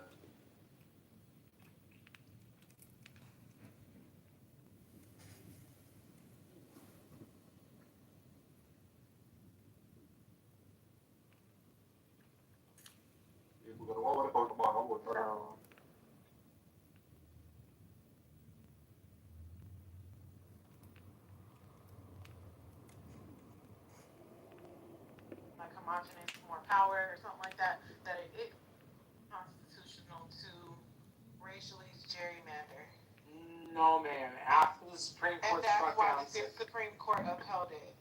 no, after the Supreme Court struck down Section 2 of the Voting Rights Act, communities of interest, meaning racially homogeneous districts, are no longer constitutional. There was a decision that preceded that which said racial gerrymandering in total was illegal.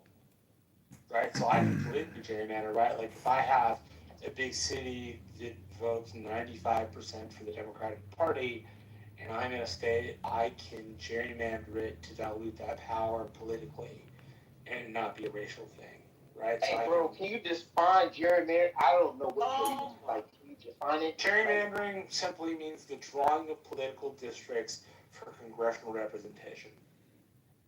Got you.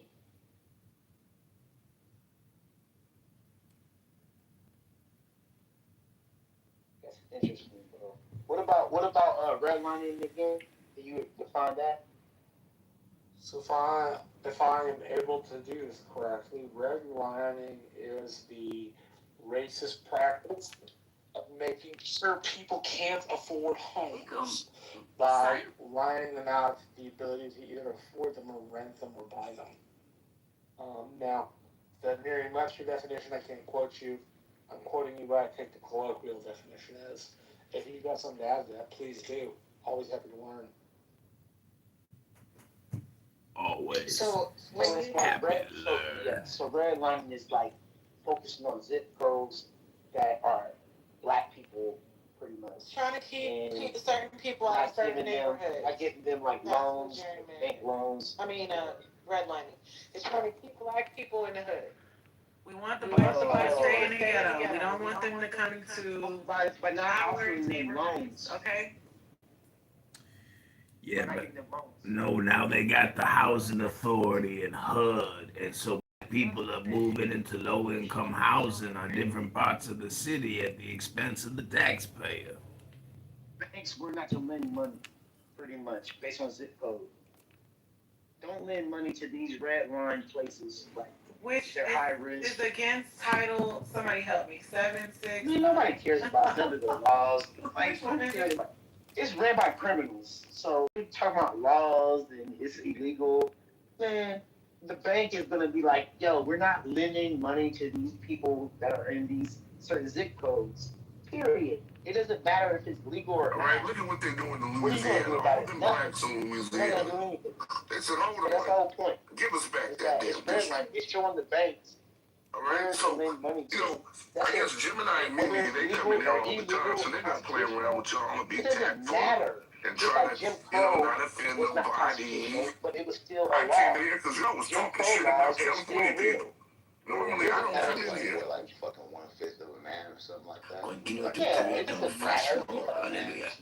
Yeah, Jim Crow is still legal.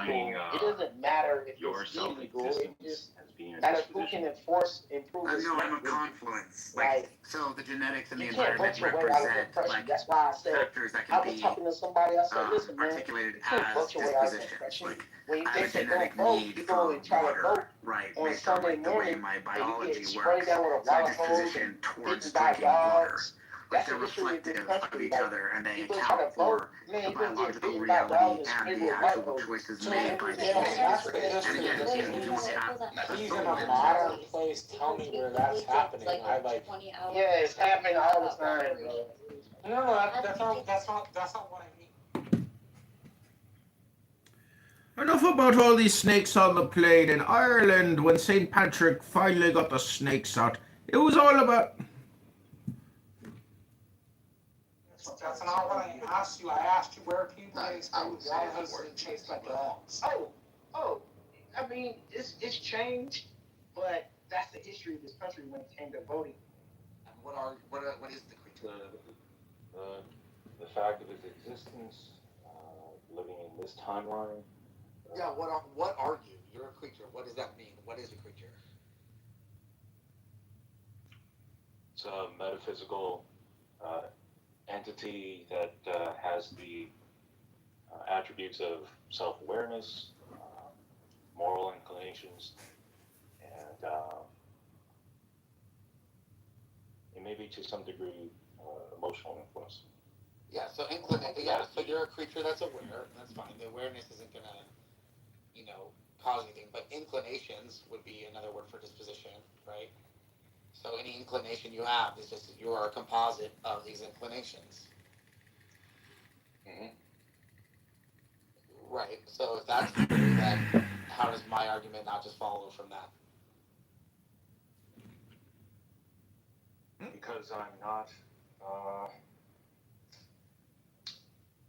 constrained to making choices that conform to any of my pre-existing dispositions. But you said choices are made by an agent, and what an agent is, as you just said, is just something that's aware. That is a confluence of you use the word inclinations, but I think we can substitute dispositions for that. If that's what you are, then it's just dispositions making choices, in effect, right?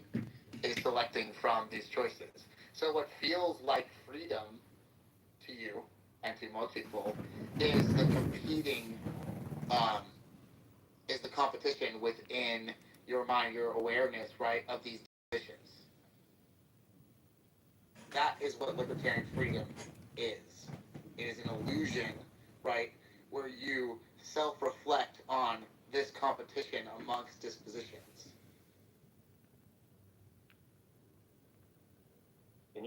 Can you better define what you mean by competing dispositions? How are they competing for one another? The creature weighing the options and yeah. Because since what you are is a confluence, right? Each one is trying to, I guess, for lack of a better understanding, like take the driver's seat in a particular event, right? And like it's kind of like they're arm wrestling, right? Like the stronger one in the moment is going to win out, which doesn't mean the rational one, by the way, right? You might roll over and turn your alarm off and go to sleep and miss your job and get fired and whatever, right? You might cheat on your wife, you might do all these horrible things, but right, there's going to be different dispositions, right, based on different values that you have, and the strength of the stronger disposition is going to win out, which is going to be your choice. So whenever this competition is occurring versus you just do something instinctually, for example, right, that's what feels like freedom. That's why people think they have free will. It's this recursive thought about this competition, right? When we reflect back on this, it seems trivial to us that the other one could have won, right? That we, quote unquote, the ego, right? That is an illusion too, right? Could have done otherwise. But you couldn't have done otherwise because you are this competition. That is what you are. You are a competition of wills.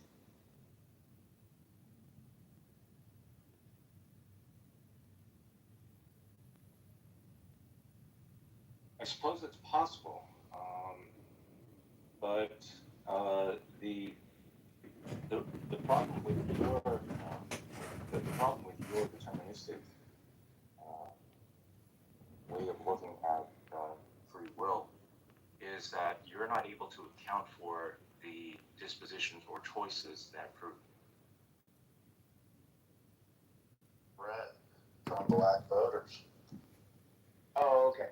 So what you're referencing are the Southern Democrats when they were hosing down black people, right? I just didn't know why they were Southern Democrats them so bad. That they were doing that in the 1960s.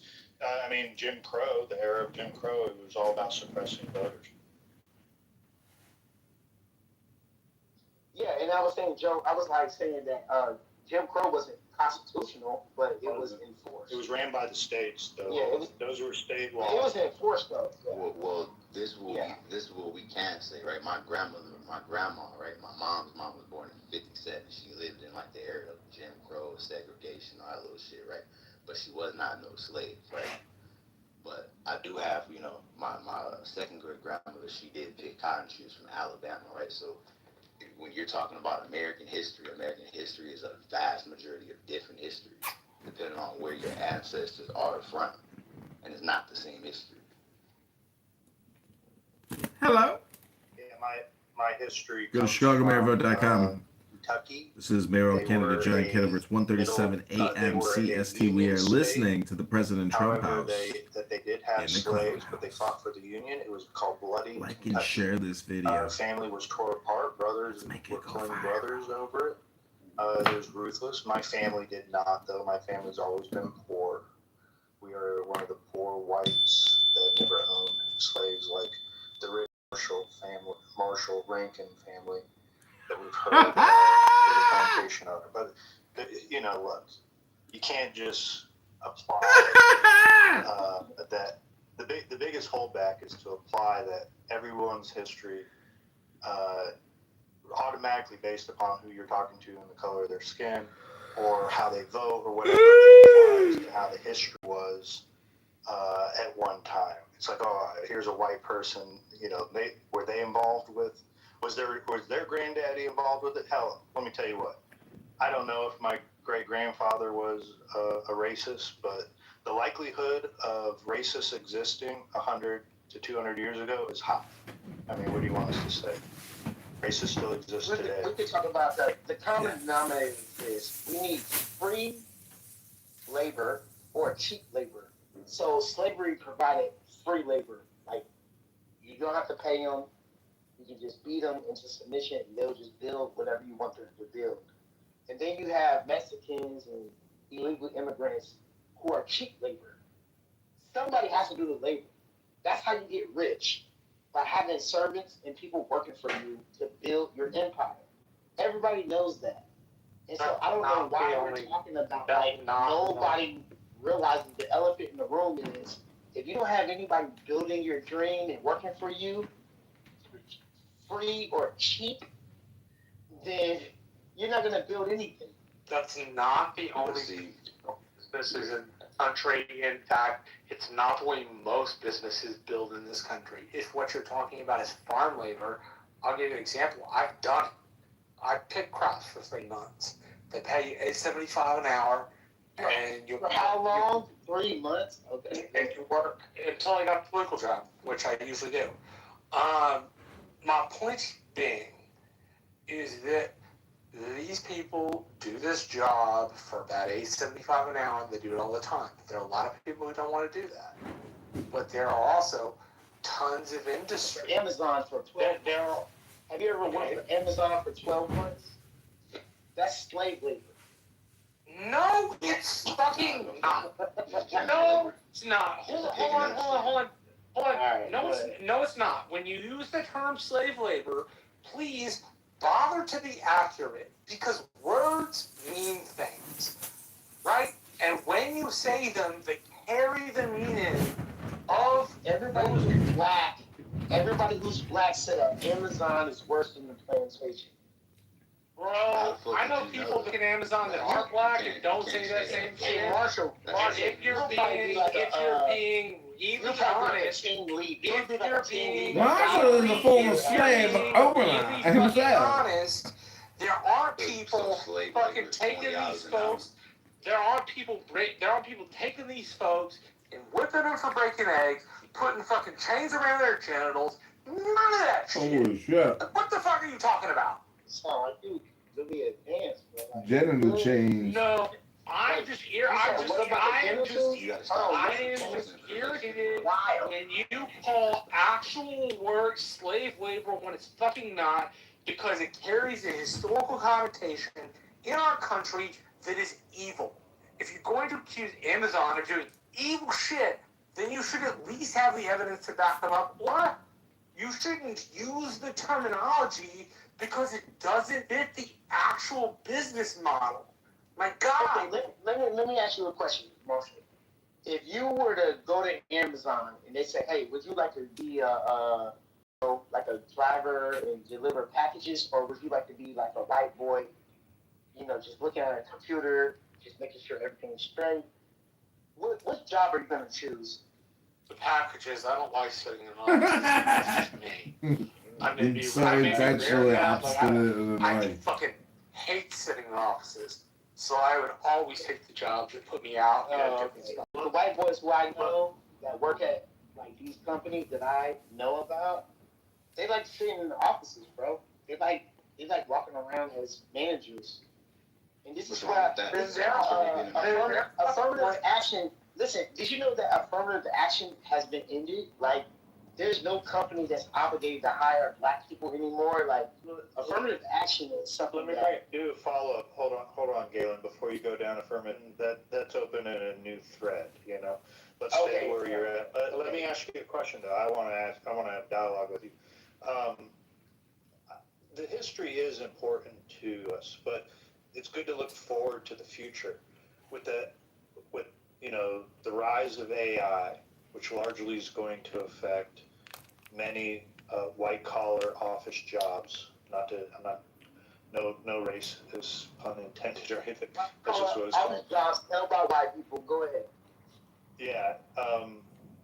Black people. What do you think? What do you think's going to happen now with all that cheap labor that you referenced? It's going to be being done soon, largely by automation, computers, robots. Yeah, so what are they going to do now when it's going to be a vast majority of Americans if we continue to fight over the past rather than looking at what's facing in the future? How are we going to be able to get through this with the rise of AI? Yeah, so when you say we, you're talking about white collar jobs. A lot of white collar jobs are held by, Caucasian males. We can all agree on that, right? So the thing is that it's going to affect a lot of Caucasian males, and they're going to be like the white middle class is going to be very, very, very down bad, and they're going to understand how the country actually was using black people as a subject to understand like the tolerance of and how to take away certain privileges and resources. And so now that that's been reflected, now the middle class white people are going to now feel the wrath of the government and realize the government is not only against black people, but it's against middle class white people. Well, listen, I think we've been feeling that wrath. Yeah, the government is a sovereign entity. The sovereign power. Trump just said he's going to import over 500,000 Chinese people. He told Xi Jinping that. And why are Chinese investors buying land near military bases? Why is that okay? And a lot of farmland. Why? Why are you okay with Chinese investors buying American farmland? Why are you okay with that? Yeah, that's nothing. Why are you okay with that? Why are y'all okay with Bro, we're $39 trillion in debt. Next to military bases? Now you trust China? Who are we $39 trillion in debt to? Who are we in debt to, bro? When they say $39 trillion in debt, who are we in debt to? Most of it ourselves, about 30 cents on every dollar to China, about 10 cents on every dollar to Japan. If you really were an international competitor and you wanted to fuck us up, what you would start doing is selling U.S. Treasury debt, right? Which would then make it so that the U.S. couldn't finance other things. But we owe over 50%, over 50 cents on every dollar to ourselves. It had the debt has not been this high. Yes, to ourselves. Every American has something like $250,000 in debt. Not that's an estimation because I'm $250,000. Don't take it as an exact fact that it's $250,000, but it's above $200,000. You know what, Marshall? I'm gonna add you, bro. I'm gonna add you as I gotta talk to you in the back channel, bro. And as far as other countries, there's no such thing as debt when you have the strongest military. What are they really going to do? Man, the strongest of course there's such a thing as debt. The British Empire was once the strongest military on the face of the earth. When the pound devalued and fell out of support, it became the U.S. dollar. So spending more than you take in, spending more than you can borrow, spending more than you can pay back, always fucking matters. Marshall. There's never a case where it doesn't matter. Let me ask Marshall, who was the last president that left with a surplus when he left office? Bill Clinton, the federal president. Yes, exactly. And who after that was a Republican president that caused the largest deficit? Full of dollars and backed by gold. Largest debt would have been under George W. Bush. It was. He had to listen. Trump has a 32% approval rating, which is the second lowest for a sitting president during a war. During a fucking war. But also, Bush had a lower percentage because he was even more unpopular. What I'm saying is this. Yeah, but you gotta think about like 9/11, like with Al Gore in 2000 with Al Gore. What happened now? We went and invaded. Hold on. One second. What I'm saying is that war now. Don't compare it to 9/11. What the fuck? No. What I'm saying is that 9/11. No, listen to what I'm saying. Is that back in 2000 when George Bush was trying to run for office, he was running for office as president, and Al Gore won in Florida. That was, and then guess what? That's when they was hanging. They said it was a hanging chad. Yeah, I remember that shit. That was the cheat. And then what happened was George Bush was able to turn over Florida through the hanging chad, and then once he got in office, guess what? The World Trade Center. So now, watch this. Now looking back at Dick Cheney, Israel. I'm sorry. And all of these things. No. Think about the war in Iraq. The war in Iraq didn't have anything to do with now. Don't Marshall. Yeah. Stop. You know that. Listen, that's disingenuous. Bro, you're talking nonsense. No, it's not. The terrorists were a bunch of fucking Saudis, Afghanis, and Egyptians. Don't do that, man. That ain't shit to fucking do with it. Here's what I'm doing. I'm walking you guys down through the history. I know you saw I should be blessed to have me in this call right there. 9/11, the loose change. You should be blessed to have me in this call to even entertain this. But what I'm trying to say is this, is that in 9/11 would not have happened if it wasn't for George Bush being president. So what I'm trying to explain to you is that George Bush did everything his dad told him to. No. George Bush was a stoner that didn't even want to be president. That's not true. Bin Laden's You think that 9/11 would have happened? You think that 9/11 would have happened? Hold on. You think 9/11 would have happened with Al Gore being president? Galen, With Al Gore being president, you think 9/11 would have happened? Can anybody get to work other than You think that 9/11 would have happened with Al Gore being president? speaking. Hey, hold up. Mod is speaking. Look, one mic. I know this is a hot topic. One mic. We're gonna go Galen, back to Yo. Make your points. Pass the mics. Don't hog them. Okay, what I'm saying is this, is that in 2000, right, the year 2000, Al Gore and George Bush were going up against presidency. Al Gore was like, yo, we need to do green, energy, all this stuff. The deciding vote for the presidency was Florida. And what happened was there was a hanging chad on the voting. So it said that Al Gore won Florida, but then they went back and retracted it. And then they said that George Bush won Florida because of the hanging chad. So now, what I'm saying is this, is that 9/11 would have never happened if Al Gore was president. That's what I'm saying. Now, here's the point. Looking back at George Bush and Dick Cheney going to war, 9/11 happened, all these things happening, the weapons of mass destruction, military. Guess what? Who got rich? Dick Cheney and George Bush got rich. Halliburton. That's what actually happened. What actually happened. Yes, that's just not true. The United States had an intelligence unit. And then they failed. The United States had an intelligence unit. Let him respond. Intelligence units tracking Bin Laden for most of the 1990s. We had intelligence. There was a big attack coming. Wouldn't have mattered whether it was Al, wouldn't have mattered whether it was George W. Bush. The fucking Al Qaeda was set on attacking us. And it was a group of fucking Saudis, Egyptians, and Afghanis.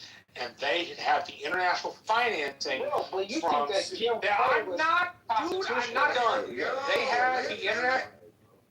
had the international financing from Saudi princes, which we never went after directly after 9/11, from people in Egypt, and from some in Sudan. And that pioneered and paid for under, Khalid Sheikh Mohammed, who was the architect of 9/11.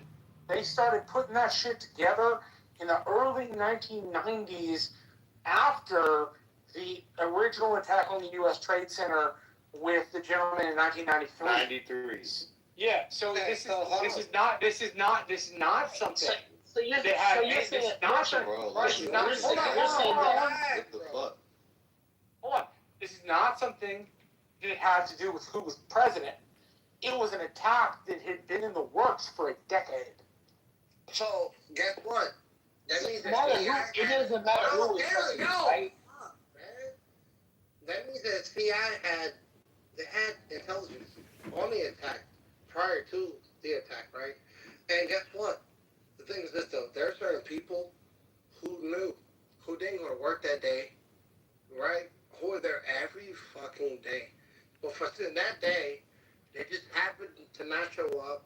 They told them not to go there. And then for some reason, they talk about the Twin Towers, but they never talk about Building 7, which is directly behind the Twin Towers. How the fuck did that blow up? I don't know, but that doesn't mean it was rigged, which is what you're. It doesn't mean it was rigged, which is what you're fucking insinuating. What I'm saying is that are you saying that Marshall? Building 7 was there, and the thing is, it was incinerated for what? I'm talking about hills and what it does. Marshall. I'll answer your question. Yes, I'm saying it didn't matter. Are you saying that are you saying that 9/11 happened with Al Gore being president? Yes, because the attack by Khalid Sheikh Mohammed had been designed in 94 and 95. And they'd been putting financing to work for 6 years prior to the 9/11 attacks. Right, so why did George Bush fight against Al Gore so hard to become president? Like, it doesn't make any sense. Wait, why are you connecting the two? They don't have anything to do with each other. No, I'm saying, you're saying that it doesn't matter who was president, 9/11 was going to happen anyway. That's what you said, Marshall. Yes, I'm confused. I'm confused as to like what's fighting for the presidency has to do with that. I'm telling you it would not have happened if Al Gore was president. And I'm telling you it had been in the works for a decade and it absolutely would have happened because there wasn't anything because there wasn't anything Al Gore or George W. Bush could have done. Sorry. I was there. Can I speak? Listen, I was there. I remember what Bush said. This is because, right? You know, we were there in Desert Storm to invade Kuwait. And, you know, Saddam Hussein was always the target. Even though Osama bin Laden was the one who blew the towers up. He was in Afghanistan. But for some reason, we invade Iraq. Right? A sovereign country who we didn't, have no beef with at that time. And a lot of things that people don't know about Iraq prior to that shit. Yes, but you're connecting two things which are not connected. Well, hold on. George W. Bush connected them in the trying to get the American people behind it. But the two attacks were not connected other than that tangential. So why bring it up? So why invoke your father? And that's not what I'm saying. I'm trying to tell Marshall. Hold on. Why do Americans gotta die for Israel? I told him a question. Why do Americans gotta fucking die for Israel? We didn't fucking die for Israel on 9/11. We died because they fucking didn't like us. You want to invade Yemen. You want to invade Jordan. We're not invading Yemen or Jordan, and nobody ever fucking said that. You're literally setting up properties in the West Bank. You're trying to sell property separate. Stay on top of the conversation. No, I'm not. Because this is what it comes down to. This field goes all over this clubhouse room. But you said the goalpost is being moved really quickly. The goalpost is like Shaggy and Scooby chasing a ghost. Bruh, right now, bro, like, Marshall, I'm telling you, bro, if Al Gore was president, 9/11 would not have happened. bro. And I'm telling you that with all due respect. Marshall, if Al Gore, that's why Al Gore was trying to fight so hard to become president. And you're saying that, oh, you know with 100% certainty that if Al Gore was president, 9/11 would have happened. Are you crazy? Dude, Or No. hold on, stupid. Hold on. Let's engage on the substance because that's let's engage on the substance because that's not what I said. So if Al Gore was president, 9/11 would have happened. Dude, hold on. You got to engage with the substance because that's not what I said. What I said was the Al Qaeda attacked the United States in 1993 at the World Trade Center bombings. That shortly after, in the spring of 94, into 95 and 96, Khalid Sheikh Mohammed planned the attack on the World Trade Centers, meaning put together the plan for it. They then spent the next 5.5 to 6 years getting financing for that plan. So the plan was in existence long before George W. Bush or Al Gore ever decided to stick their hat in the ring. My point is not that Al Gore would have been a better or lesser president. No, I didn't say that. I said No, that 9/11 would have never happened. Okay. Well, then let's address that with what I just said. You need to engage with substance.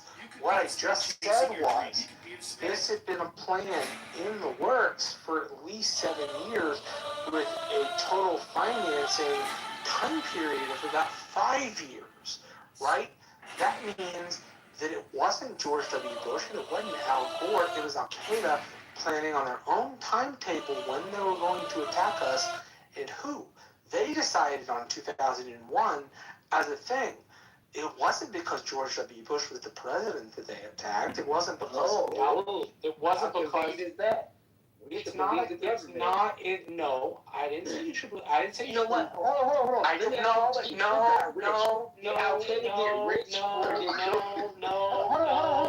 me ask you a question. Hold on. You need to engage with the substance. Rich because of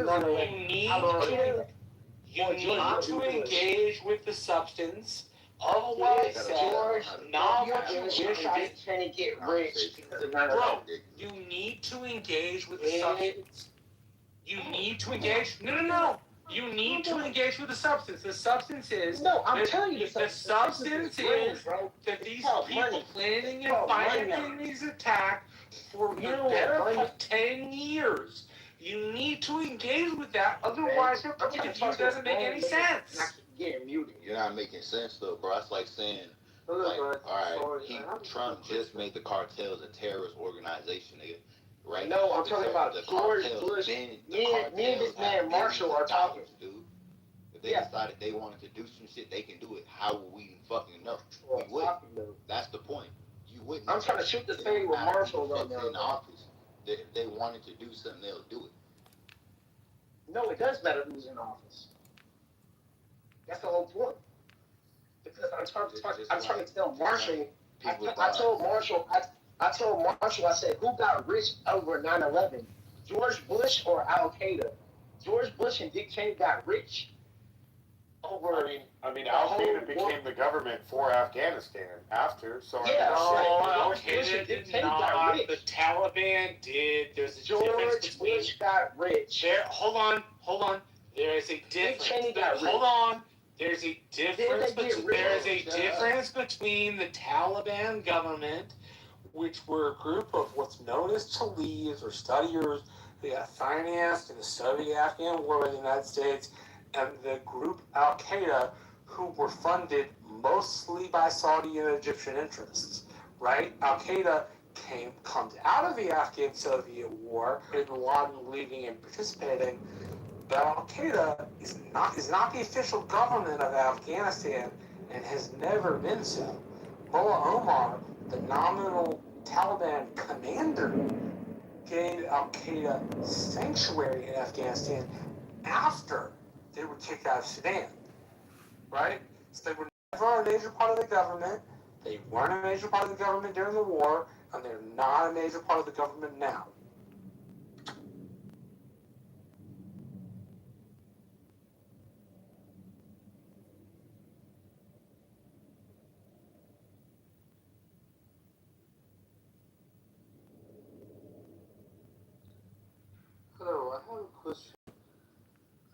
want to send an email to Mr. Trump, is it any email address available, or you have to put a message on the White So House?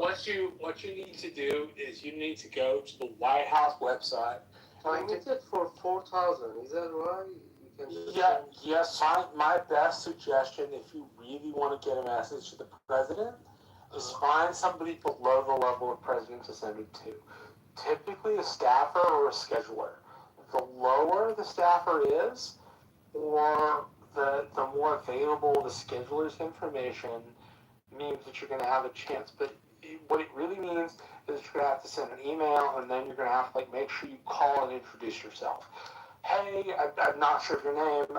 Hey, I'm Mr. Rankin. I emailed you about this concern. If you could pass it on, I would really appreciate it. Be aware you may get a form letter. So there are templates in there. Sorry, go ahead. Well, I'm just saying Matt has a connection to Trump through this house. So if you leave the message with us, we can get it to him. I didn't know the Trump House and the Clubhouse had any relation to the Trump administration campaign. Yeah, so just go ahead and tell us what your message is, and we can. Bro. What's your message? So I want to send an email to him about the situation of the Iran and just explain a couple of things to him about the what's happening in Iran and what's the maybe benefit for the U.S. and Iran both, at the same time. Well, can you go into more details? Yeah, but probably I like to send email, not just that. Well, yeah. So what you would do is write hey, Mr. President, my name is Marshall. I'm really interested in Iran, and you probably have people in your org to tell you this stuff, and I imagine you've got access to all sorts of information. This is the way I would say it, not the way you would say it. You got access to all sorts of information, but I really feel like you should be aware of this piece about Iran. That, the people think this way specifically, right? And forward that to somebody forward that to the Trump House, but also do what I did, cover all of your bases. Do the Trump House, do what I suggested, and it's more than likely that your message gets transmitted. Now, whether the executive does what you ask is a totally different thing. The man gets told what to do all the time. I mean, 24 hours a day, the man gets told what to do. So don't expect him to take every piece of advice. But if you got something real substantive, from what I've heard about people who work with him, if you get the message to somebody that can introduce it, he usually takes stuff seriously from citizens or from people who have worries. He's far nicer private than he is in public, right? Apparently he's much more comprehensive. He can explain a lot more stuff to you than he does in public. As Joe says, it's explained at a 50 level, right? Which is probably why he talks the way that he talks. But if you got anything interesting to send to him, he does take constituents, from what I know, and Matt Beaver, correct me if I'm wrong, but he does take those sorts of things seriously. I don't know if he writes back every letter, but I do know he takes letters every day and reads them. I mean, this could, Omid, if you have something that could really change the dynamics of this war in Iran, you should definitely let the president know.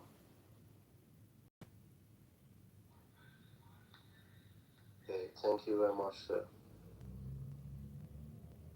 Hey, Beaver, I sent you a little message, but I just want to say this real quick. So I know a couple people in here heard me saying that I'm from a founding fathers descent line. But I went down the rabbit hole, but I'm a confirmed fourth cousin, 7 times removed of Jared Ingersoll. So, dude, that's fucking ass. That's some badass shit, man. Yeah, and I'm also a mogul myself in the music industry. And what's unfortunate is that we got written out of history because for some weird reason, but my second great grandmother was basically half white and half French, and black somehow, but her mom related to the French Huguenots as well. So it's just a lot of stuff that I uncovered from the ancestry rabbit hole. But Story Scout verified this connection. You ever read about the French Huguenot massacre in Paris? Well, I don't know if it's in Paris, but it's in France. Did you ever read about that? They slaughtered. I have to look into it. Dude, they slaughtered something like 30,000 Huguenots in a day. Like in a single 12-hour period, they killed 30,000 people. It's it's insane. Right? Like the ability without a firearm to kill that many people in a day is just astonishing. Crazy, man. But I think this history, like something like that, this was a connection that was gate kept, right? And I also went down the rabbit hole and seen that the Church of Latter-day Saints was lying about. They were trying to really what they really did, and I haven't really exposed the story yet, but I am gonna break this story in soon enough. But they were trying to commit genealogical erasure, and what Ancestry's DNA Story Scout did was found the error that they were trying to hide. So I know the whole tree. So even if Jared Ingersoll's, because I popped up on their ancestry. So I'm also related to the Baldwins. This bloodline also created Abraham Baldwin as well, who's also a constitutional signer. So nonetheless, though, this connection also goes back to the 1600s. To the early English settlers in Connecticut, Massachusetts, and stuff like that. But of course, Jared Ingersoll was from Philadelphia, and this was my fifth great grandmother's on record confirmed fourth cousin. You feel me? So, and my third great grandfather was a Kellogg, who's also a cousin to the cereal moguls as well. You feel me? So. This man is a Kellogg cereal? And stuff like that. Oh my God, he's a cereal mogul. Records and they changed names and locations and XYZ. But they were hoping, they're trying to hide this line, basically. This must have been some sort of family secret that we've uncovered. But we know the truth now, so. But I think knowing this, because most of my life I didn't know this, so I think knowing it now, I think, like I said, I'm proud to be an American. You know what I'm saying? Like, this sister wasn't a slave, though. You feel what I'm saying? Like, my grandmother, my second great grandmother wasn't a slave. And she even identified as white. She had blue eyes. You feel me? Because her parents were European, so, you know what I'm saying? But, this was the history they tried to hide, and this is actually my grandmother's father's mother on my mom's side. And I've met my grandfather. He passed in the early 2000s, in like '04, but I met him one time too. Young Jay, you come from a family of any descendants of Creole? Yeah, I actually got some Louisiana family. I actually do. Is that comes from the line of the lady you're referencing? No, well, interestingly enough, so the Kellogg's lived in Mississippi, and that's where I guess she was born at, I assume. But after that, I'm assuming they also moved to California because it's a census record and stuff like that. It says that, and her mom was a Lafayette, so she was like a Canadian French woman. She was from White Side, Chicago, Illinois. I think everybody on this motherfucking app. Kellogg, he was from I think Westminster, Ohio, or something like that. I have a question about Creole. Just based off, I don't know if it's the same. I don't really do a lot of history, but I just stayed up one night recently looking up those little islands by Alaska because I like traveling to places, remote places and shit. And I guess the natives from Alaska and Russia, like on that little area, were called Creole also. I don't know if that's where, I don't know how people get anywhere. I'm just curious if it's the same people.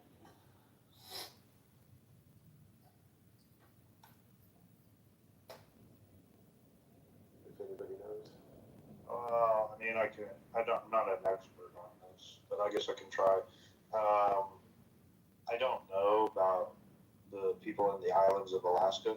When I was referencing the Creole, that would have been people from Louisiana Yeah, I was just curious if, like, because I've heard of Creole people, and then these ones are more like Native American looking one. I don't know, like Native Alaskan, whatever, looking people. So I was just curious if they have any type of relation.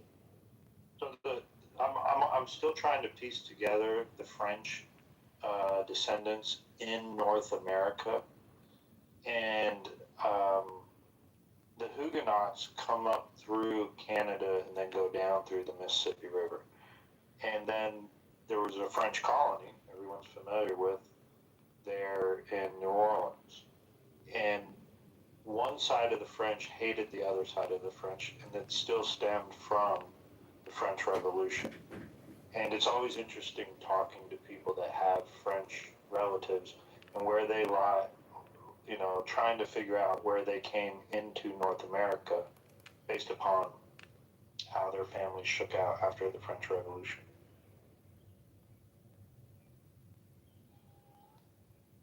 Yeah, if you PTR right here, you can see what I'm saying. So what I am saying is, I come from Jared Ingersoll's direct family, so his cousins eventually created my bloodline, basically. So I do not descend from him directly, but I'm a lot relative than his actual direct descendants, like than his grandchildren.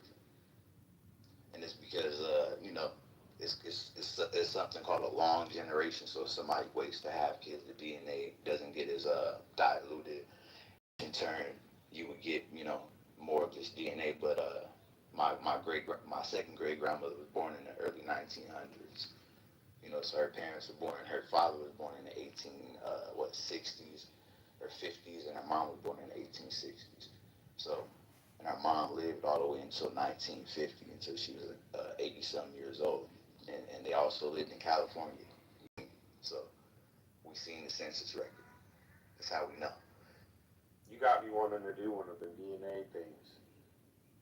Yeah, you never know. And I also asked I use the AI that I would choose. I choose Google Gemini, but I asked it how rare is it that you would find something like this, and really statistically most people that test would never find out that they're close to somebody like this, or like an actual closer in that kind of way. So this is kind of like a cool, fascinating piece of history, right? And most of my life I didn't really know this, but when I went down the rabbit hole and I went on was it Family Tree Genealogy, which Ancestry is also partnering with the Church of Latter-day Saints, right? But Ancestry doesn't care about race and whatever. It cares about the truth, right? And what you can do is alter biological history. So like I was telling somebody in the chat, life comes from life. So although that I'm more African today, I do have full European ancestors. You know what I'm saying? So, and they weren't, this wasn't something that had anything to do with slavery either. Because my grandmother was the only child. So,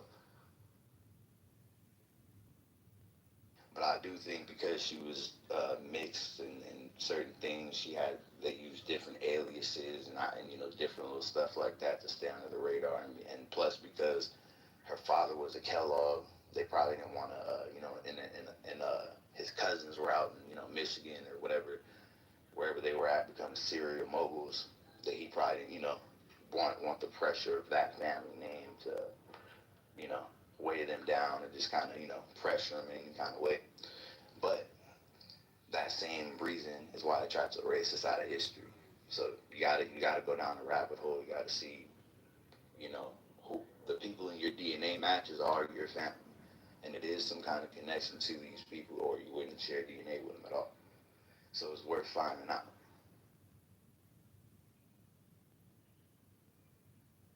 So you were mentioning lightly about it changed your perception of, was it the country or the founding? Yeah, like I think your patriotism. Tell us more about that. Even just what I've accomplished and what I've done in my own, like kind of how I look at being an independent, sovereign power in the music industry. Because my ancestor believed in sovereignty. You know what I'm saying? Jared Ingersoll fought the Chisholm versus whatever case or whatever. He was the judge over that case. You know what I'm saying? So he believed in independence and the government not having so much control over the people, and I could agree with that. And I see a lot of those similarities. And me and him actually kind of look a little similar too. I can tell that we're, we come from the same psychology of a family. I could tell we're cousins for sure.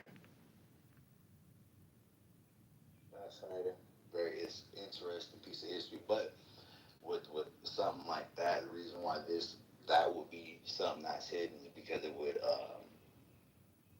taint the purity of whatever the American story is, which they would love to say that the founding fathers or or their descendants didn't intermix with black people. That's a damn lie, and it had nothing to do with slavery either. People willingly did this, and I want to say I don't know who was more African, but somebody had to earlier in that period had to have been half black, which is a white passing black person. Somebody had to have been. I just don't know what ancestor, whether it was Harriet Lafayette or was it George Ward Kellogg.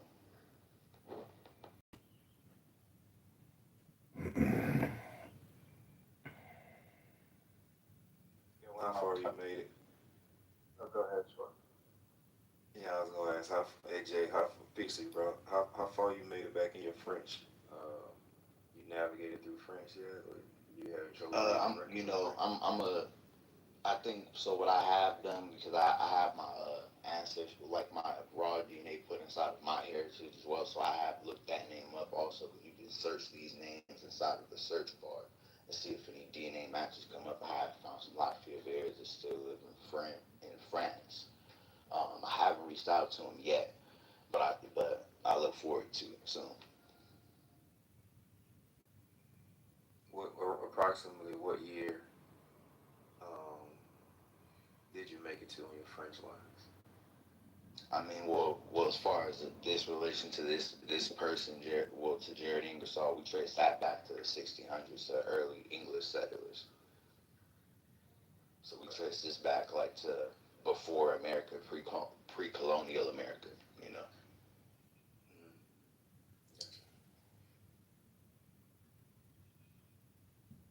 So when your reparations cut, shit. Hey, look, even if it did, I could get inside of the descendants of signers. And then my fifth great grandmother, her father was a World War I veteran. So I can get into the Brothers of American Revolution. I have the paper trail to prove it, and the DNA verified facts to prove it.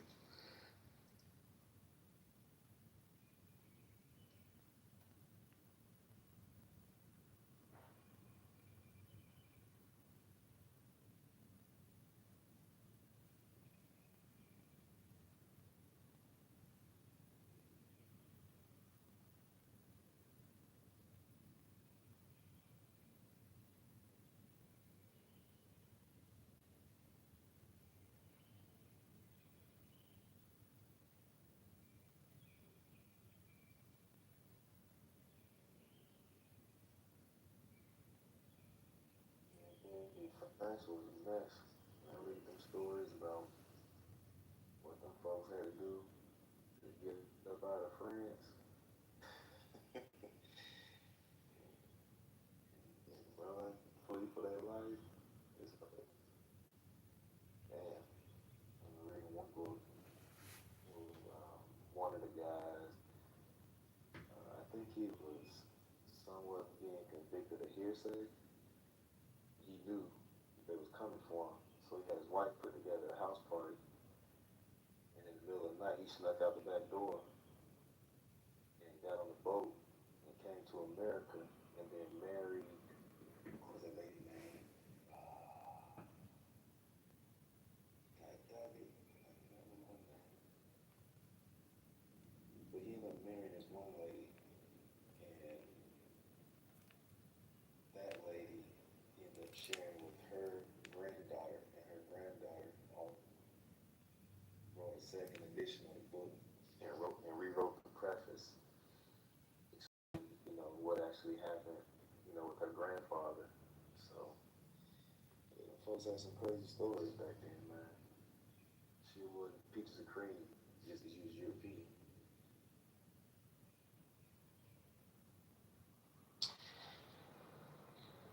say is, man, it's worth doing the history, man. Do your research, man. You know, it's two sides of history, right? It's the side of the history that you know that you were told by your loved ones, and it's the truth, right? So, while doing these DNA tests, just understand it may be some things you find out, or maybe some family that never knew you existed, and vice versa. So just be prepared for that. Be prepared for people not to really believe you're related to them for whatever reason, even if you do know. And you know, but it's better to know because guess what? You share genetic material with these people. You share a common ancestor with these people, right? And with a lot of these ancestry tests now, it can pre-screen you for health problems, right? So even if you didn't know where a certain sickness came from, you might be able to find out or prevent certain things from happening based on your genetic markers, because that plays a big role in a lot of things.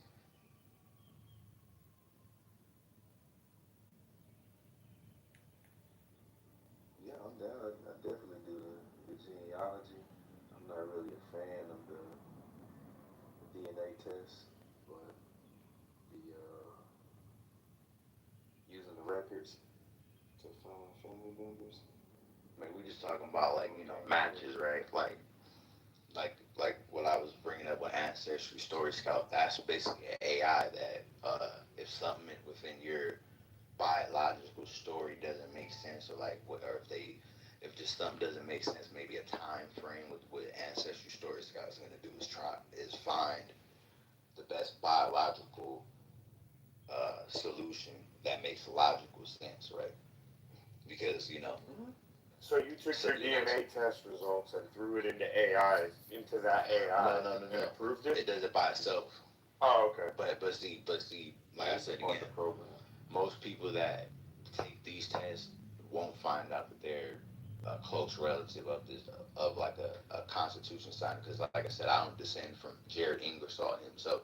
I descend from his close family. So I have that same foundational DNA that he had. Is what I'm saying. Yeah. But I'm also more of a closer relative to him genetically also than his actual direct descendants. Because the generations removed is a difference between, you know, 50 to 100 years. So somebody that's like a fifth cousin, 4 times removed, they're like 200 to 300 generations removed from me, just or wherever my common ancestor is with this person. So their DNA is a lot less, you know, original compared to the DNA that I have, if that makes sense. But the point of the matter is, Man, it don't make no fucking sense. I don't know what you talking about, dog. his closest living relatives. And like I said, this is just something that got genealogically erased, but we corrected it, you know. Right now, I'm just taking a little break because I know the Church of Latter-day Saints is kind of in the hot seat right now. So I'm taking a break before I break the story. But it's coming out, you know what I'm saying? And hopefully this ends racism, this story. You say it's capped, but you can't argue with biological history and genealogical history. Facts. So what do the Mormons have to do with it? I'm just curious. Because I work in solar, so I guess like manage these like Find the Grave, all these different sites. They manage these sites and give these sites the API information that it has, and even if it's false information. So it's people on there that they call them fucking like contributors or something, right?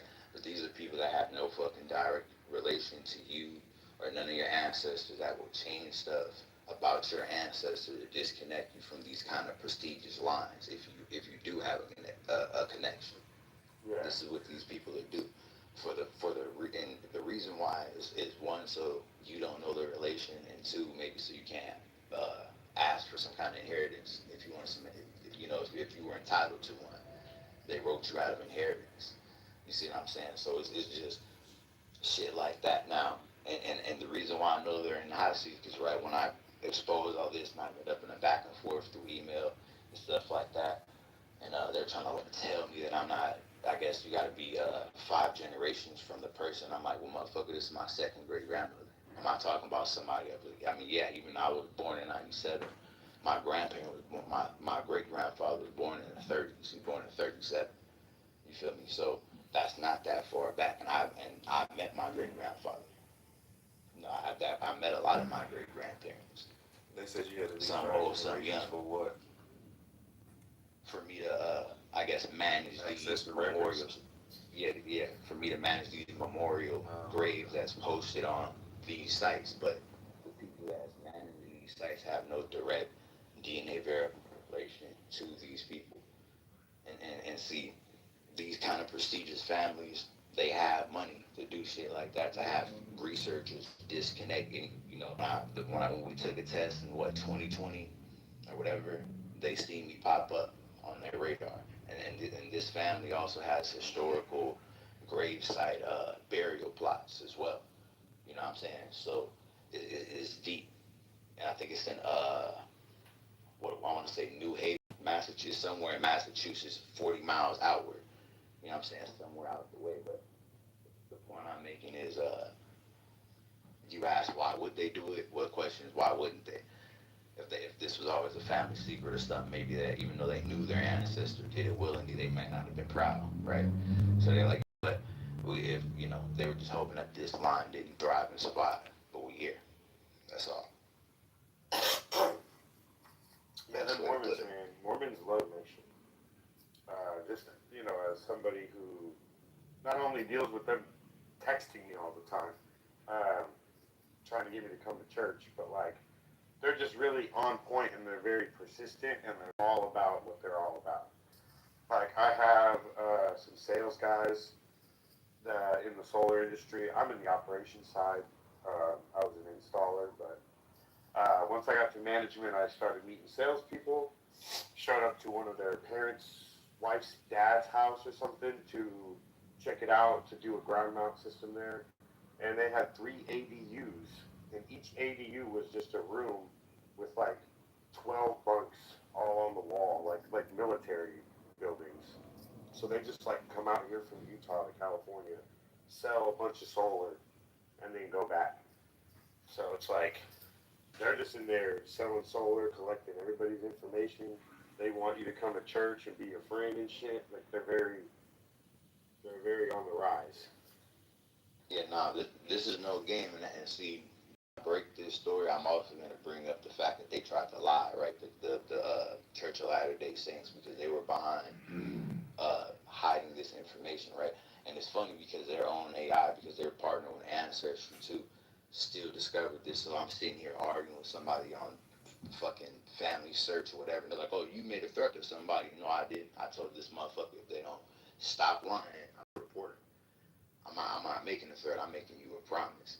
You're disrespecting the founding fathers' descendant line. It's not going to end good for you.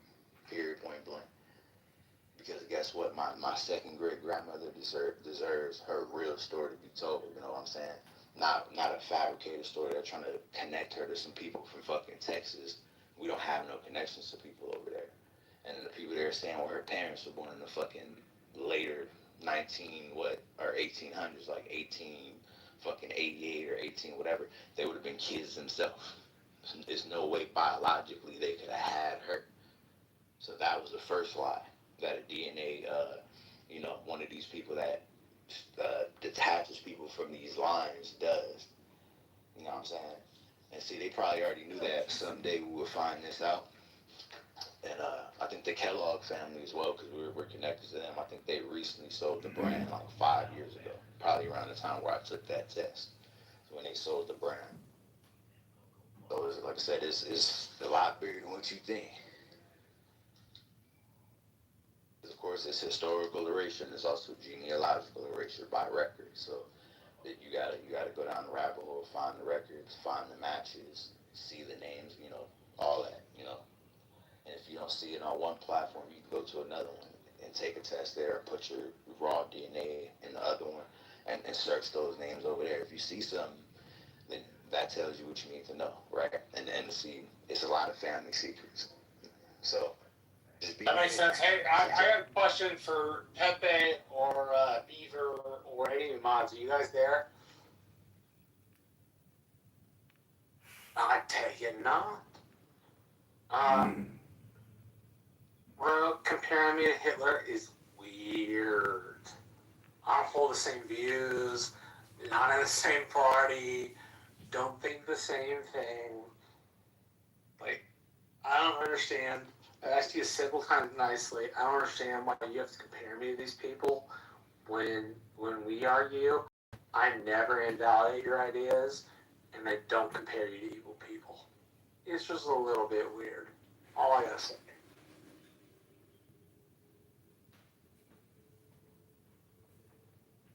Hey Marshall, you see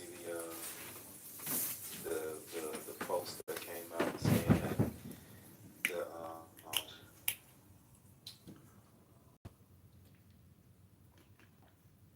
the money was falling from there to unite.